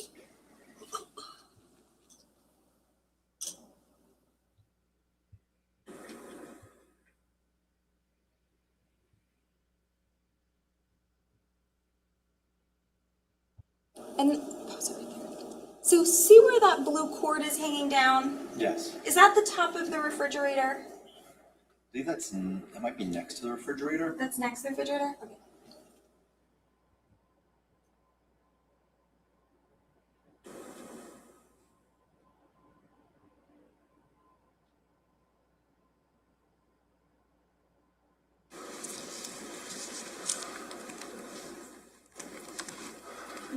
No, that is the refrigerator. That is the refrigerator. We can see, because you're directing your flashlight to the top of the Yes. refrigerator, which is where the DVR is, Yeah. right? I'm gonna fast forward again to 37 minutes.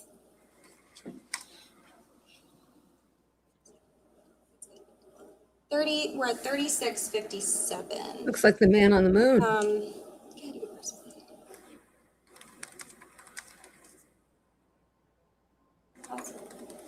Now, it's a little blurry at the moment, but we just had the occasion to see on the left hand of the screen, is that Officer Bones? Yes. And we can see he's standing on a ladder, maybe it's a different ladder, he's sitting on a ladder Yes. and he's like leaning over the refrigerator, trying to figure out which item is the DVR. That and the wires too, because there's a bunch of wires. We had to make sure we got the correct wires for the power. Okay, you wanted to make sure that when you got back to the police station with the DVR system, you had the correct wire to plug it in. Correct. Okay. All right. Okay.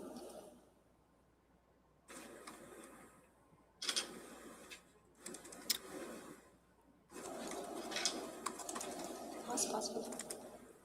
Did you see what Officer Bones just picked up there? Did it look like a power strip? If you want to rewind, I can try to look a little closer. Just like, She's really testifying. You can ask leading questions on cross, but she seems to be really doing it. I can't tell from that if it's a power strip or not. keep going. Looks like maybe he's trying to hold a wire, but Right there, what he Yes. grabs right there, it's in his hand. Does that that may be look a like? power strip from what it appears to be. What about, do you remember whether it was a power strip? No. Were you paying any close attention as far as like what things were plugged into and where? I was letting him handle it. I was kind of watching him, making sure he wasn't going to fall or anything. Okay, there's no like outlets at the top of the wall there, right? That you can see? That I'm aware of. I did not look for them. Okay, well, you did say there's a lot of wires, right? Well, a lot of wires that I had to take back to the car, a handful of wires at one point when we were watching the other body camera I spoke of. The wires are from like there's a lot of wires on top of the refrigerator, is that Yep. what you're saying? Well, it appears that way right here, but I'm only speaking about the wires I had in my hand. I don't know if there was 10 wires or 20 wires back there, so I Okay, don't know. there's at least a few, is that fair to say? Yes. Okay, and so do you know whether the outlets are like where they are specifically? Are they No. behind the fridge? I do above not know. Okay, you don't know. And you didn't take note of that, No. right? Okay.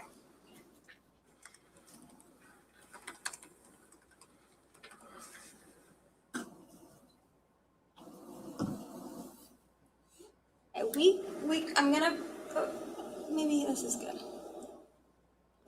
If he's worried about the officer falling, he doesn't seem to be close enough to help. No, let's fast forward. So I'm gonna stop it at 37:32 and I'm gonna fast forward to 38 minutes. Let's go 37:59.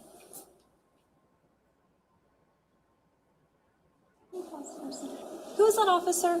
That's Redmond. That's right. Patrolman Redmond. Okay, and in his hand, does he have the DVRs that were recovered, or? Yes. So Okay, now we and know they have the now you're DVR. focusing on the wires at this point, is that what's happening? Yes. I believe he is getting the wires and coming down at this point, and we have one wire already. And again, it's fair to say that this was like taking a little bit of time because there was a lot of trying to figure We asked out this what's already. Yes. what wire is what system is what belongs to what. Yes. I mean, we could have just said they took the DVR. Nobody's We quarreling. just kind of saw, I think that was in your hands, there was like a few different cords. Yes.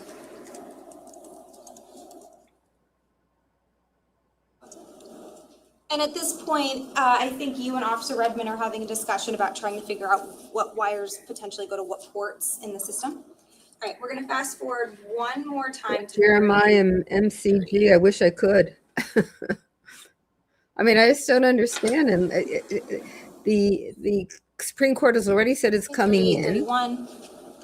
We know they took it, but I And don't understand what this does, except now We she see gets to Officer show a Bones, picture. again, working on some wires, possibly a power strip. Yep.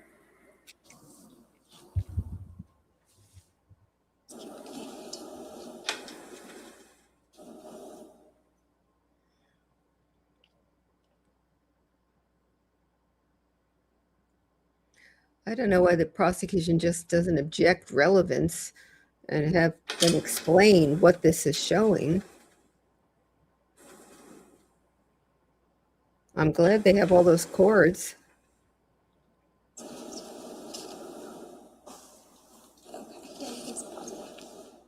Okay. Is that Sergeant Malone? Yes, it is. Okay. So, at this point, you've retrieved the DVR, Yes. right? And I think again, from that last clip, would you agree with me that you can see that there's like a bunch of wires on top of the refrigerator, Yes. freezer refrigerator? And you didn't, again, you didn't take note, all of those wires, you have no idea what was plugged into the wall versus a power strip versus anything else. Correct. And why do we care? And, can we fast forward 30 seconds?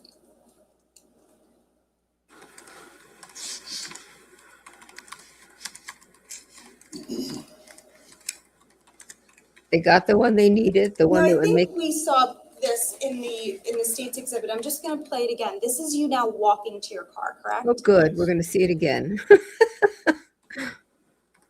I hope she's gonna tie this up some way. Does she think she's gonna claim they switched DVRs on the way to the car? It's, I cannot imagine what this is about.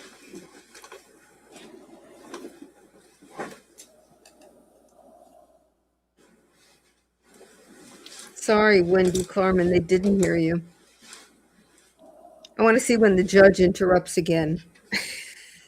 I think he's been trying to stay out of it, but I don't know how long he's going to be able to do it.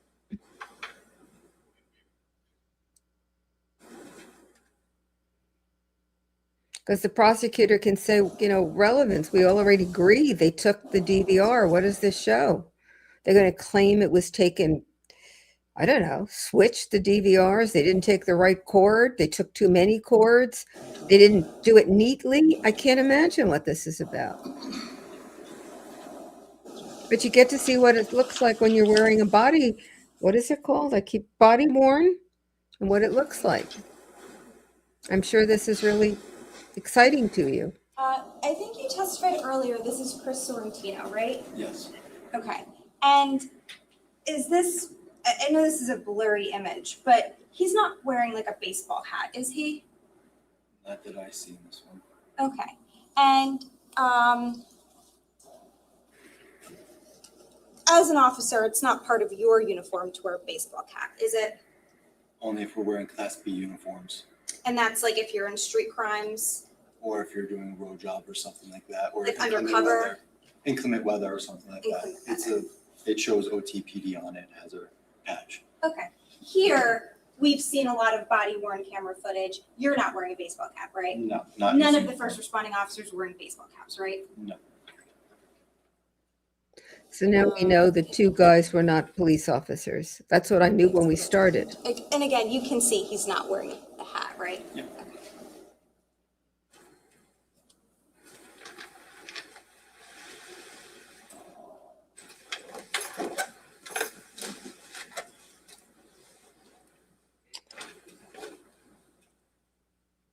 Matt Mello, no, they didn't have a warrant, but this was an exigent circumstance, an emergency to take it.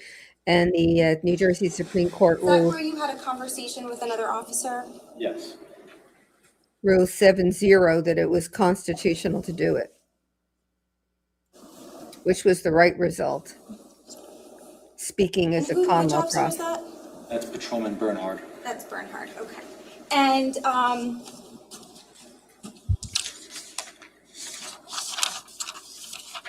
after you speak to Patrolman Bernhard, that's when you put the DVR in your vehicle, Yes. correct? Now, I think we can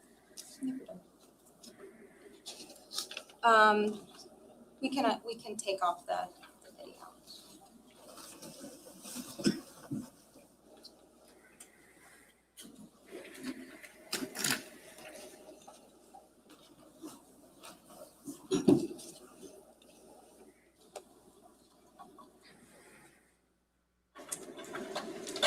I wonder whether So law enforcement, the purpose of again, removing the DVR and taking it was to look at it and see if there's any evidence on it, right? Correct. Okay, did you ever ask Mr. Caneiro or his wife or any of the residents of the home whether they had access to footage on their phones so that it could be looked at sooner? I did not. And the gas can that was in front of the garage, did you ever say to Mr. Caneiro or his wife or any of the family members, hey, can I take you over here and can you look at this and tell me if this is your gas can or not your gas can, or if you've seen this before? No. at night, in the dark, with the fire still going?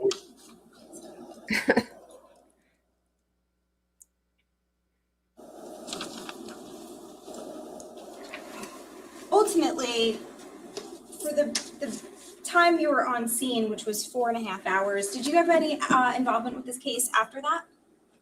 No. Okay, so you were on scene for about 4.5 hours, like approximately 5-ish to 9:30-ish, and that was it. Then you were done. Yes, I wrote my report for the fire investigation. That was it. Okay, and When you think of law enforcement, prior to you leaving, you had a conversation at one point we saw with Fire Marshal Flanagan. Yes. Were you relaying the suspiciousness to him after he arrived on scene? Like you were telling him about the gas can in the car and the things? Yes, that's when I walked up. That was all getting explained to him. Yes. You had him at the like the area of the garage, right? Yes. And he was informed that it was a crime scene, Yes. right? Okay. And was he informed that like detectives were coming and the prosecutor's office was coming, or not yet? I'm not sure if we told him at this point. You don't recall? Yeah, I don't That's recall. okay. All right. But it was made clear pretty early. I think Fire Marshal Flanagan got there approximately 5:30. Is that, I don't know, does that sound right? With this- The first time I see him is when we get to that garage scene where he's speaking. And that was, do we have the That's when I time? returned back from dropping off the DVRs in the vehicle. And that's within the time frame of your body worn camera, so we within know 50 it's, minutes. we know it's within the first 45, 50 minutes or so. Yes. And at one point, two you're defense having a lawyers, conversation with Maureen. officers Redmonds and Bones, and you said, I think it's messy. Do you recall saying that? No, I'd have to see that in the transcript. Sure. please. I don't believe the transcript. Listen to the tape. The transcriber could get it wrong, officer.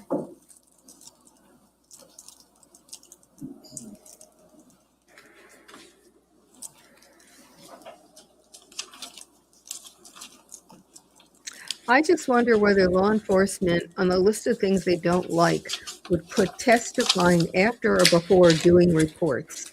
If any of you have a feeling about it, just put it in the chat. We'll see how many people think officers would prefer to testify than to do a report, and how many think it's the other way. Because they don't like doing either, at least not much.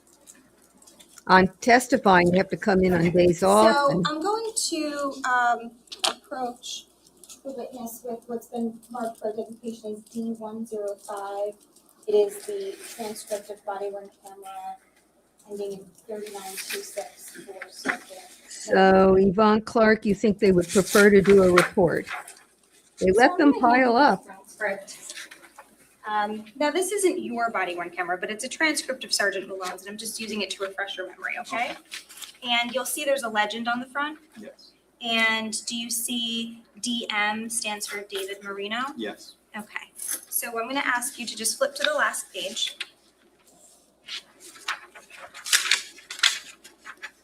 And just read, it's a half page, just read that, and when you're done, let me know. Oh, everybody thinks they hate reports more.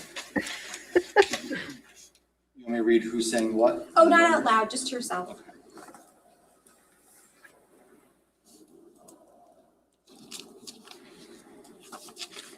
I don't know why the prosecutor doesn't object to this.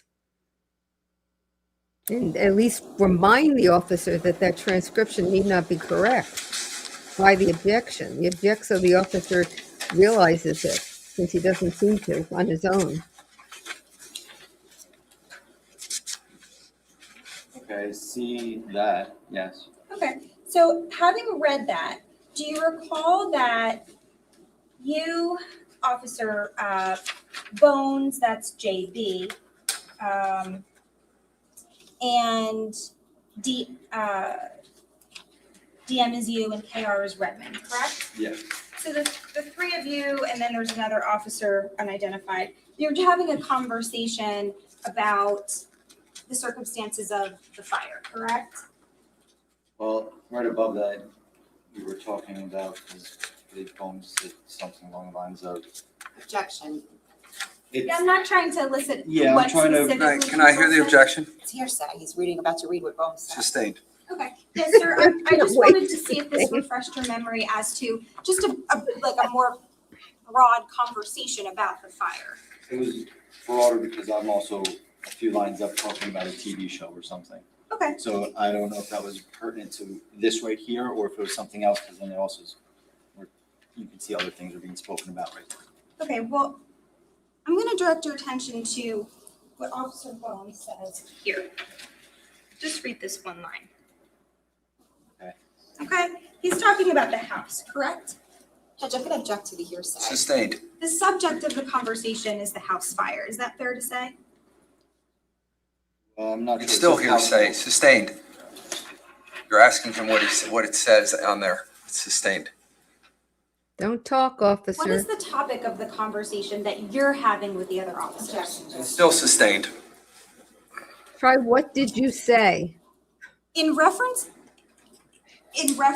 the fire, you say, I think it's messy. Again, I don't know if I was speaking about the fire or if I was talking about a TV show that I was talking about 4 lines above this.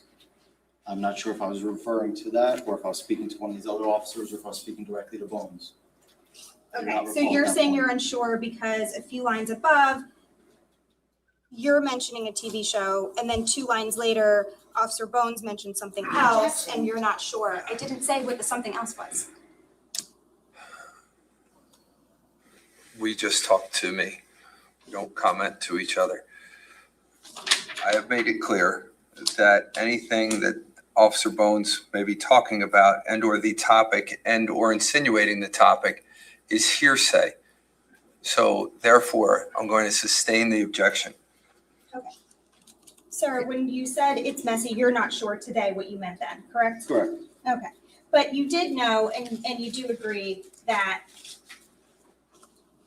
at this point in time, and when I say at this point in time, I mean while you're on scene, right? You had made several comments about the suspicious nature of the fire, correct? Yes. And we went through them before, we don't need to go through them again. Thank God. But you did make several remarks to other officers about how it was suspicious, right? Correct. And what that means is that it was suspected that the fire was intentionally lit, right? Yes, And that's why the crime, oops, sorry. Yes, that is one of the possibilities. That's why we put the scene up and we made sure we kept it secure. Which was at approximately 5:30 a.m., right? Yes. I don't have any other questions. Thank you. Redirect. So she's All going right, to you try can to step down, sir. State and call the next witness. try to show that someone other than Paul set the fire. This seems to me to be the only explanation for what she's doing, but Thank you. she's doing a Good lot day. of stuff that doesn't relate to that point, if that's the point.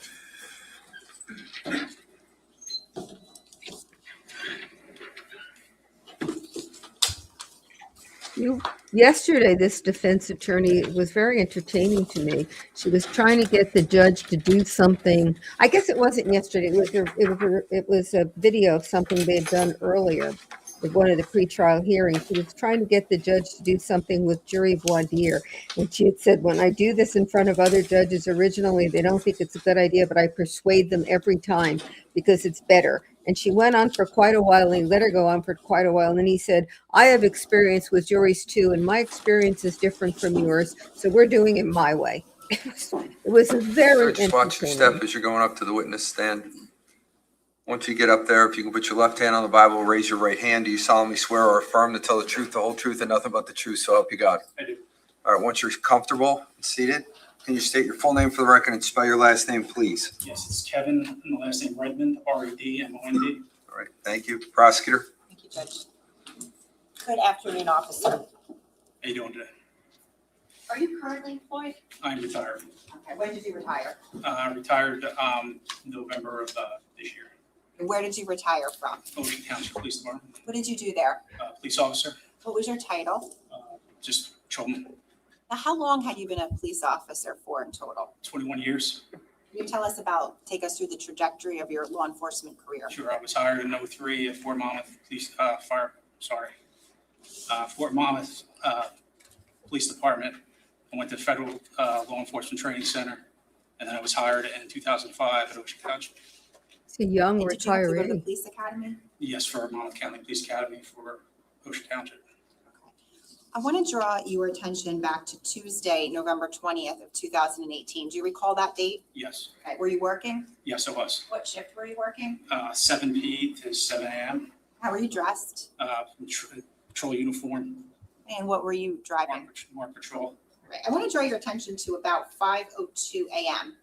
on that morning. What, if anything, happened at that time? I was dispatched for a smoke condition in the basement In the basement of where? of the residence at 27 Tilton Drive. So you're dispatched to 27 Tilton Drive? Correct. Is that in Ocean Township? Yes, it is. Okay.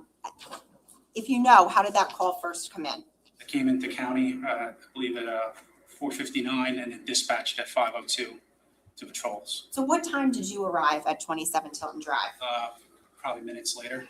When you arrived, was there anybody else on scene? Yes, the homeowners. Okay. When you say the homeowners, who was that? That was, it was Paul, Suzanne, their two daughters, Caitlin and Marissa. Okay. And did you learn their last name at some point? Caneiro, yes.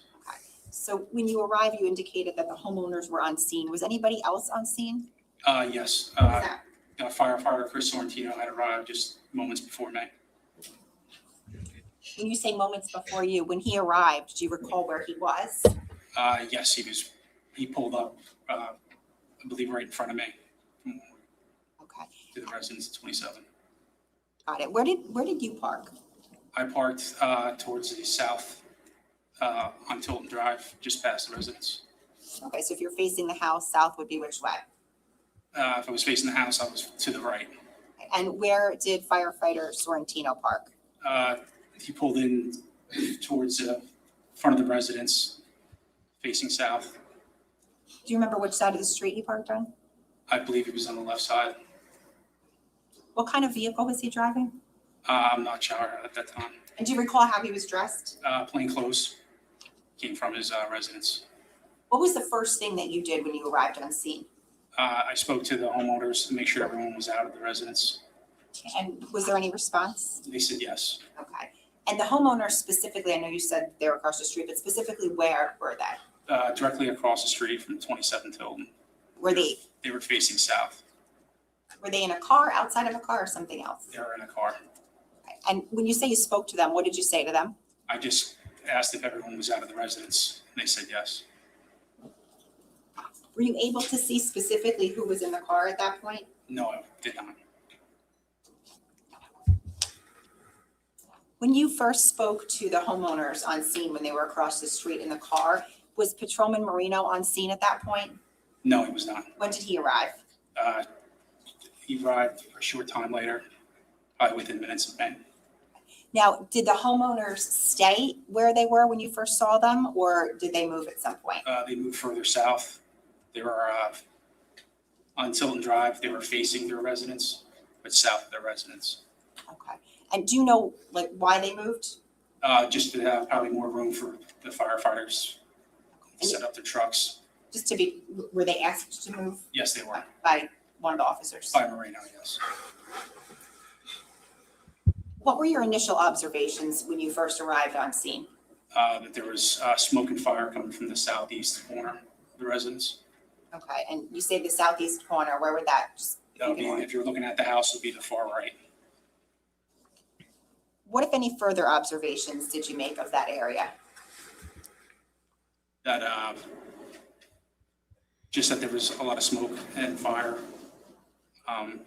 From there, I walked up toward the southeast corner where firefighter Chris Sorrentino was. He was trying to extinguish the fire with, there were water extinguishers, not the chemical kind. Do you recall what the fire looked like at that point, or how high or low it was? It was rolling from the basement all the way up to the soffit, to the roof.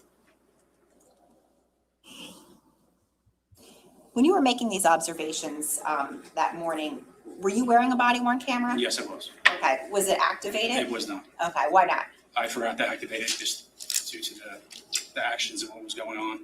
Did you later activate it at any Yes, I point on did. scene? Do you remember about how long? I don't recall. Okay. Now, while you were making these observations, and just correct me if I'm wrong, did you indicate you were over near the fire? Yes, it was. Okay. Were any other officers standing near you? Charles Wilkowski was Okay. standing next to me. Do you know if he was wearing a body-worn camera? Yes, he was. Do you know if it was activated? Exactly. Okay. Did you have the opportunity to watch his body-worn camera prior to today? Yes. And what you watched on there, did that capture the observations that you initially made when you were standing next to him over by where the fire was? Yes, it did. And when you reviewed it, was it a fair and accurate depiction of that? Yes, It was. okay.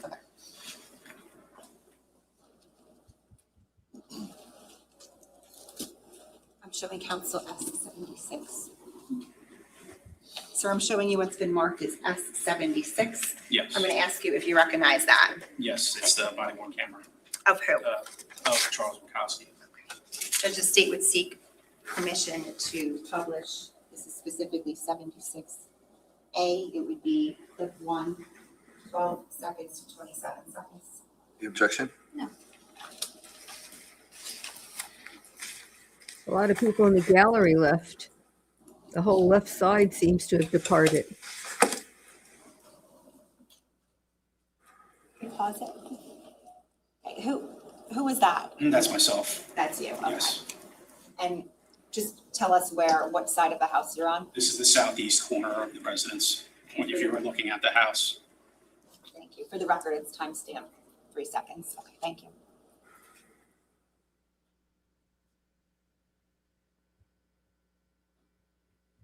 Who is that? That's Chris Sorrentino, firefighter.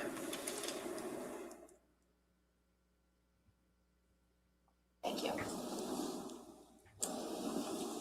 Now, are there other portions of Officer Wienkowski's body-worn camera that you watched? Yes. And did those portions capture yourself and observations that you made while you were standing near him that morning? Yes, it did. And did you had the opportunity to watch those prior to today? Yes, I have.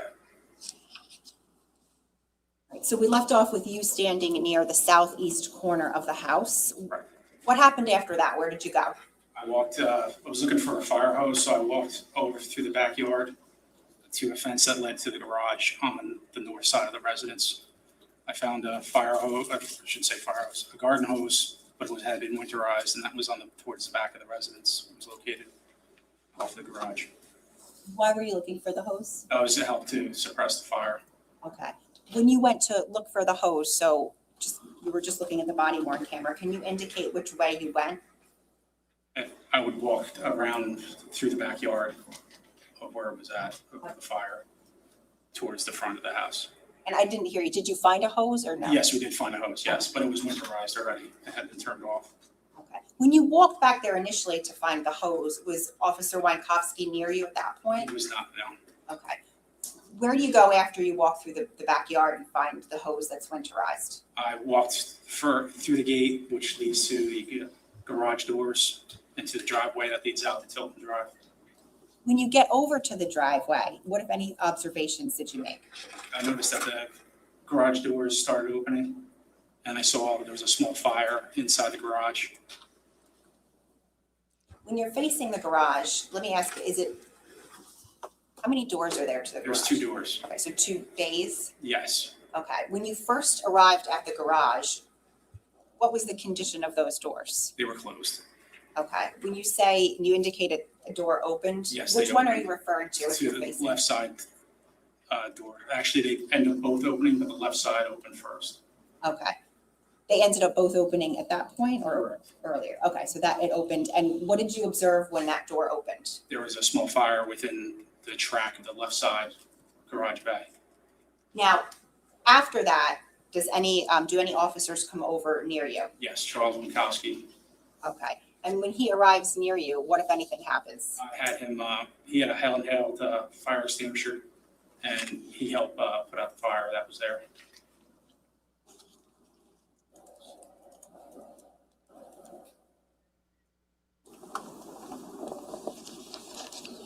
Were there any other observations that you made of that area after the fire was put out? Yes, I found a gas can that had the burnt nozzle on it, and there was a white Porsche Macan that was in the driveway that had burn marks on it.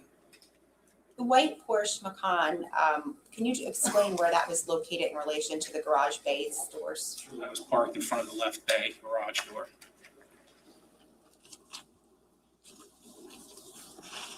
Were those observations that you made over there, including the fire that you saw, was that captured on Patrolman Wienkowski's body-worn camera? Yes, it was. When you watched it, did it fairly and accurately depict those observations? Yes, it did. At this time, the state would seek to play 76B. It's going to be timestamp 310 to 345. Any objection? Okay.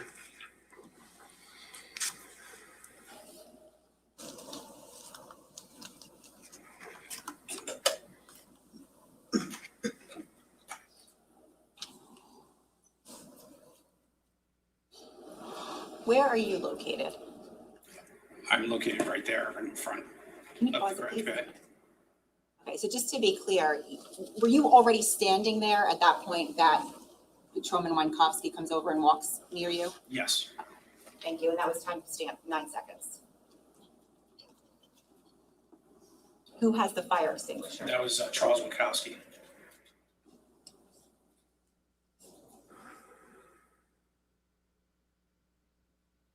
I guess they can't park their Porsche in there.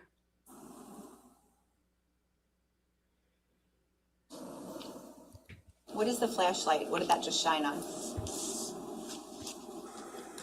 That one shined on the Porsche that was there. Okay, can we just go back a little bit? I'm sorry, I think I should have asked to pause it. Pause it? This is timestamp 29 seconds. What are we looking at here? That's the gas can that I found that has the burnt nozzle on it. Okay, thank you. Can you play all the way through? Okay.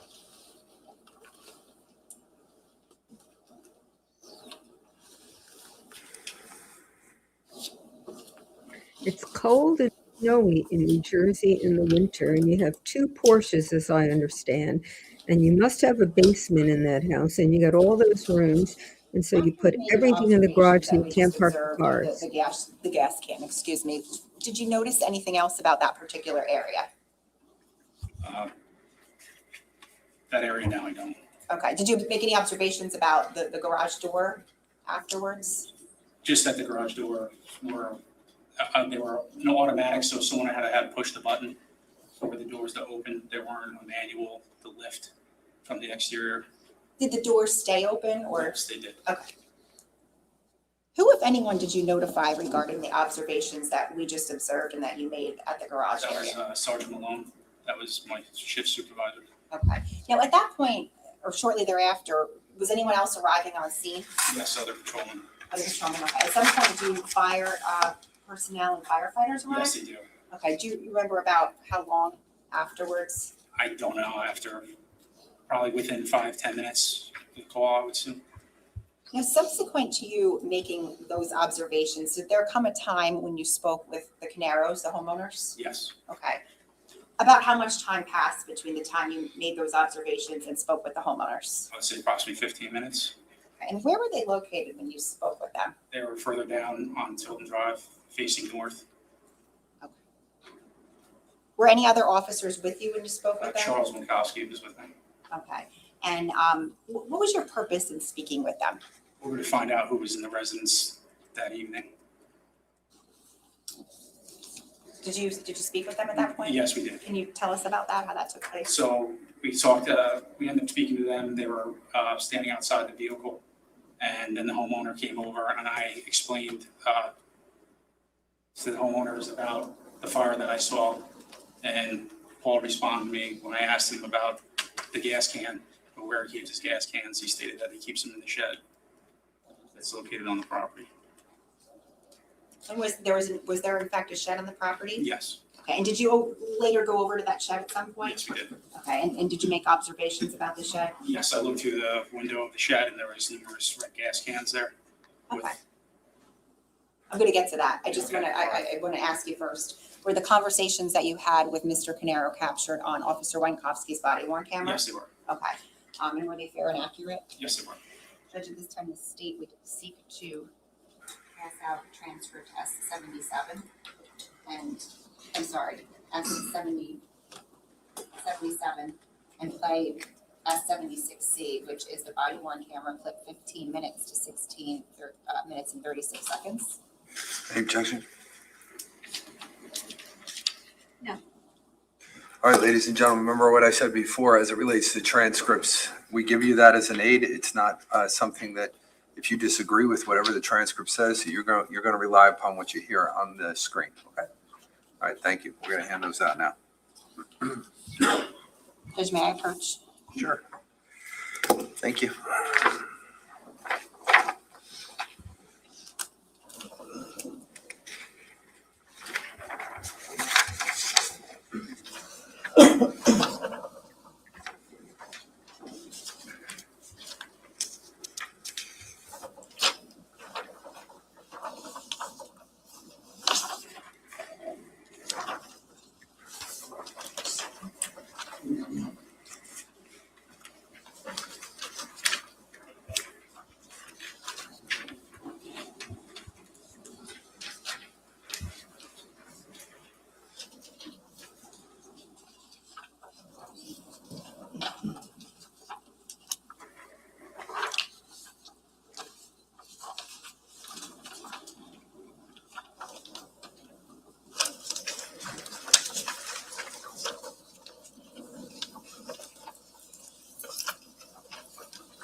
So we apparently are going to be looking at another body cam. Right now, I think the transcripts have all been handed out. Yep. Go ahead.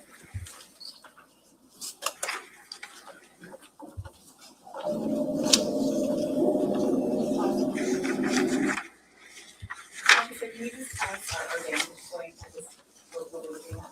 Okay, so we're looking at the homeowner's vehicle, which is now parked further down the street. If you're looking at the residence, it's further to the right. And it's parked on the same side as the residence, but facing north. Thank you. That was timestamp 3 seconds. Hey, how you doing? Yeah, all right. Possibly- Sorry, Judge, can we have these lights out? It's hard to see. There's a glare on this. It's in the back, please.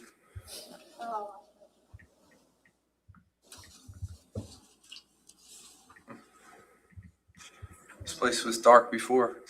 And one light was on before for some reason, I don't know. Okay, I guess I can't. Might be an ADL. Can you see it, ladies and gentlemen? Yes. Yes, okay, go ahead.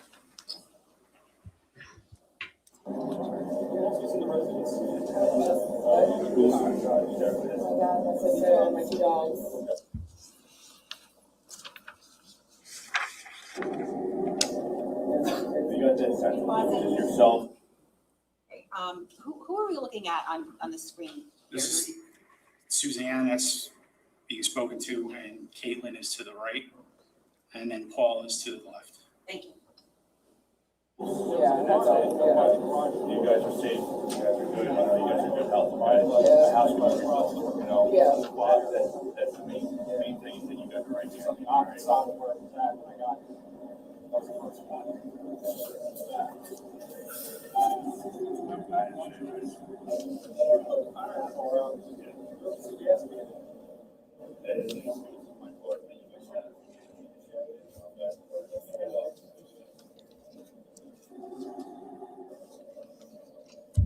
Whose room is on the back side?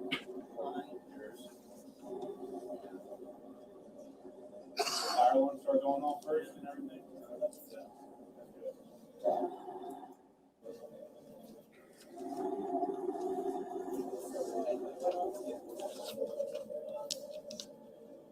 I think with the fire and police cars and lights and noise, everybody on that street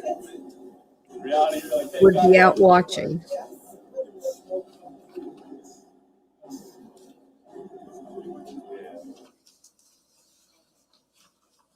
Did you speak to? To my sergeant, Jeff Malone. And without telling us anything that was said, what, if anything, did you show your sergeant? I showed him where the gas can was located that was burned, Okay. and where the fire was. You went back over to the garage area? Correct. Okay, after you showed him that area, where did you go? I went from there, I went to the back shed, and I peered through the front window, and then located that there were gas cans, red gas cans. There's numerous ones inside the shed. Okay. Do you remember how many gas cans there were in the shed? I would say at least 5. Later on, do you show any other officers the Yeah, gas cans? Detective Christopher Brady. What, if any, other observations did you make over by the shed? That there was 2 blueprints. One was on like a blue paver stone, and another one was on the like a ramp that goes to the back door of the shed. What, if any, efforts were made to preserve the blueprints? Yeah, there was. We tried to cover them, but it did not work. What do you mean by that? They were wet footprints, so as they were covered, they were dried up. Now, while you were on scene that morning, what, if anything, was collected from the garage area? There was a DVR that was located on top of the refrigerator that had surveillance footage. Did you have a role in? I just assisted with it, of them trying to retrieve it. Eventually, was the Ocean Township on-call detective called at some point that morning? Yes, that was Christopher Brady. Okay, when he arrived, did you speak with him? Yeah, I informed them of what I found so far, what was going on. And again, without telling me anything that anyone said, what did you and he do? We checked the shed and found that the back door for the shed was unlocked. We opened it up, found where the gas cans were, and there was an empty spot where a gas can used to be. What, if any, other agencies arrived on scene that morning? Multnomah County Prosecutor's Office, the Forensics Unit, Multnomah County Prosecutor's Office was advised of it, and Multnomah County Fire, I should say, Marshal responded also. How long were you on scene for? Until about 7 o'clock, or 7 p.m. I should say, or a.m.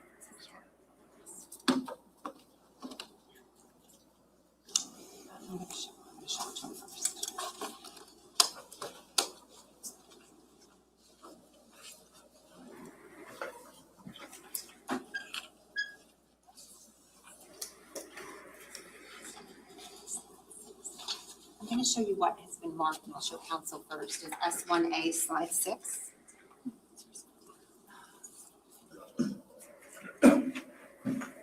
Officer, do you recognize this photo? Yes, Okay, and what are we looking at here? that's the driveway for the residence, 27 Tilden. Okay. Judge, permission to publish? Any objection?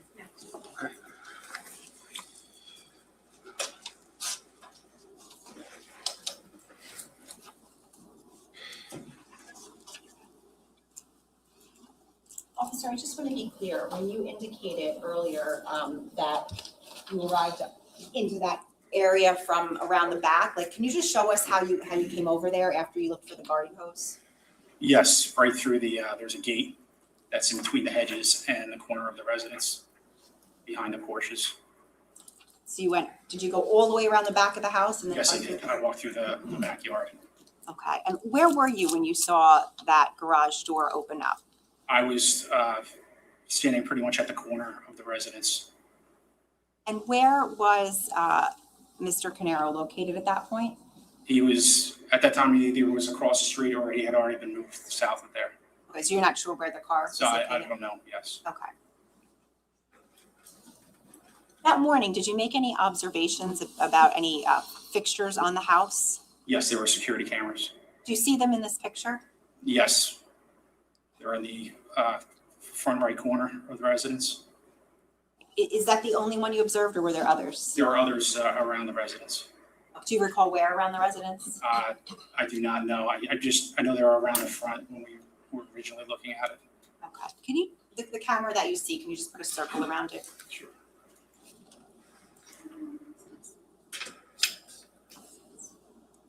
There's also back left one. Can we please preserve this? Yeah, it'll be S1A, slide 6.1.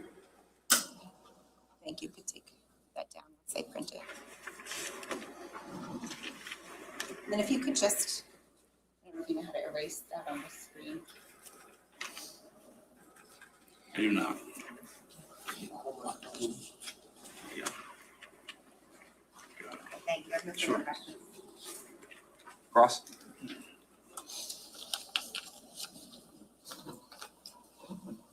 Hi, officer. Good afternoon. You mentioned that you were retired. Yes. At the time that this happened in 2018, how long had you been a police officer? At the time, I was hired in 2005 at Ocean Township, so 13 13 years? years roughly. And you didn't work as a police officer prior to that anywhere else? I did, yeah, at Fort Monmouth. I was there for 18 months, A year and a half? about a year and a half. Okay, yes. so we're approaching 15 years or so by the time Correct. this happened. And I want to get a better understanding of like what exactly you did when you arrived on scene. So you testified that you, what time did you receive the call to respond to the scene the same time all of the other officers received the call? Yes, And that was at like 5:02? correct, yes. And that was through dispatch, right? Yes, it was dispatched. And you were the first patrol officer on scene, Correct, yes. right? And you arrived like literally moments after Chris Sorrentino? I would say so, yeah, about that, Okay, very close in time. correct, And you were in a patrol car? yes. And you said you don't remember the car he had, right? I don't remember the time. Okay. I couldn't tell you which, it was either SUV or a pickup truck, that's what they usually use. Okay. And so you arrive on scene with Chris Sorrentino approximately at the same time as Chris Sorrentino. Correct. And the first thing you do is what? I asked the homeowners if everyone was out of the residence. Before you do that, do you go to the rear of the house? No, I did not. No. And so the very first thing you do is you just go up to the car that's parked in the street. It's the street, yes, that's And that has the Caneiros in it, right? correct, yes. And that's like a white SUV Porsche? Yes, it was. Okay. And the purpose of speaking to them at that point was just to make sure everyone was out of the house? That's correct, yes. Okay. Was that a brief conversation? It was very brief, yes. And after that, did you then go to the back of the house with Chris Sorrentino? Yes, it did, yeah. Okay. And so the two of you did you ever approach the front of the house or no? I did not know. Like the front door area? No, So you and Chris Sorrentino, so you go to the car, you speak with the Caneiros, then you and Chris go around to the back of the house together. correct. And when you do that, you are doing what? At that time, I was just looking where the fire was coming from. And Okay. he was at the time gonna go and use the water cans, try to suppress the fire. And where exactly have you walked through the gate now? Is that what we saw on the body worn Yes. camera? Can we actually, can we bring that up? It was S76A. Do you mind if that was a really short clip? Can we just?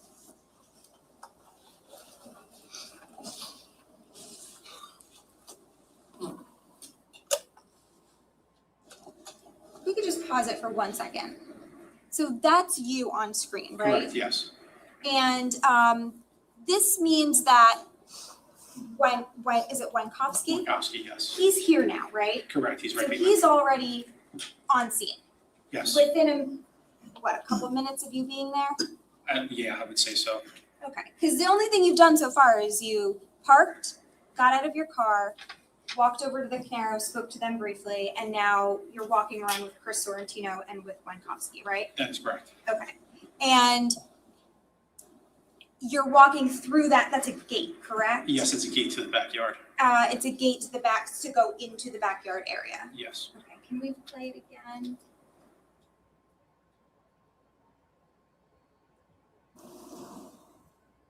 We pause it.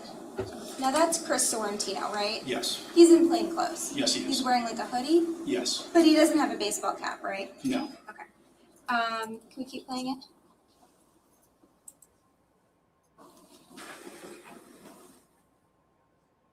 Okay, now at the very end of that clip, it looks like Wenkowski is going back down the driveway, right? Yes, But you keep going around the back, well, first, I want you to tell me, you're in the backyard area now, right? yes, With Chris Sorrentino. correct. And what are the two of you doing?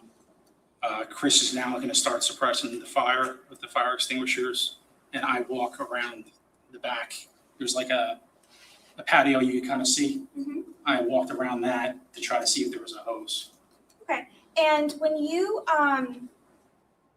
before you walked around the back, while Chris Sorrentino is trying to extinguish obviously, he only had like a handheld extinguisher, right? Yeah, We were gonna need more than that. correct, But yes, he was trying to do what he could do at the time, is that fair? yes. Okay, and,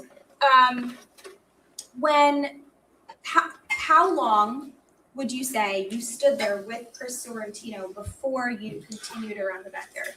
I would say a couple seconds, once, I saw that he was using the fire extinguishers. That's when I walked around looking for the fire hose, So or I should just, say fire hose, the garden hose. just a few seconds is what you're saying? I'm gonna say roughly, yeah. Okay.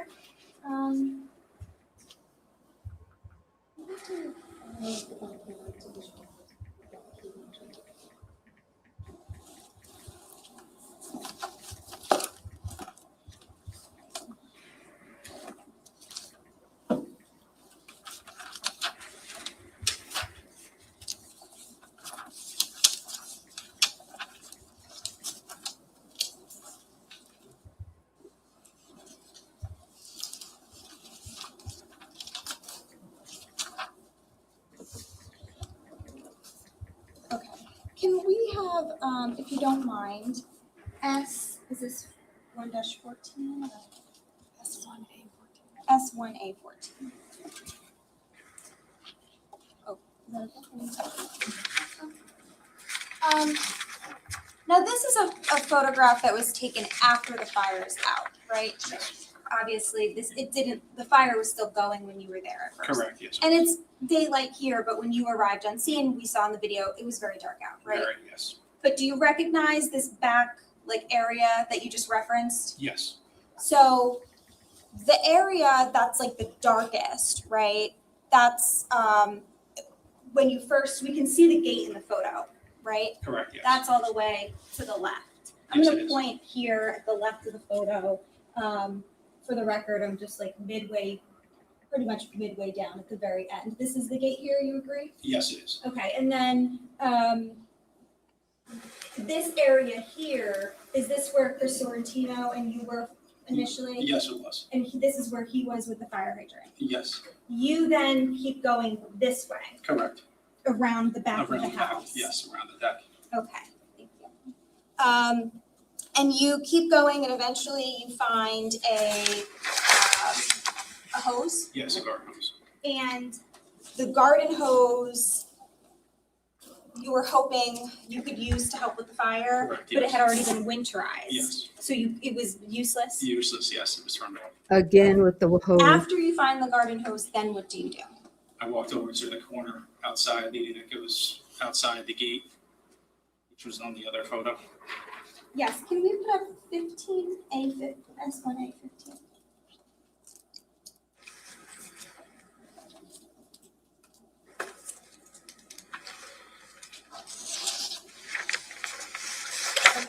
This is we're looking at S1A 15. You continue to recognize this is the back of Mr. Paul Caneiro's house? Yes, And that's, we saw like, that's the deck, right? correct, But now we can see more of it on the right side of it. yes, And specifically, I'm just gonna point here, this area, for the record, I'm halfway down the screen and all the way to the right. There's a second gate on this side, yes, right? And these are the Porsche cars in the driveway. correct. And that's because like the garage is this lower part here. You need That's a correct. laser Or- pointer. Is that right? That is correct. Okay. So you're walking through that gate. Is Yes, that what you're doing? correct, Okay. And then you end up at the garage. yes, And Winkowski, is he is with you the whole time, or he meets back up with you he there? meets back up with me probably moments later. Moments later. So he's going around like the front?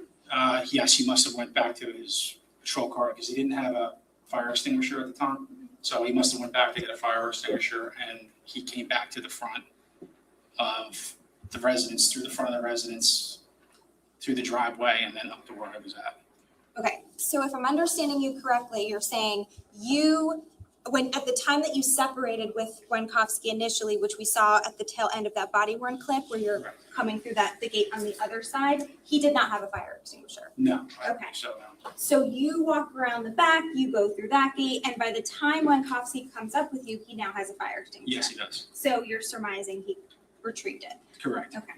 Now, everything that I've stated so far, Mhm. right? Just to recap, you arrive on scene, you speak with the Caneiros, you come around the fire side of the house, go through the gate. You're there for a few moments while Chris Sorrentino is putting the fire out.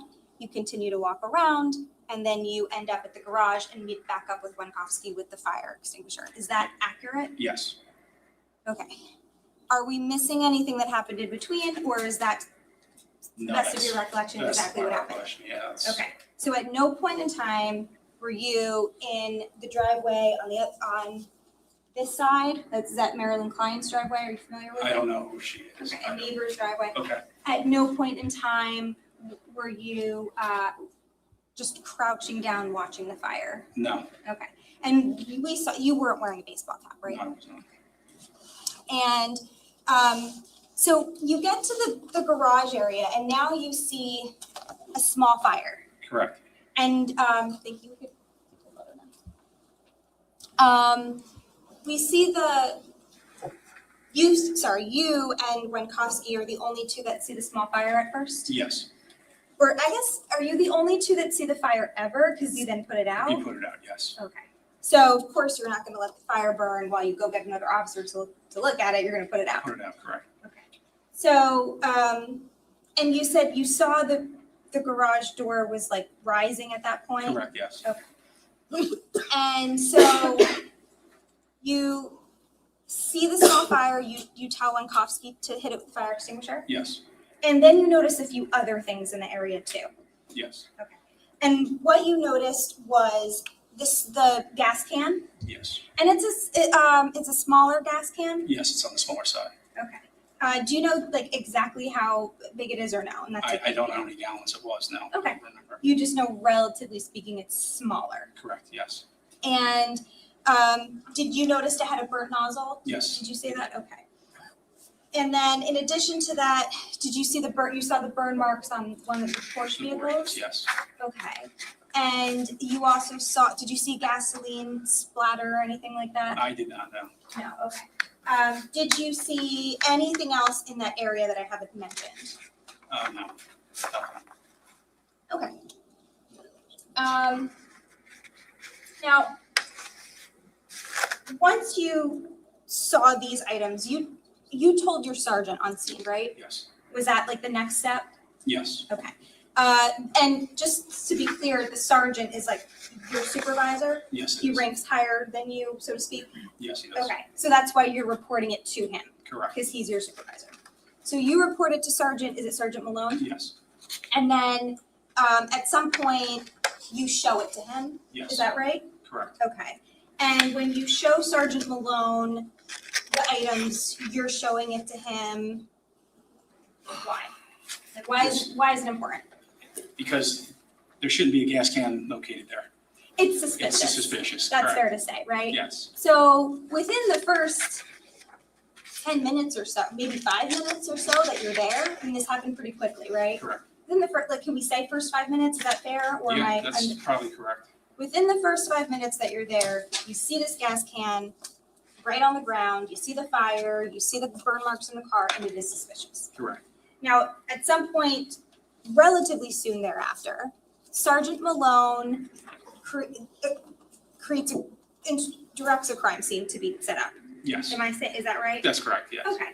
And what that means is, one of the things that Sergeant Malone does is he decides to set up crime scene tape, or have one of the officers set up crime scene tape. Yes. And that blocks off the area of where the gas can in the garage was, right? That is correct, yes. Okay. And the purpose of that is to make sure that the area is not disturbed. Yes, correct. And that's because there's potentially now evidence there. Yes. And in addition to the crime scene tape, was there like officers establishing a presence in that area? Yes.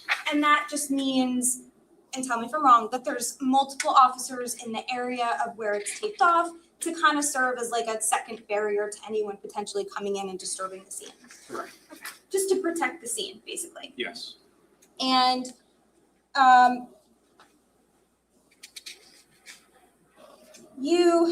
so would you agree with me, or tell me if it's different, that the crime scene tape it started to happen at approximately 5:30 in the morning? I would say yes, so it's probably around that time. Around that time. And is it fair to say that the reason that there's a little bit of a time gap, like because we said you found these suspicious items within 5 minutes, you wanted to inform your sergeant, and then about another maybe 20 minutes later or so, it becomes a crime scene. Is the reason that there's a little bit of a gap is because for a little bit, Sergeant Malone was more concerned about the big fire? That is correct. Okay. And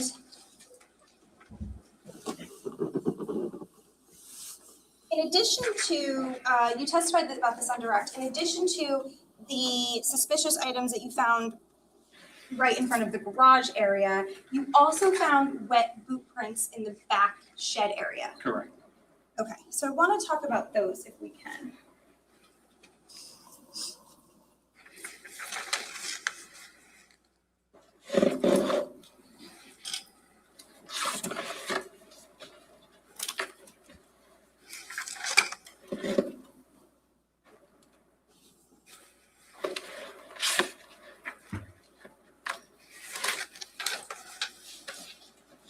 Wet? Was it snowy or rainy that night? Nobody said anything about that. Or is it just the hose that they used to put out one of the fires? Or whatever they used, whatever water they used.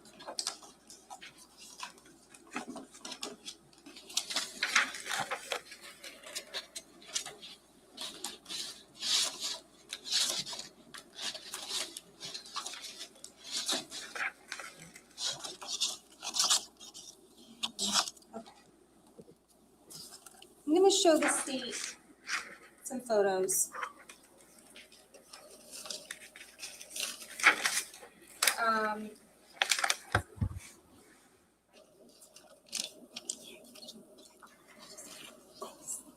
Do we know what family members look like?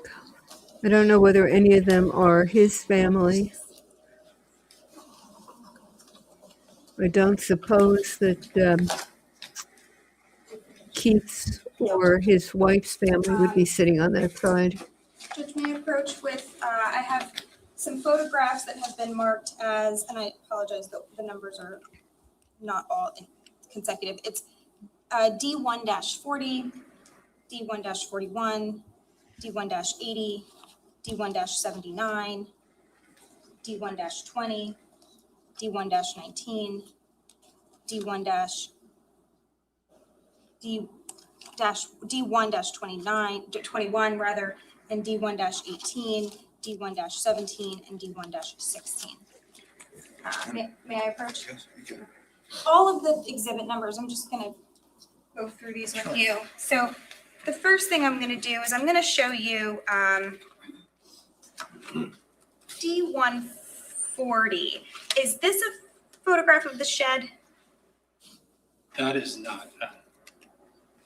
This is not, is this?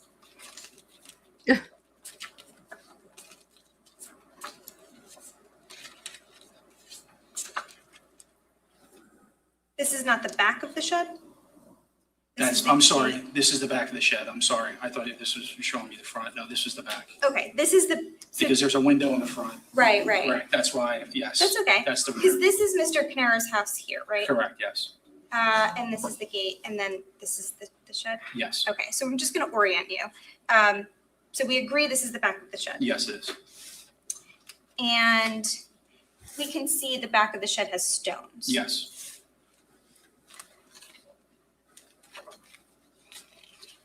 Now, this would be the front of the shed Give the number. with,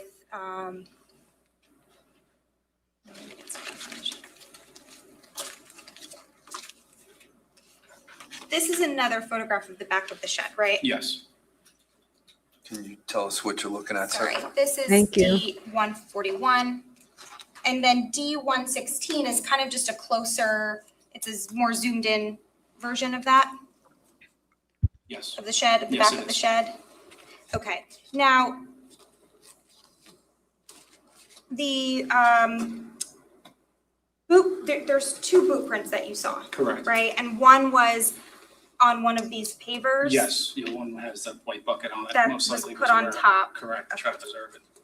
And before it was put on top, What slide was that you're looking at, sir? The one that you're talking about, the this pavers? is D1-16. I'm gonna publish them momentarily.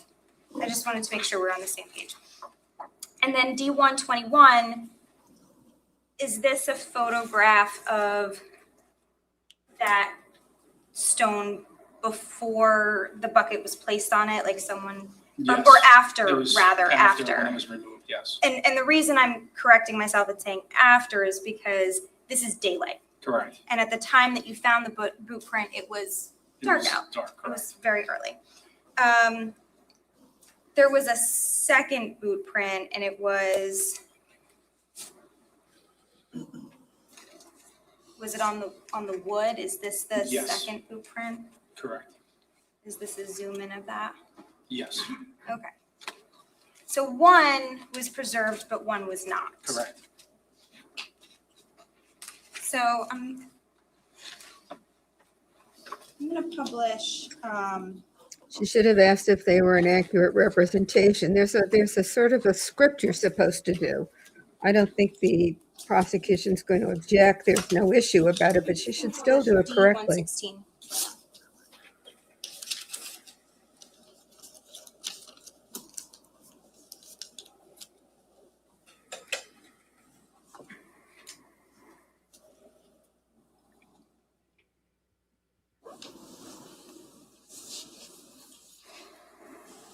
Okay, so I'm now publishing D1-16, and officer, you agreed that this was a photograph of the back of the shed, That's correct. right? And we can see the gate on the left-hand side, Yes, it's part of the gate, yes. and then like there's more gate on the right-hand side. That is correct. Okay.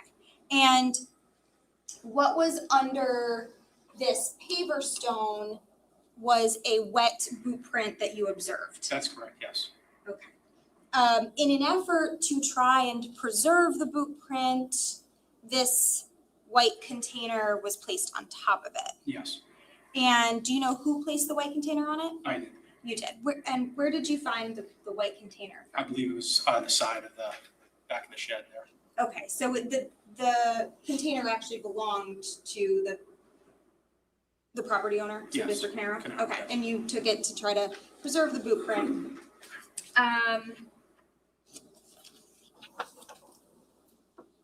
And then I'm gonna publish D121,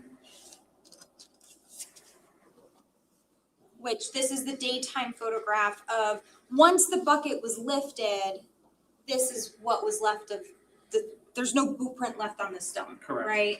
And we can kind of tell that, like, the other ones are a little bit wet, this one's dry because it had the bucket on it, but the boot print's gone. Yes. And the other boot print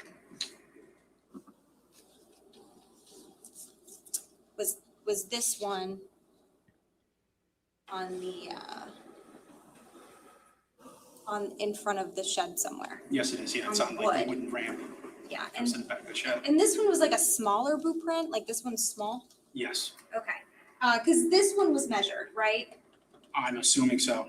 Well, only if you know. No, I don't You know. don't- I didn't process it, Okay. so I don't know. So you're not sure? I'm not Okay, sure. that's fine. But, so you never measured this boot print, I did not know. and you never measured the boot print that was wet on the stone? No. Okay, Ms. Long, can you just tell us what that last picture was, please? I'm sorry, this last one was D1-79.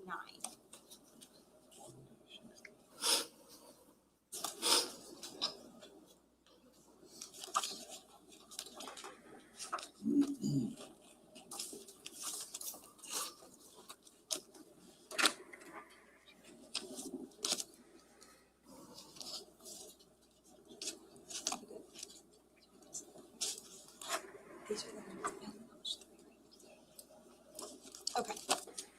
And just so we're, the rest of these photos that I showed you, they were just like different zoom in, zoom out versions of the ones we showed, right? Yes. Nothing different in these. No.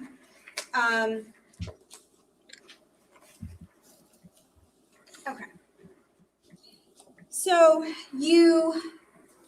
now is it fair to say,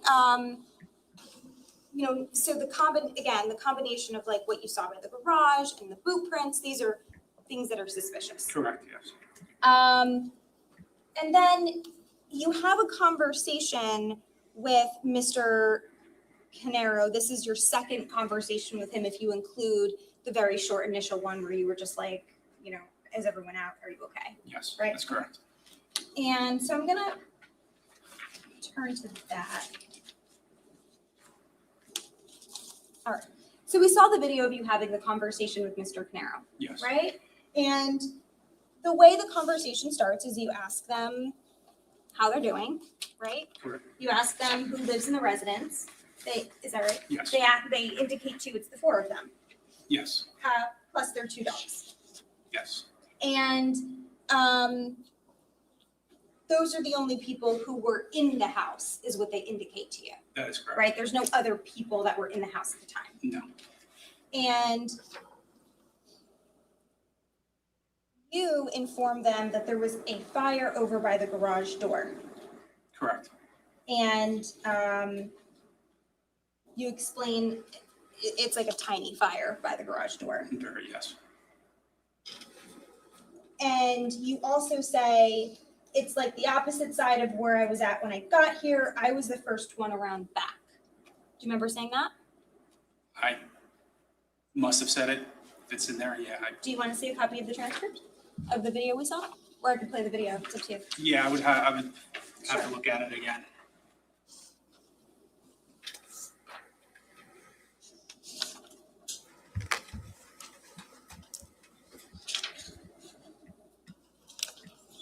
Okay, I'm gonna, do you have access to the transcript?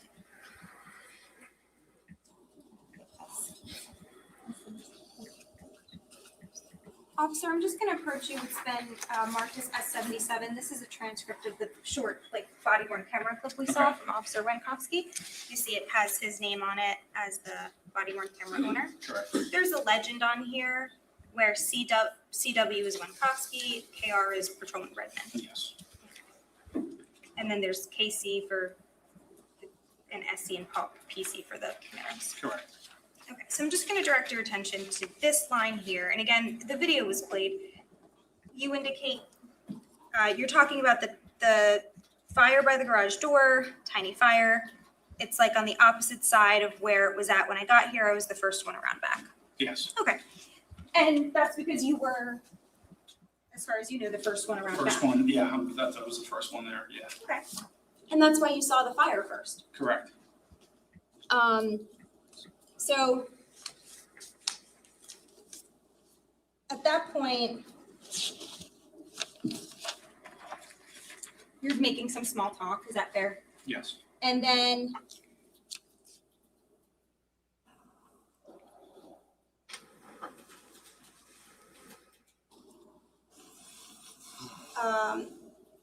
Mr. Paul Caneiro explains to you that he pulled the car out, Yes. right? And Susan, his wife, says the same thing. He pulled the car out. Wait, yes, she says the same thing. He pulled the car out, Correct. right? Yes. So both Paul and Susan say they pulled the car out. Did you understand that to mean the garage or something else? Either, I honestly, I don't know. I don't know if it meant that he pulled it out of the driveway or the garage. I'm not sure. Okay. Can we just put up S?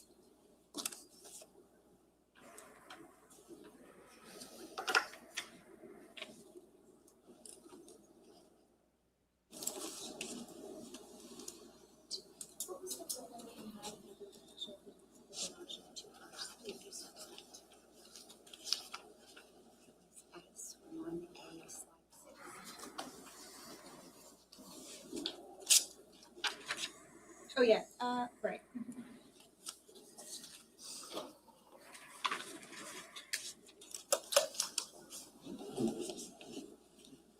Okay. Would you agree with me, sir, that these two cars here are blocking this garage door? No. If for a car to fit out of it? You can get a car to fit out of that. Yes. There's plenty of room. You're saying with this car here, you could pull a car out of it? No, not the one that's open, but the one that's closed, you can definitely get a car. Right, yeah, I'm Yes, sorry. I'm Let sorry. me be more clear. I'm sorry. Would you agree that these two cars here are blocking the left garage Yes, bay? yes, it is. Right, but the right garage bay there's plenty of room to pull a car out of that one. Correct, yes. Okay, so if Mr. Caneiro had pulled a car out of the garage, we would be referencing the right side. Yes. And the left side is where the fire was, That is correct? correct, yes. The corner, you can't see it in that photo because the car's blocking it. Yes.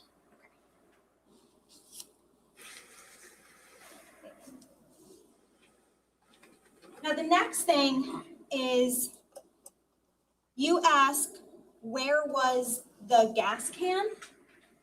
Yes. Okay. And when you say the gas can, you don't explain which gas can you're talking about, right? No, I did not. You're just saying the gas can? Correct. Okay.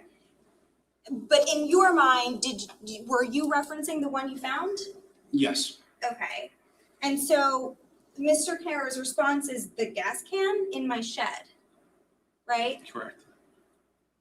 And you say in your shed it is, and he says, yeah, I keep my gas cans in my shed. Okay? Yes. Is that right? Correct. So you never say to Mr. Caneiro, hey, we found a gas can right in front of your home. Do you have any idea why that's there? No. And you don't bring Mr. Caneiro to the area to show him, do you? No, I did not. Okay.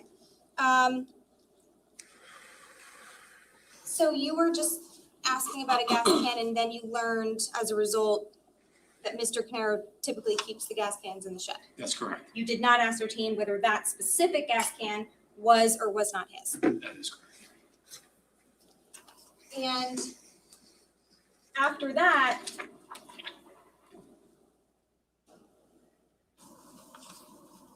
you go to the shed. Yes, Is that right? correct. And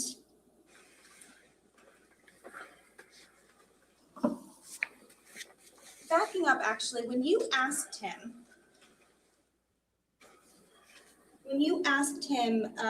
about the gas can, the purpose of asking him that was to see if the gas can was his or someone else had planted it there. It was to find out if it was his or someone else planted it. Yeah, that's pretty much what it was. Okay, so you were wondering if he had left the gas can there or if someone else had planted That it there. planted it, correct. And, but he wouldn't, Mr. Caneiro, do you agree with me that Mr. Caneiro wouldn't be able to assist you with informing you whether it's his gas can or not if you never asked him, is this your gas can? That's correct. Okay. But when you did ask him, he had no idea what you were talking about, and he said, my gas cans are in the shed. That is correct, yes. Objection. What's the objection now? It's a little late. No, you don't have to rephrase it. If they're late and he answers it, so be it. That's the answer. Clearly, from the conversation, he didn't know which gas can you were referencing. No. It's not identified. No. So you then go to the shed. Yes, And when you go to the shed at first, you just peer in through the windows on the front of the shed, yes, and you do see that there are gas cans in there. yes, And eventually,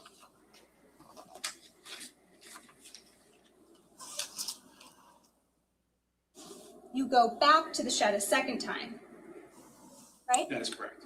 And this time you're with Detective Brady. Yes, So Detective Brady had arrived on scene. yes, he did. And just to orient ourselves timeline-wise, you were on scene from approximately 5 a.m. to approximately 7 a.m. Yes, So 2 hours Yes. total. And that's because your shift ended at 7. yes, And so this would mean then that Detective Brady had gotten there before 7 a.m. yes, Now, Detective Brady is obviously a detective with your police department, yes, and you're a patrol officer. correct. So detectives are called out to the scene when there's, let's just say, more investigation. Is that fair to say? Yes, Okay. So Detective Brady responds within a 2-hour time period, and the two of you go to the shed, correct? yes, At this point in time, the two of you check to see if the shed is locked or not, and it's unlocked. yes, the rear door is unlocked. So you go back around. So did you check the front door I believe first? we checked the front and it was locked. And then you went around to the back. Yes, Also, again, just to orient ourselves, we now know that there's a door in the front of the shed and a door in the back of the shed.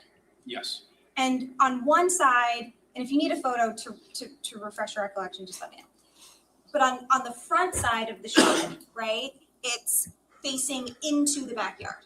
yes, And the back side of the shed is like on the other side of the gate. correct. So in other words, if you wanted to get, because the gate goes all around the yard. Yes, And if you wanted to get from inside of the gate to outside of the gate, one option is to walk through the gate, right? yes, And we saw in that photo earlier that there's on both sides of the house, one being where the fire is and the other being closer to the garage, there's like a gate door. correct. So you could use that gate door to go in and out. Yes, But also, because the shed has 2 doors, potentially you could go in through one door and out the other and vice versa. yes, Now, the back door was unlocked. correct. Okay.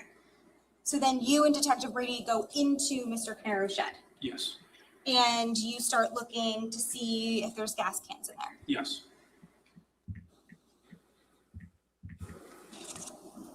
And do you recall that there were sort of 2 sets of gas cans? yes. Like there were 2, tell me if I'm wrong, 2 by the back door? There should have been, they were pretty much lined up. There were Yes, 3 yes. lined up. Correct. Let me see if I can get it. I don't know if you have a picture. I think I do, if I just have a moment.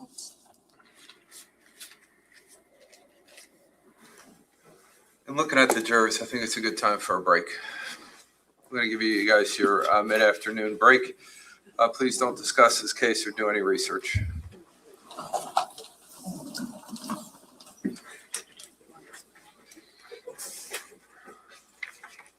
So two things appear to be true, at least. One, he definitely is trying to suggest that that fire was set by someone else. That's how this gas can got to, that the can got to where Brian, being questioned, didn't indicate didn't say there were any cans.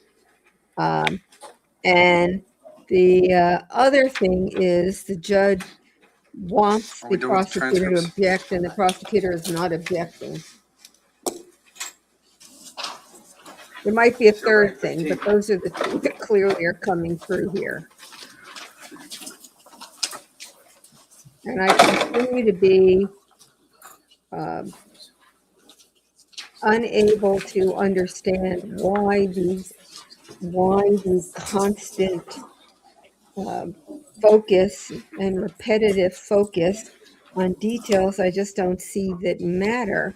You know, which way the cars were facing when they were parked. There's just lots of little details like that that don't seem to advance the case that I think she wants to make, that there's reasonable doubt that he set that fire.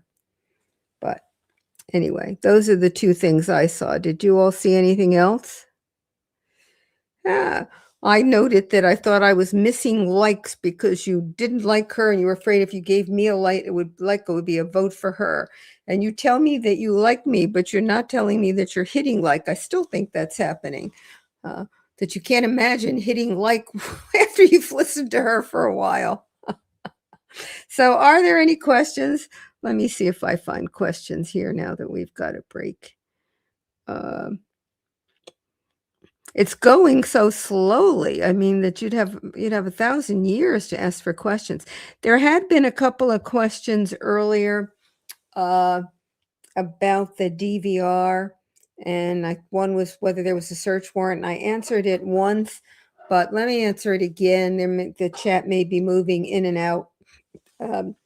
The defense had moved to keep the DVR, the video of the cameras, out of evidence, saying that the police did not get a warrant when they took that DVR. Now they didn't look at it without a warrant. They then got a warrant to actually view it, but the claim was they weren't entitled to go in the garage and take it because they did not have a warrant. The state said exigent circumstance. In other words, there was an emergency, there was a fire. They didn't know whether they'd be able to get it later. There might have been heat, and that might affect the processing or the operation of the DVR. I don't know what other kinds of claims they would make there, but they were saying it was an emergency. The trial judge said no emergency, and I thought initially that just was a crazy decision. I still think it's a wrong decision, but I at least can see where he's coming from. The evidence was that it was only a small fire on the side where the garage was. The officer put the fire out, so there was no need for them to go into the garage and take the DVR at that point. They had plenty of time to get a warrant, and you can actually get a warrant just by phoning a judge.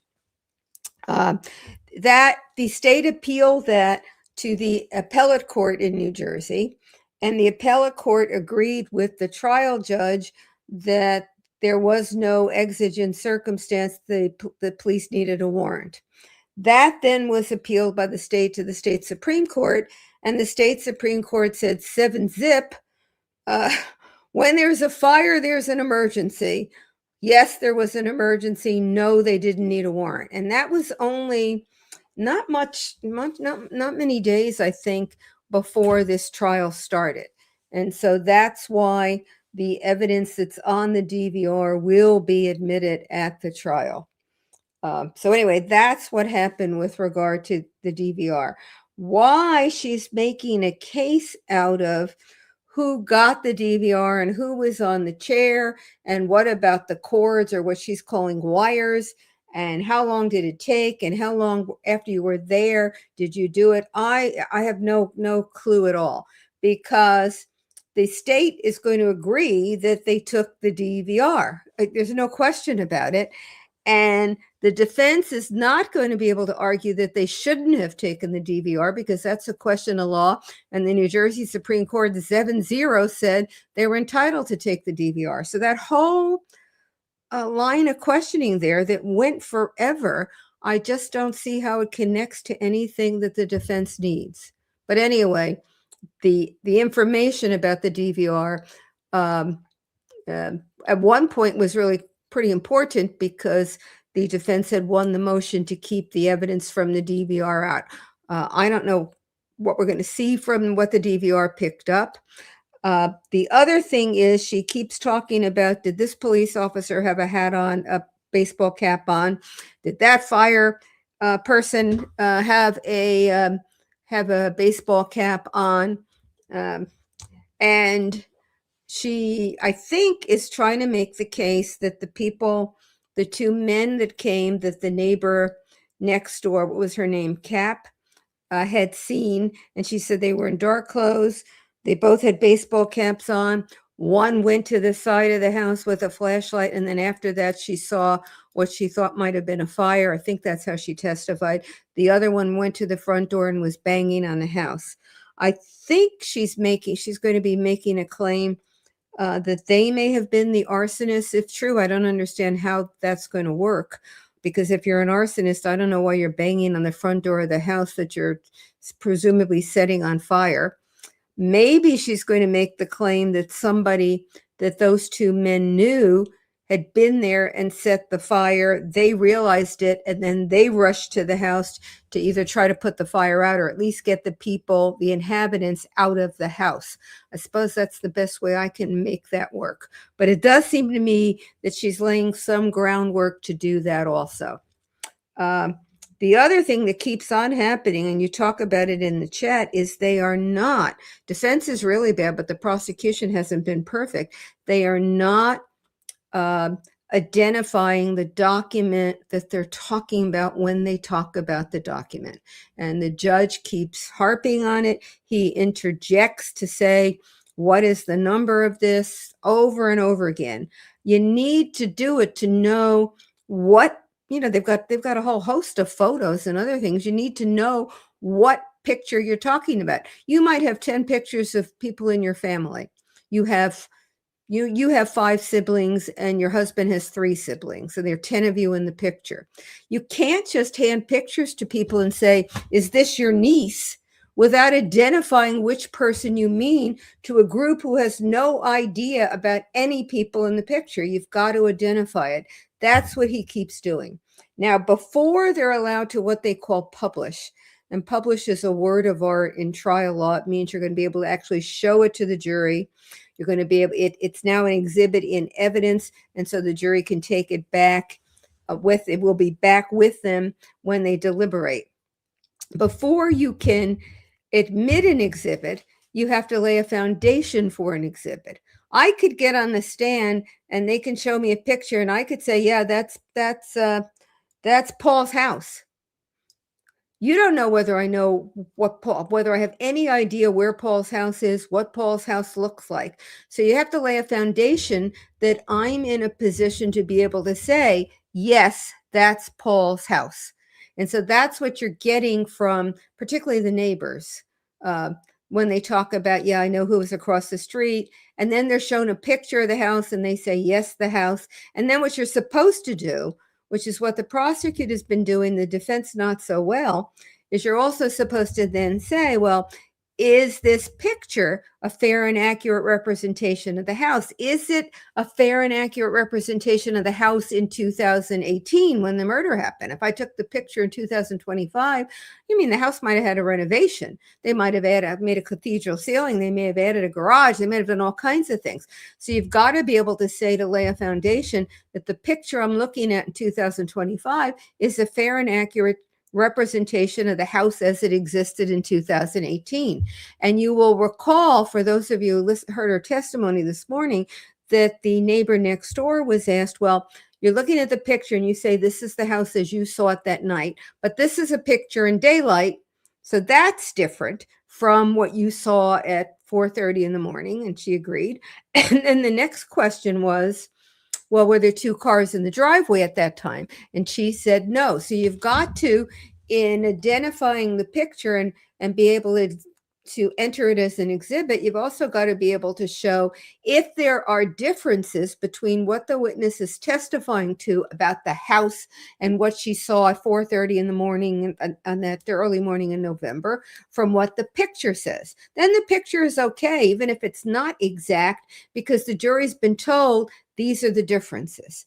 Once the foundation is laid, then the lawyer, whichever side, can say, may I publish it to the jury? And then what they're doing is saying, now we can put it up on the screen and the jury can see it.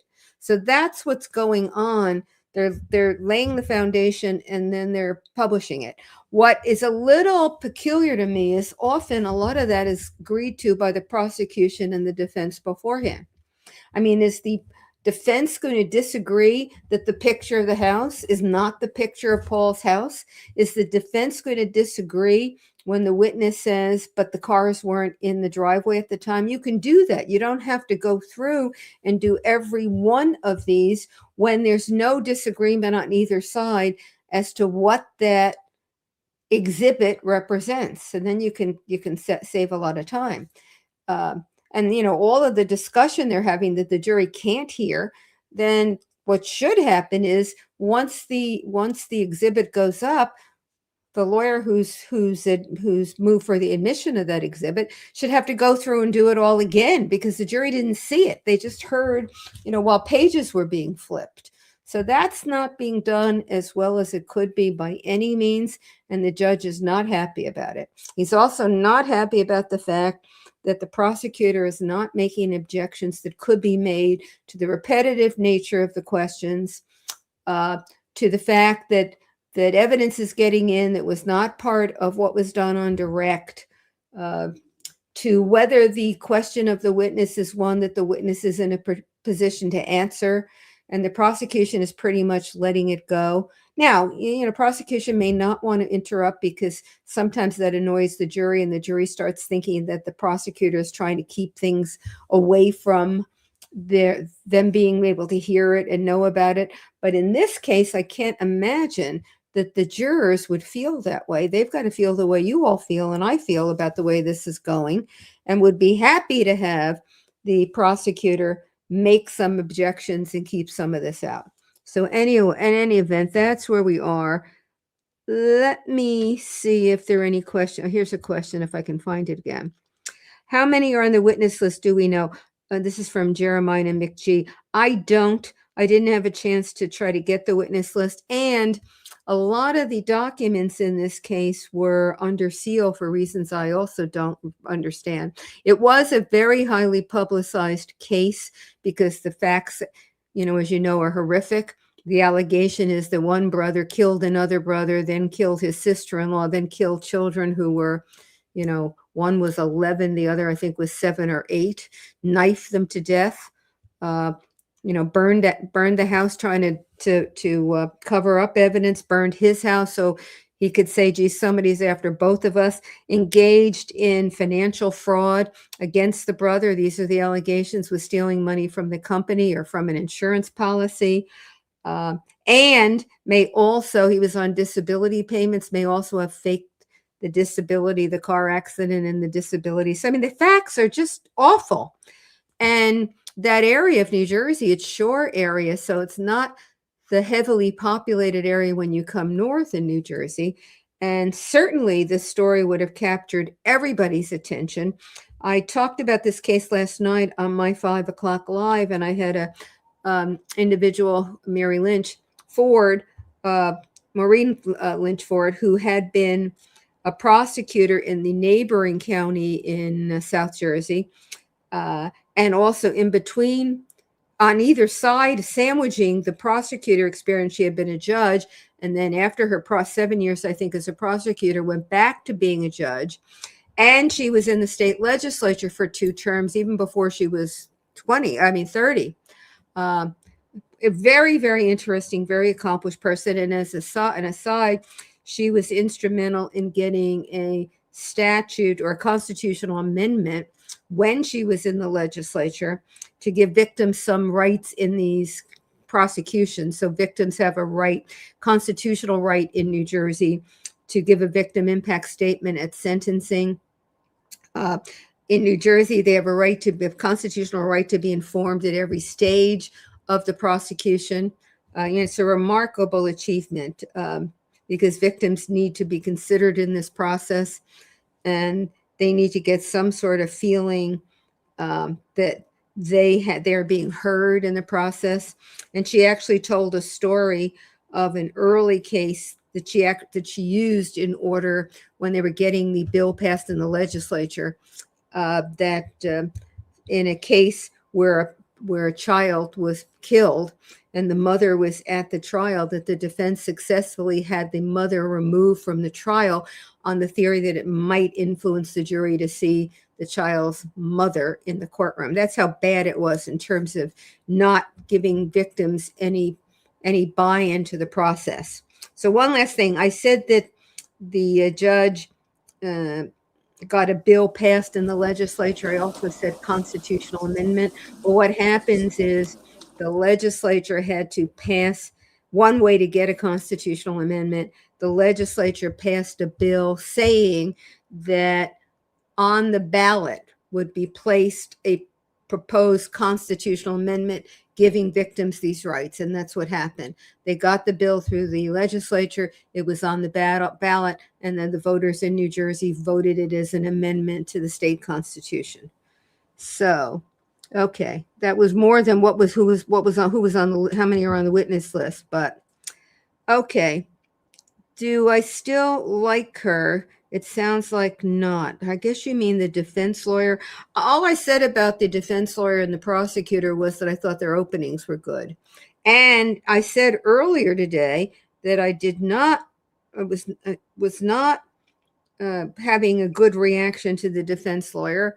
And I cited an example of her pushing about something and telling the judge.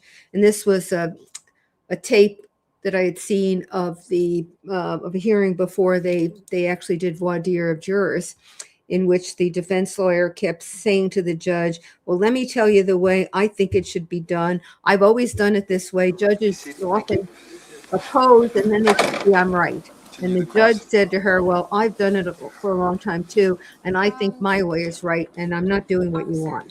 So I haven't been really, I don't like her style at all. And usually when you all say you don't like the style, it doesn't bother me. She's bothering me. 51-30.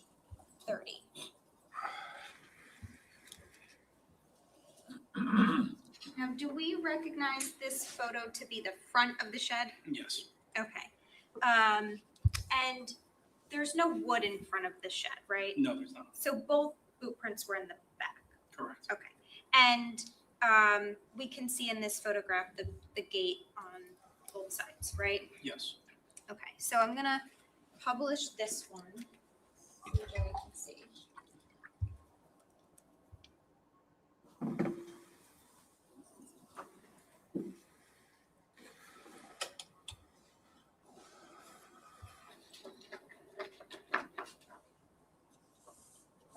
So, sir, you just indicated that this is the back of the shed.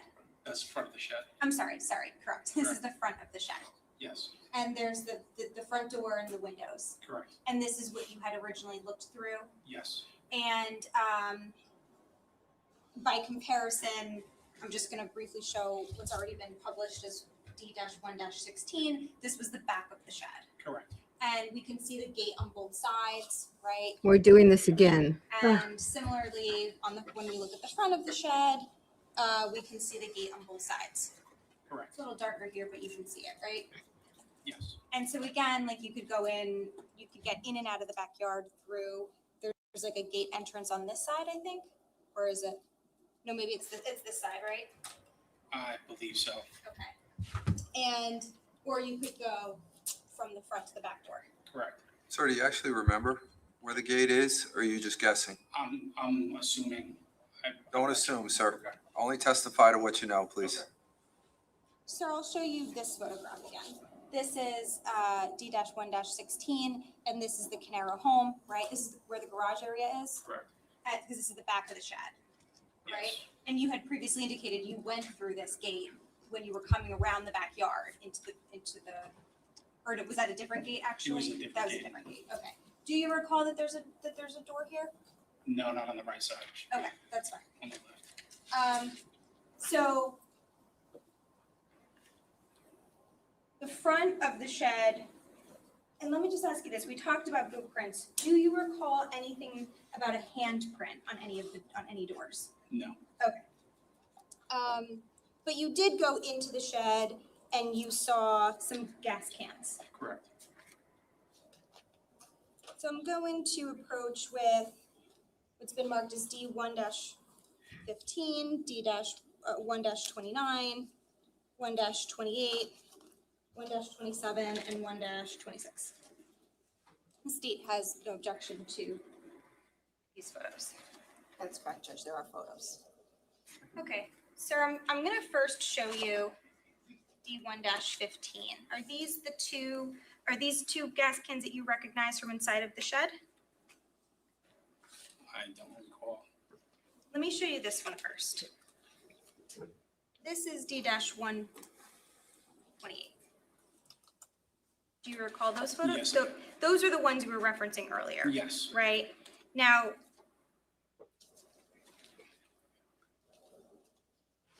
do you see like here, these are like stacked chairs? Correct.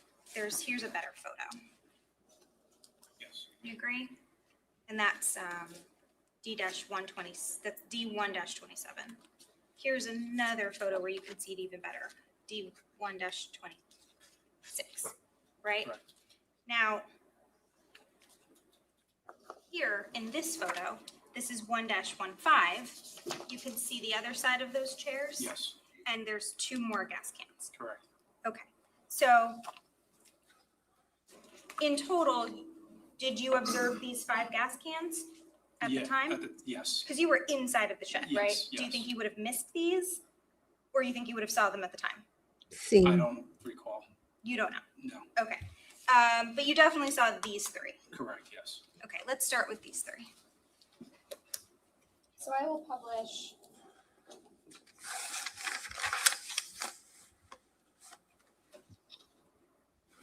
D1-27, and just so we're clear, I showed you a few different photos of pretty much the same thing. Correct. Just like slightly different angles. Different angles. Yes. Okay, so D1-27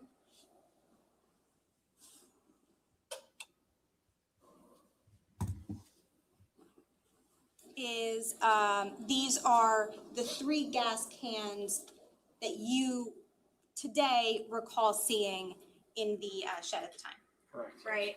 And these are the ones that you had, you testified about these earlier, right? Yes. That you noticed there's like these 3 gas cans, and then it looks like there's a space here, Correct. right? Okay, and did you ever measure this space? No, I did not.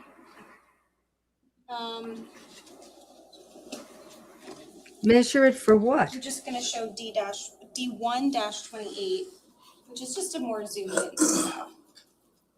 You can see the Why? gas cans, right? Correct. Okay. Now these are larger gas cans. Yes, they are. Fair to say. When I say larger, I mean relative to the smaller gas can that you saw on the front lawn, Correct. or I should say by the garage area. Yeah, right. Okay. These 2. These are in.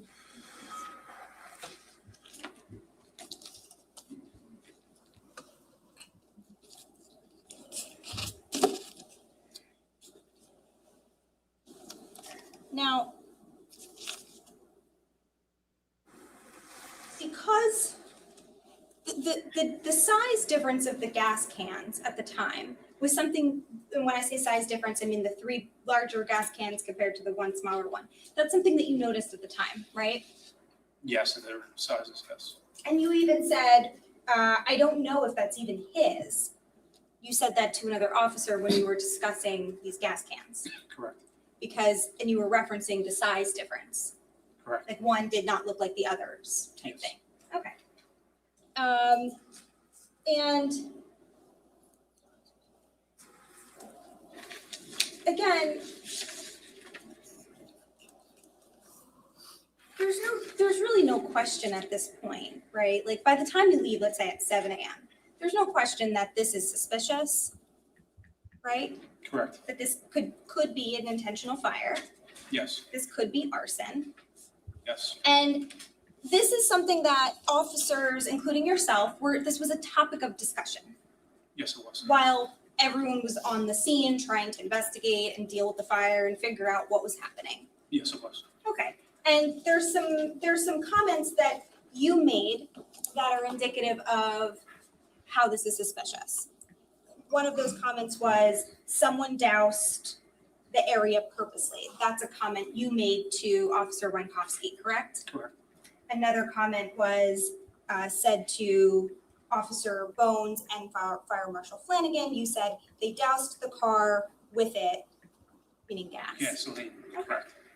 Another comment is someone tried to douse the car and that was made to Officer Marino. Yes, probably.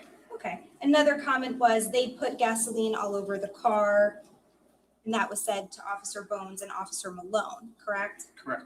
You said to a firefighter, it's possibly arson. Do you recall that? Okay. And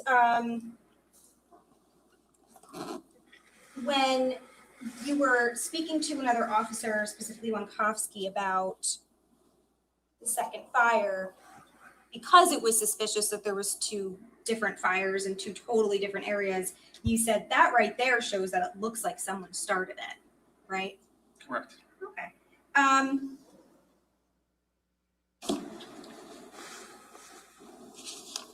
And at that point, if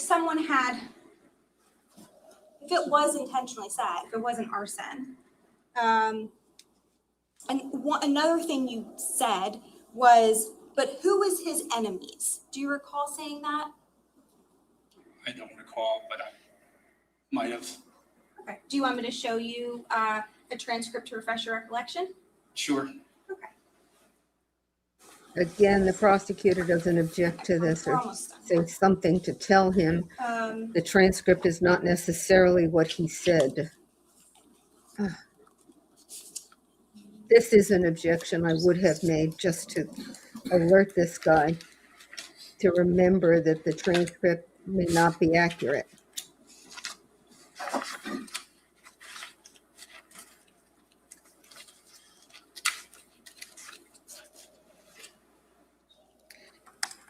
And she can't find it.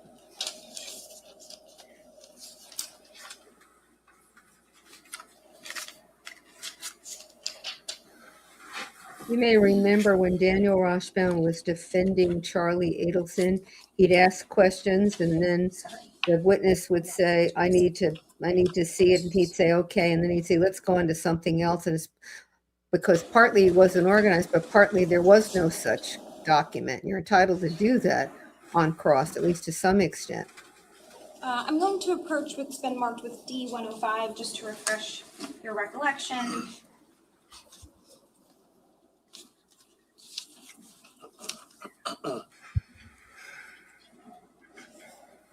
Second, the neighbor didn't allow what was in a police summary to bind him, and he would say that's their summary, or that I said around or approximately.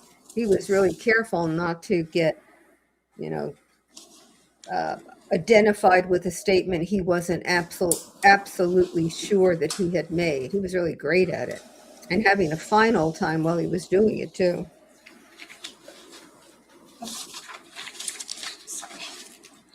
So this is D-105. This is a body-worn camera transcript of Sergeant Malone.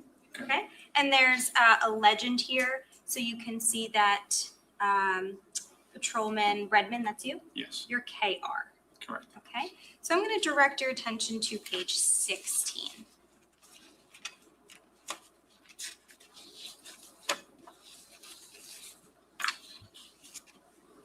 I hate trial talk. And Direct then your attention rather than let's look at. You maybe read that page. You could go a little bit before, a little bit after for context if you need it.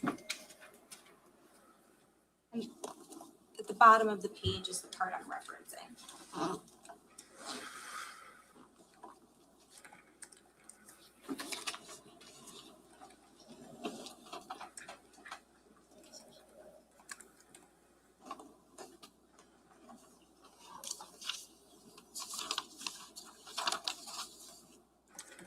I see what you're referencing. Okay, so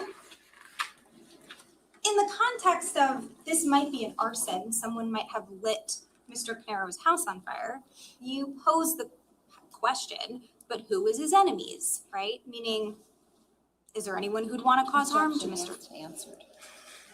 Question answered. I'm sorry. If she talks, I have to respond if you don't mind. It was asked and answered, but I'll allow him to answer it again. Go ahead, just to be clear. Do you remember the question? No, I don't know. In the context of discussing arson, you posed the question. In the context of discussing potential arson against Mr. Caneiro at his home, you posed the question, but who is his enemies? Meaning like who would want to cause harm to Mr. Caneiro? It's just an open-ended question Question, correct. that you asked, right? Yes. Okay. And you were talking to some other officers at the time, Yeah, I was, yes. including Officer Bones. That's the JB. Yes. And looks like a firefighter. Yes. Okay, we don't know who that is. I don't know who that is Right, now. okay.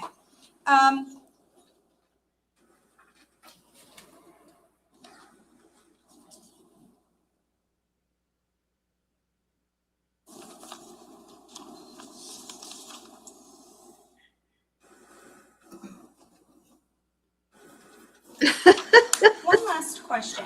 His Well, expression. one last topic, I should say.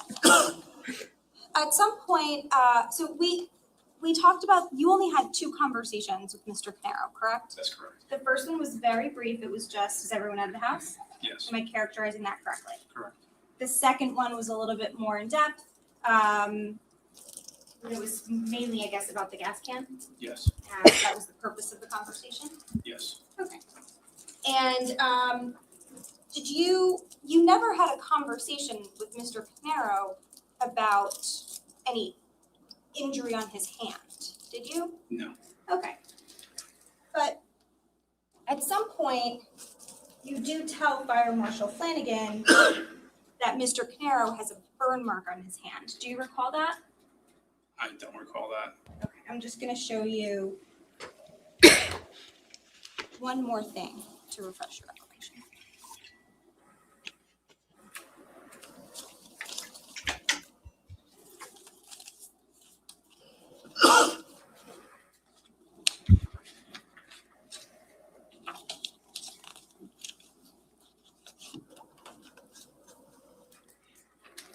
And I apologize, I just need one moment.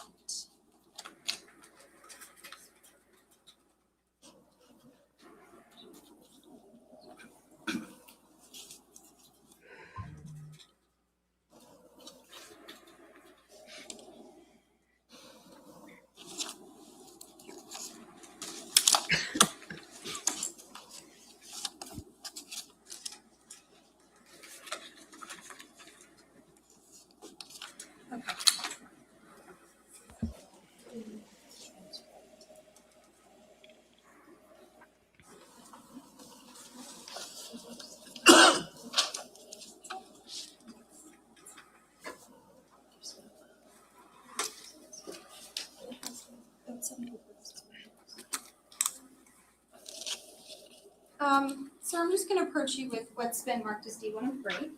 This is another transcript of one of the body worn cameras. It doesn't actually say it, but I believe this is Officer Marino because we can identify it by the number. Okay. This one also has a legend, right? Yes, it does. And on the legend, you're again KR. Okay, so I'm just gonna direct your attention to page 28 of 36.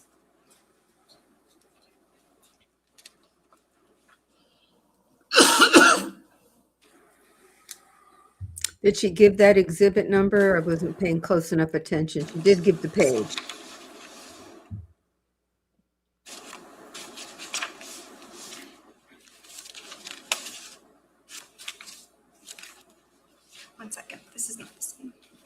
got the, what does she have, the wrong one? What is she doing?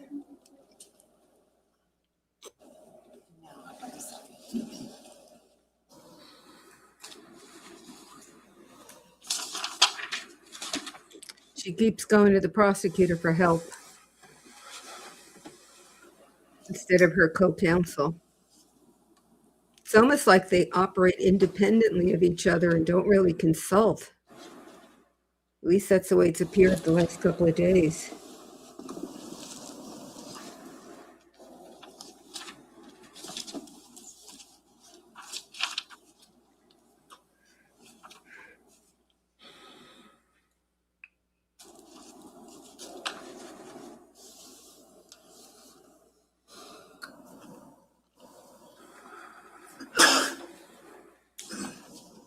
Okay. So, I got it.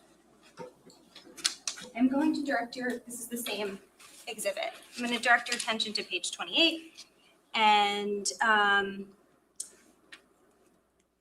if you want to look at the legend again, FMF is Fire Marshal Flanagan. Okay. And so this is a conversation. If you want to read it to yourself, I'm going to direct your attention to like this area here and specifically this line.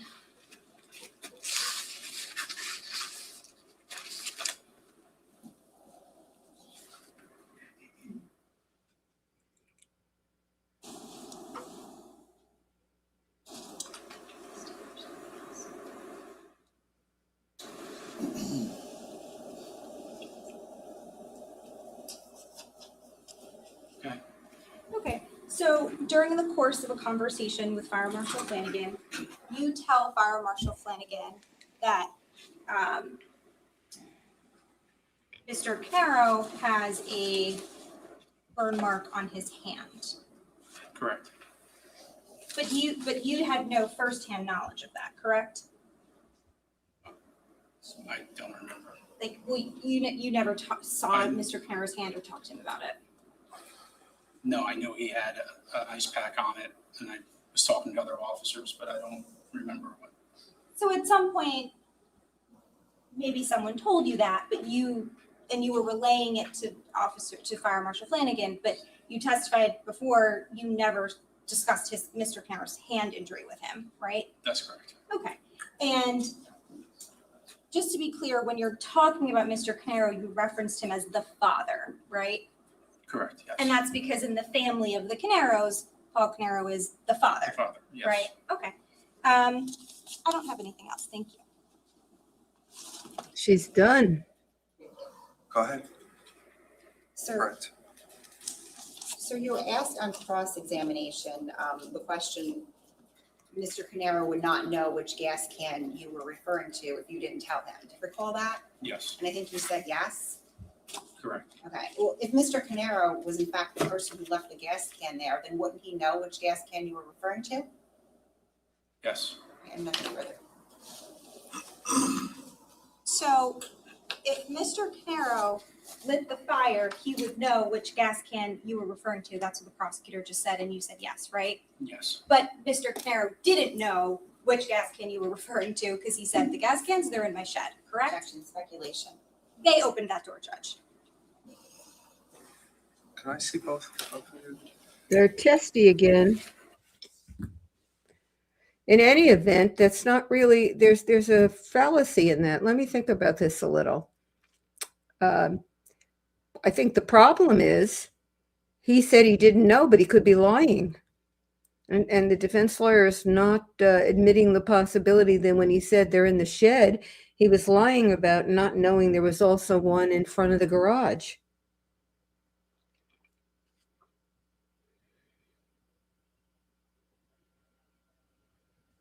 And surely somebody accused of a quadruple murder and everything else he did would not stop at lying about knowing about a gas can.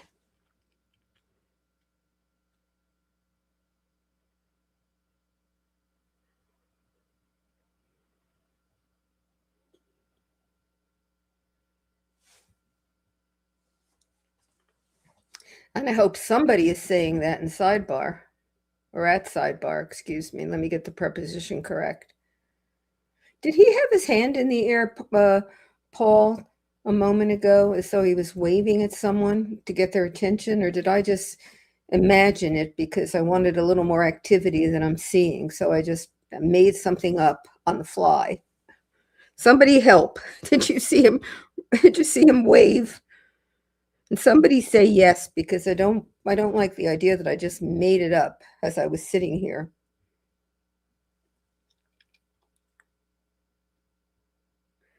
Ah, thank you, Jeremiah McGee.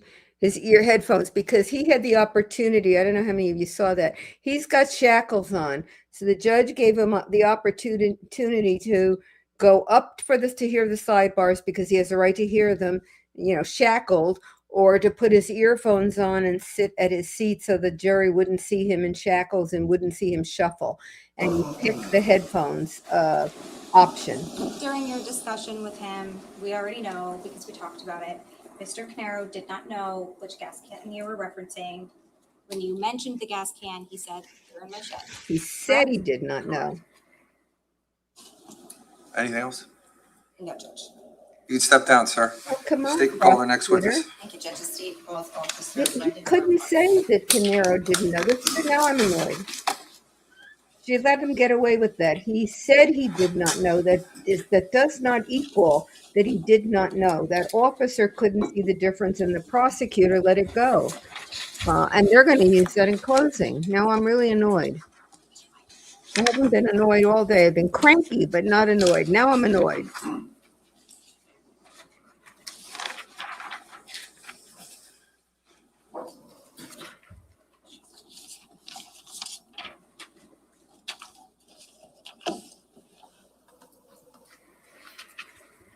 Sir, just watch your step for me. Once you get up there, can you put your left hand on the Bible, raise your right hand? Do you solemnly swear or affirm to tell the truth, the whole truth, and nothing but the truth, so help you God? I do. All right. Once you get comfortable, can you state your full name for the record and spell your last name, please? Officer Brendan Bernhard, B-E-R-N-H-A-R-D. Okay. Prosecutor? Thank you, Judge. Good afternoon, officer. Where are you employed? With the Ocean Township Police Department, How long have you been with Ocean Township Police Department? 11 years, And how long have you been a police officer for in total? since 2012. Were you with Ocean the whole time? I was not. I previously worked for, as a special officer with the Long Branch Police Department and then with the Monmouth University Police Department. Long Prior Branch to that, is did you another have to go to SEAL the police area, academy? but seaside How long town. was that for? 4.5 months, Which one did you go to? the Monmouth County Police Academy. I want to draw your attention back to November 20th of 2018. Do you recall that date? I do. Were you working? I was What shift were you working? working the midnight shift, 7 p.m. to 7 a.m. And at approximately 5:02 a.m., what if anything happened? I was dispatched to 27 Tilton Drive for a possible structure fire. Do you recall what time you arrived? Just a few minutes later. When you arrived, who else was already on scene? Other patrol officers, Patrolman Redmond was there, Patrolman Marino, Patrolman Bones, Sergeant Malone. There were also firefighters and fire personnel arriving. Now, when you arrived on scene, what was your primary role? I was assigned to just make sure that neighbors and onlookers stayed a safe distance away from the fire and just stay out of the way of firefighters that were doing their job. So when you got there, can you describe what the scene looked like?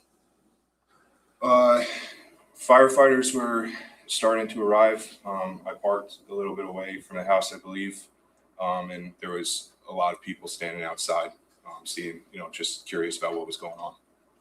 Now, who was the individual that you indicated that your role was to make sure onlookers were at a safe distance? Sergeant Malone, he was the officer in command at the time. Okay, and did he assign that role to you? He did. Okay. Was there anything in particular that Sergeant Malone requested you to do while you were on scene? There was. What was that? There were several surveillance cameras that were mounted on the residence of 27 Tilton Drive. He asked that I asked the homeowner, Mr. Caneiro, where the DVR footage for the surveillance camera was for. Do you recall how he made that request to you? It was over our radio. Okay, and so once you received that request, what, if anything, did you do? I walked over to Mr. Caneiro and I asked him where the DVR for his surveillance footage was. When you approached Mr. Caneiro, where was he? His car was parked a little bit down the street south of where his house was. It was facing north, and him and who I believed to be his daughter were both standing outside in the area of his car. And can you tell us specifically what, if anything, you said to him? I believe I said where I asked if I confirmed he was the homeowner, and then I asked where the DVR was for his surveillance footage. And what was his response? He said, and then he looked away towards his daughter, and then his daughter answered on his behalf and said, in the garage. Okay, and what, if anything, did you ask him after that? I asked where specifically in the garage. And what was his response? He said, again, and then looked away, and his daughter answered again and said, up top and to the left. And what else did you ask him? I asked if the cameras were currently running. And what was his response? He said that he's been having problems with stuff in the garage and that he currently has a ticket open with one of the companies. Now, who, if anyone, did you relay that information to? Sergeant Malone over my radio. When things are relayed over your radio to, for example, to Sergeant Malone, can other officers hear that? Yes. Okay. How does that work? Just if they're wearing, if they have a radio, can they hear? Yeah, every officer has a radio on their belt. Most officers have a lapel mic like this, and this you could talk into and also hear other officers talking. Did you speak to Mr. Caneiro at any point again that morning? I did. When was that? Just a few minutes later, I believe. Can you tell us about that? Patrolman Marino asked me over the radio if the DVR for the surveillance cameras was specifically a white DVR box. And as a result of that, what did you do? I walked back over to Mr. Caneiro. What, if anything, did you say to him? I asked specifically if the DVR box for the surveillance cameras was white. And when you asked him that, where was Mr. Caneiro at that point? He was now seated in the driver's seat of his car, and I believe his daughter was in the passenger seat. Was that car in the same area as it was that when you earlier described it to us? It was. Do you remember whose car was behind his car?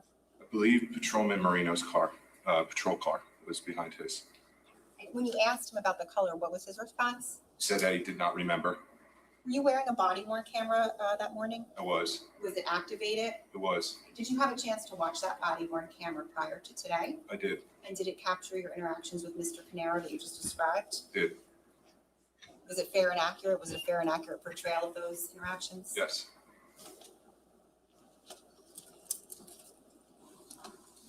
S78, I'm showing council. I'm showing you what's been marked as S78. Do you recognize that? Yes. And what is that?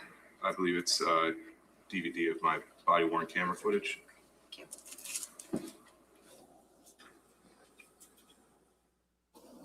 At this point, Judge Estate seeks permission to play S78 and pass out the transcript of that, which is S79.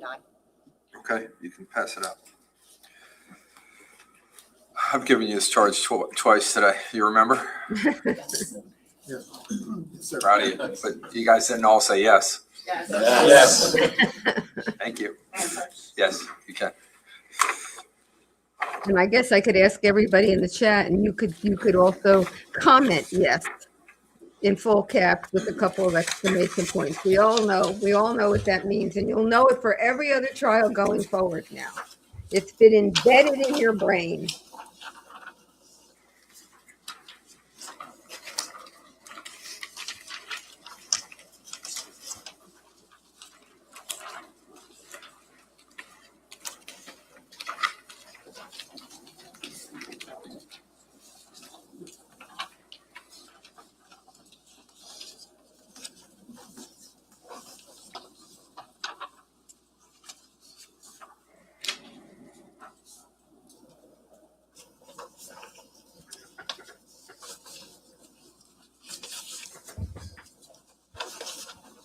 Everyone's good? Everyone's got a copy? Yes, sir. Okay. Prosecutor, go ahead. It is S78. Pause, please. Pausing at a timestamp, 3 seconds. Officer, can you just orient us and tell us what we're looking at here? This is me walking towards where Mr. Caneiro was standing. And this is just a little bit south down the street from where his residence was. Okay. And is this going to be your first interaction with him or the second one?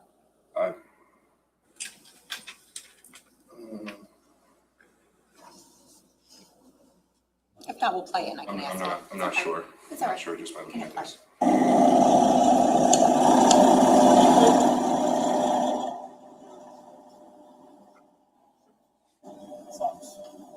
How you doing, sir? It's your house? Yes. Where is all the DVD stuff for the cameras and everything in the house? It's in the garage. It's in the garage? Yeah. Where in the garage at? You walk in the garage and it's all the way up top to the left. On top to the left? Do you have them running right now? I've been having problems with stuff in the garage. You've been having problems with stuff in the garage? Yeah. Okay. I can take it over actually. One of the companies. Okay. All right.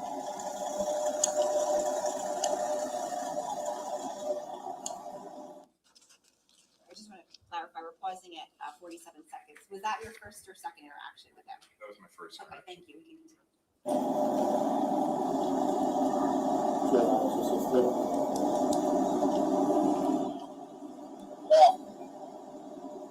So when you walk in the garage, it's to the left. And up the left corner. So he's been having problems with his cameras.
It 2 minutes, 22 seconds. Who was that asking you to ask if it's white? Patrolman Marino. Okay, thank you.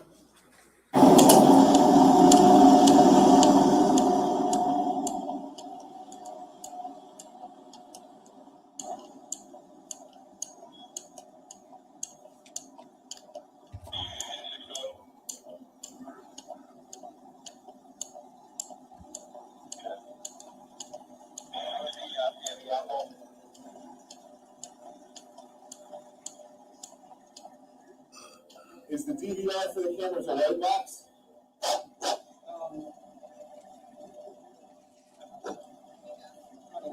You don't know? Okay.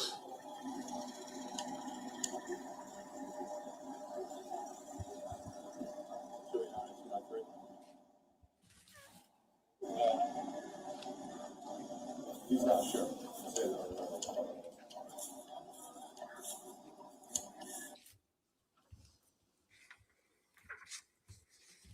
The entirety of your interactions with the defendant that day? Yes. Okay. Did you how long were you on scene for? About 2 hours. Did you have anything more to do with this case? No, just later that evening, I drove the defendant to the Monmouth County Correctional Institute, but we didn't engage in any conversation. Okay. Did you on scene, was your primary role scene security, I guess is what I'm asking? Yeah, just Okay. scene security. Okay. Thank you, Judge. I have no further questions. I can collect the transcripts. You can. We could just pass them down to juror number 1 and to juror number 9.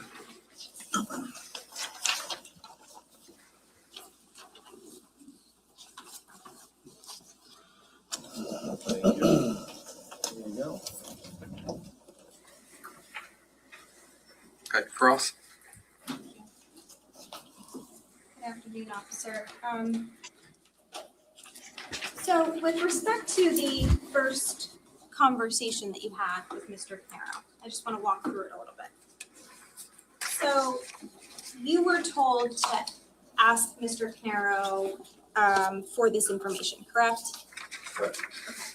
And you asked Mr. Caneiro, where is all the DVD stuff for the cameras and everything in the house, correct? That was your question. Where the DVR for the camera footage was. What?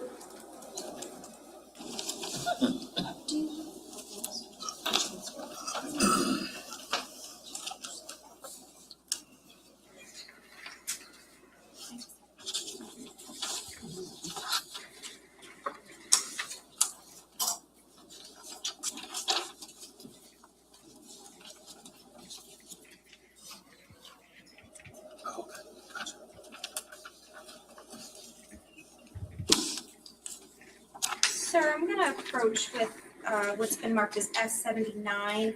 This is a transcript of what we just watched, okay? And you can see it's your body worn camera.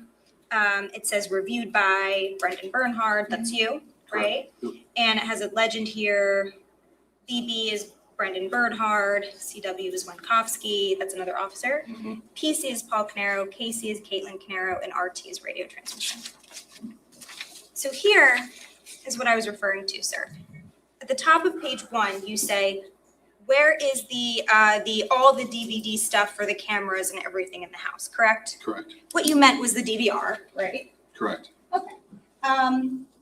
And after you ask that, between Mr. Caneiro and his daughter, you learn it's in the garage, Correct. right? And specifically, you learn it's like up to the right. You walk into the garage and it's all the way up to the right, up top to the left, correct? Correct. Okay. And then you ask Mr. Caneiro, do you have them running right now? Right? Yes. Okay. And Mr. Caneiro's response is, I've been having problems with stuff in the garage. That's his response, correct? Correct. So he says stuff in the garage, problems with stuff in the garage. Correct. And then you repeat it back to him and you say you've been having some problems with stuff in the garage, right? Yes. And ultimately, so he says yes, you say okay. And then Mr. Caneiro says, I have a ticket open actually with one of the companies. Yes. Indicating some sort of IT issue. Yes. So Mr. Caneiro, to be clear, he never says I'm having problems with my DVR system specifically, right? He did not specifically say that. He just says I'm having problems with stuff in the garage, and there's no further clarification at that point, right? We were talking about the DVR for the cameras, though. Exactly. Right. Well, you said DVD for you say all the DVD stuff for the cameras and everything in the house was your question, right? Yes. Okay. So, and then you ask if they're running, and he says, I don't know, I've been having problems with stuff in the garage, right? That's what he said. And so you don't ask him like, what do you mean by that, right? No. That's not your next question. No. You only have one goal at that point, which is to just learn where it is, right? Yes. Okay. So you're not engaging in a full-blown conversation with him, asking him to elaborate on what that meant, right? I did not ask that. Okay. And then you then relay, I guess it's over the radio, to Officer Marino where it's located, right? I'm Yeah, at the top of the next page if you need to refresh your memory. I believe that was to Sergeant Malone. Oh, okay, Sergeant Malone then. So you relay over the radio where it is? Yes, And he said when you walk into the garage, it's to the left in the upper left corner, correct? correct. And then you say, he said he's been having problems with his cameras recently, correct? That's what you say, he said. Correct. But Mr. Caneiro never said that to you, fair? Correct. He never said I've been having problems with my cameras. He said stuff, right? Correct. And maybe that's how you interpreted it, because you were asking him about cameras, but again, there was no further elaboration or clarification. You're assuming at that point, right? You're assuming that he's having problems with his cameras when he said stuff. You should have stopped. I wouldn't say I was assuming. We were talking about the cameras, and he Yeah. said he's been having problems with Made stuff the in his point, garage. So and then she insisted on asking again, I and took it as him having problems with his cameras. Right, And this that's is how what you happened. took it, is my point, right? Okay, Yes or no, that's how you took it. that's how I took it. I still think she should have And- stopped sooner. When did this interaction with Mr. Caneiro occur? How long after you arrived on scene? I don't remember. Was it, so this is when right prior to the officers were going to retrieve the DVR, right? I'm not sure. As testified, I was not really that close to the house. I was worried about scene security. The other officers were close to the house. They were out of view. I did not see them or where they were. Okay, but you also know that they got the DVR, right? Not that evening. I learned after the fact. Okay. At the time, when they were asking you to ask Mr. Caneiro where the DVR was, you understood that to mean because they were looking for it and wanted to retrieve it. Fair? Not fair. I asked Mr. Caneiro where the DVR was just because my supervisor asked me to ask him that. Why don't you object, prosecutor? This is asked and answered and asked and answered.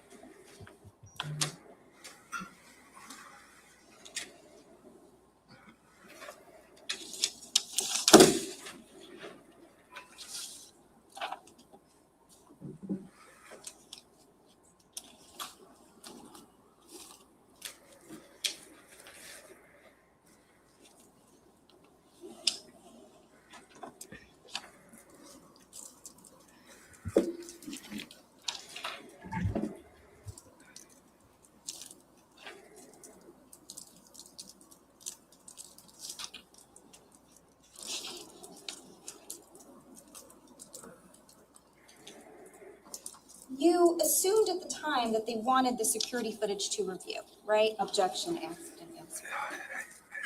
He gave you the answer that he knows. I'm going to ask you to move on from that question. Sir, you testified in a previous hearing, correct? Correct. A hearing in this case, Correct. right? So I'm going to, I'm not sure she's moving on. Let's see.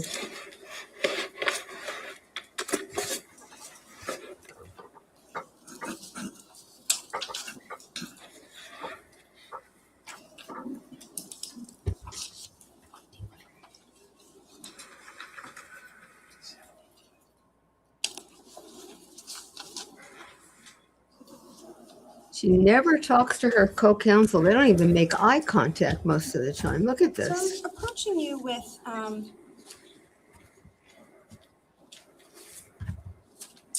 what's been marked as D72 for identification. This is a transcript of a proceeding that you participated in back in April of this year, correct? Correct. Okay, I'm going to direct your attention to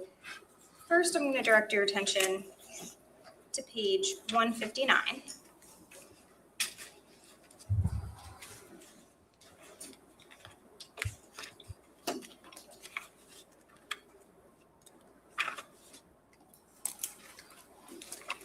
And this is labeled Bernhard Direct, right? Correct. And this is where you're sworn in. Officer Brendan Bernhard sworn state's witness, correct? Correct. Okay, so this is your testimony. This moving might be the forward, starting suppression with- hearing on the DVR. Okay, I'm now I'm going to guessing. direct your attention to page 186.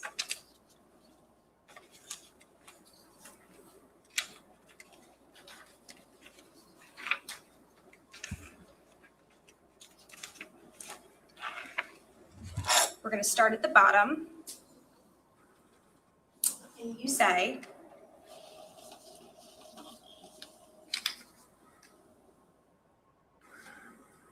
I'm asking you about the security footage, right? And I say, and you didn't explain, like you said, you didn't explain why you were asking him the questions about the security footage because you didn't even know why you were asking those questions, right? And then you say, I would say that's fair to say. I mean, yeah, I wasn't entirely sure. And then you say, I assumed that they wanted to security Told you she was footage not giving it to up. view, but I didn't know why they wanted to view it exactly. Did I read that correctly? You did. Okay, so in prior testimony, you indicated that you did assume that they wanted to look at it, Why right? does it I matter? also testified that the reason I asked him is because my supervisor told me to ask him. That may be why. We can agree Oh, that that's come why you on. asked him, correct? That's why you asked him, Correct. right? But the reason why the question was relevant, why you were directed to ask it, is so that the footage could be viewed, right? It's a reasonable This is bad cross. assumption. Objection. I don't even know where we're going. Can we come up here, please? Yeah, it's bad cross. She insists on getting them to say what she wants them to say. And it's crazy because she gets in a tug of war that the jury can't like, the judge certainly doesn't like, and most of all, and most important, I don't like. It's not necessary. You can make the point without trying to extract from the mouth of the witness something. You lose force when you fight to get it out, when the jury, I don't think, sees that the law enforcement officer is trying to obfuscate or lie or not be cooperative.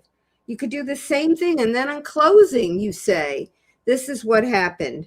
You know, I don't understand what she's doing. She just has this need to be vindicated by getting the witness to say the particular words she wants them to say.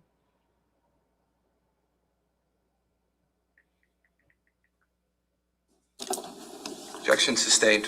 Thank you. And she's gonna, I'll bet you she tries again. She's just indefatigable. You authored a report in this case, right? Correct. And you authored it, so you responded to the scene on November 20th of 2018, right? Correct.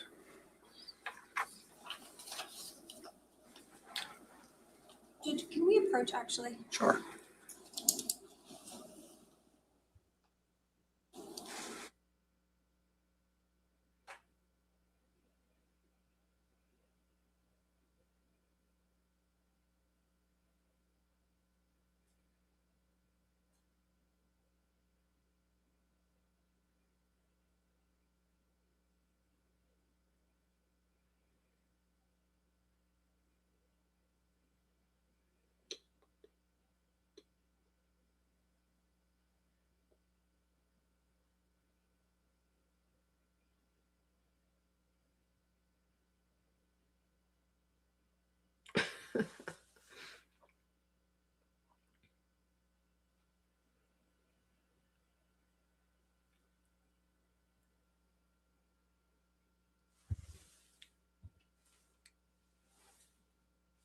And now another pause. I'm often asked in watching the trials if I would use some of what goes on in a trial in a class. And I do believe in a trial ad class, some of her cross-examination would be very instructive, because what she's doing, she just wants the answer. She wants them to say the particular word she wants. She doesn't need it, and she ends up in a tug of war. She's getting the judge annoyed, and that's, I think, getting clearer and clearer to the jury. Officer, obviously, this conversation with Mr. Caneiro happened before the DVR was retrieved. We're Because still that's going the there. purpose of you having the conversation with him in the first place is so that they know where to then find it, right? Correct. Okay. So that was on November 20th of 2018, correct? Correct. Your report was not, you authored a report in this case? I did. It was not provided to the prosecutor until last year in 2025, correct? Objection. What's the relevance of the date of his report? The fact that it was provided 7 years later and and the reason is a Spillman reason, which Okay, is relevant. go ahead. That's correct. Okay. And so the reason why your report wasn't provided until 7 years later is because at the time that you wrote the report, you weren't able to enter into Spillman, is that correct? I wasn't able to enter into that particular call in Spillman. Okay. And that's and when did you, tell me if I'm wrong, at the time that you tried to enter your report, you were trying to write it directly into Spillman, correct? Correct. And just so the jurors are aware, what is Spillman? Spillman is the police database that my police department uses, which we write reports on, and there's a lot of police data on it, confidential police data on it, and that's where we write our police reports on. Okay. And when did you write your report originally? I'd like to clarify, I believe I previously testified that it was estimated a day or two after the call for service. Right. A more accurate depiction would be between November 20th and November 29th.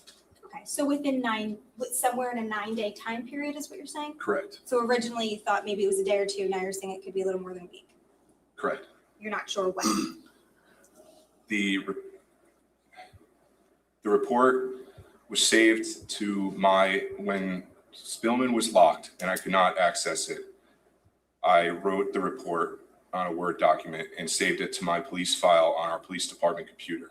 That file was last edited on November 29th Okay, of 2020. all right. So at that time, when you attempted to put it into Spillman, Spillman was locked, meaning you could no longer enter your report into Spillman. Correct. And that's because the call or the case was closed at that point, is what you're saying? The Spillman case was locked, Okay, and well, why would it be locked? so no reports could be added or deleted. And does that normally happen when the case is concluded? I mean, in my opinion, the case is still active. I guess if the investigation is concluded, if that's what you, Well, like who decides when to lock Spillman? Objection, he doesn't know. I'm not sure. He doesn't know. Thank you. So Judge, in your report, you discuss your role on the 20th, correct? Correct. And at the end of your report, you write NFAT, which stands for no further action taken. Correct. Okay, but there was further action taken because as you just testified, you actually transported Mr. Caneiro that night, correct? Correct. And it was the same day, but it was later that evening, Correct. maybe going into the next day, but like around midnight or so? I don't remember the exact time, but yes, later that evening. Okay, and you didn't memorialize anything about that in your report, correct? No.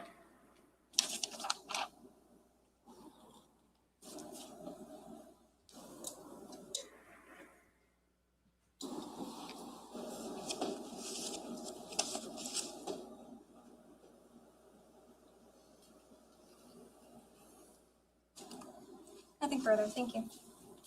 No, nothing, Judge. she didn't make no points at all. That was just terrible. And then she stops. Why would she stop there? I don't know.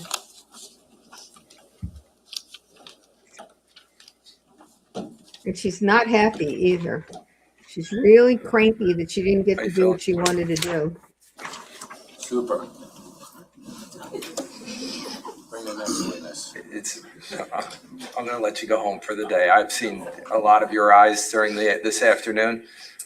I'm trained to look into your eyes. So I'm going to let you go home for today. You've had a full day. So we will be back tomorrow morning, same time, same place, better jokes.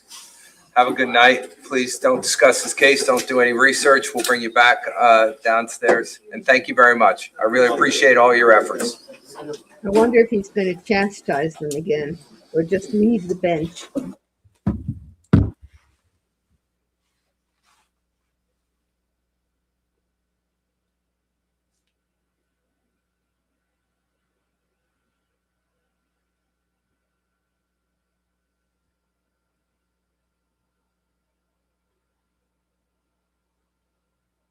It looks like he's staying. He's waiting till they walk out, doesn't he?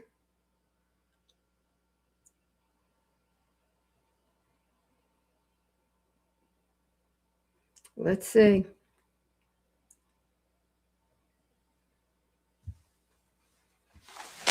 That cross really bothered me in part because there weren't a lot of points she was going to be able to make, but she had them. And then she just got in that tug of war and really, minimized them. But look, they never talked to each other, she and her co-counsel. Has anybody seen them confer once since we've been watching this trial? Put it in the chat if you saw them confer even once. I don't know how you can work with someone on the same case representing the same defendant and not ever talk to each other. I understand that you divide up the witnesses clearly, and you've got your own sort of silo of information and evidence because of the witnesses you're doing and the cross-examination that's yours, but you talk to each other.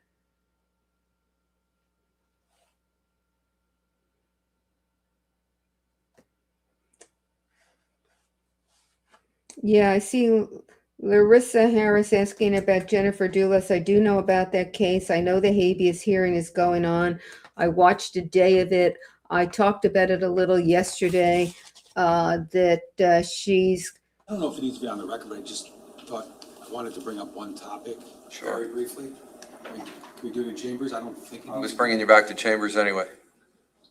Never mind. Anybody else need to put anything on the record? No, thank you, Judge. All right. So I'll see the attorneys in chambers. Attorneys and not he can listen out there.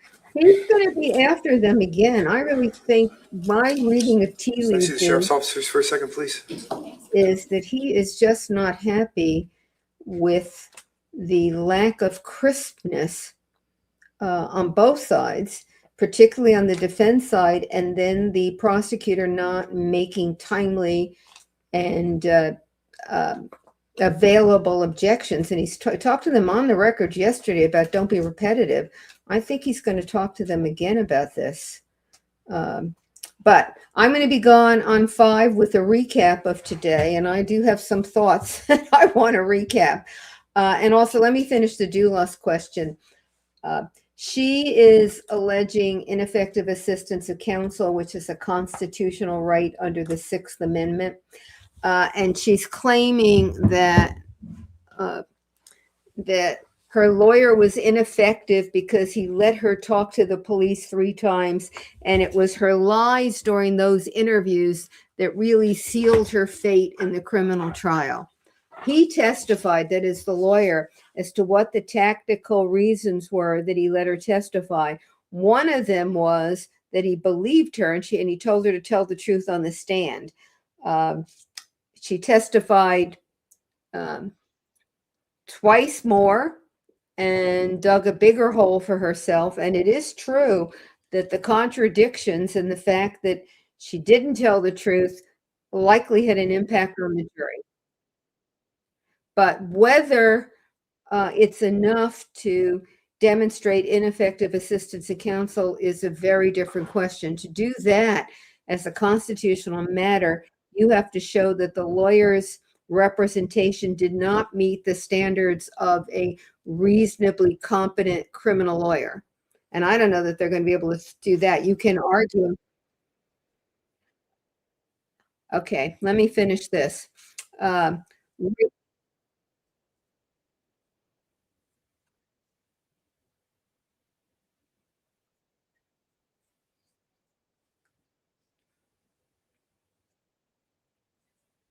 Okay, so that's the doulos.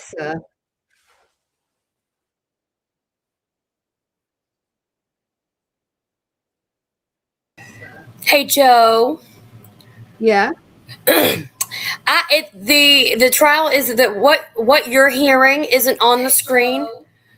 Hold on one second. Let me What is it? Is it doulos? Hold on one second. I have you'll have it echo. Give me 1 sec.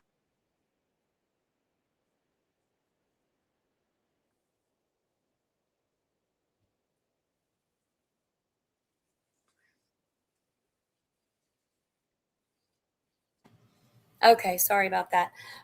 What I was going to tell you is up there at the very top, you can close out of just the YouTube tab so that you don't have the background noise. I don't have any background noise. So you don't hear the court TV going Oh, on? I heard the court TV. Yes. So what I would do? Yeah, it's not on the screen anymore. I removed it, so they can't hear it, but you can. So, all right, I won't finish what I was talking about doulos then. Well, you can finish. You just need to close out of that YouTube tab. That's all. Yeah, but I don't know which one is the YouTube tab. Plus, it's been so long and we've been interrupted enough that I don't think it's worth it to try to proceed. If the question comes up tomorrow, I will do it tomorrow. Okay. Okay, because I just don't know what I have to do to get out of YouTube. Okay, no worries. And I still don't know how to get out of YouTube. I don't know which one does it. Is it the live VA or is that us? No, that's Banfield. That's not us at all. So I can take that off. There you go. That was YouTube? Yep, that was it. Okay. You're good now. Go ahead. Sorry about that, guys. Is anybody still there? I think everybody would have left. There's still 130 people with this. All right, then I will finish my sorry about not knowing how to get. I didn't know what that was that I was hearing. I thought one of you was really clever and was giving us the doulos habeas hearing, and I was very impressed. I just didn't know why you were intruding on my explanation, but I was still impressed. So the ineffective assistance counsel, I think where I ended was you first have to show that he didn't meet the reasonable level of competence of a lawyer in a criminal case.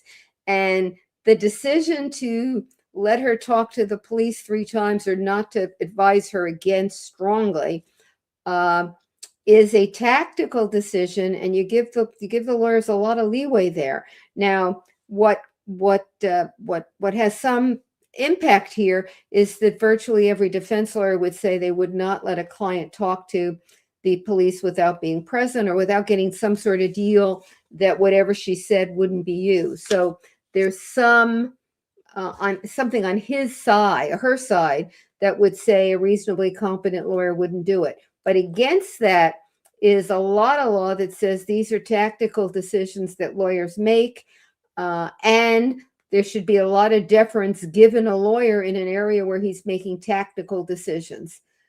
And I thought her lawyer on the stand the other day did a pretty good job of explaining why he let her talk to the police. He also said, knowing what he knows now, he would have told her not to. But I thought he did a pretty good job.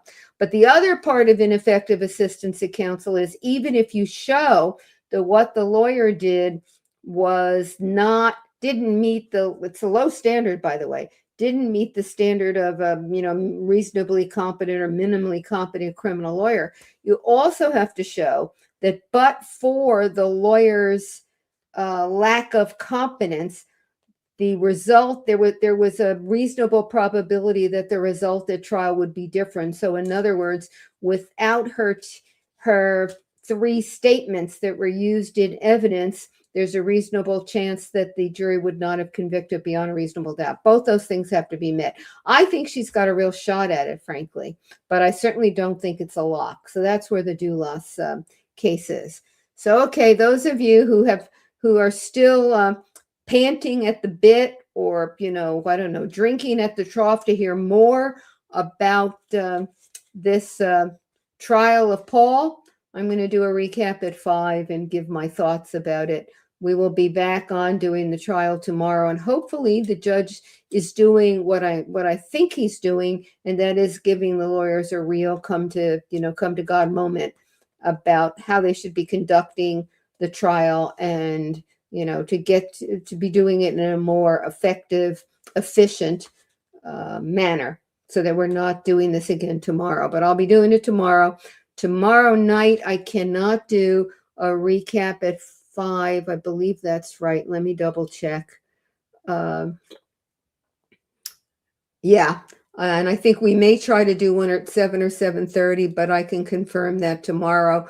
Friday, I'll also be doing the trial up until a little before 4. And then I'm going to do a live with a guest who also knows the people in South Jersey and has pretty good background information on what was going on before, and also what's happening at the trial. So those of you I'm going to see later, I'm happy to see you. Those of you who are signing off as having had enough, have a lovely evening. And I think even in California now, you can have a glass of wine. You've passed this is the time in which it's appropriate to drink stage long ago. Now, those of you who may be signing in from around the world, I'm not sufficiently acquainted with the time difference to say that I think drinking, you've hit the appropriate time for drinking. But of course, you're all adults. You can do whatever you please. Okay.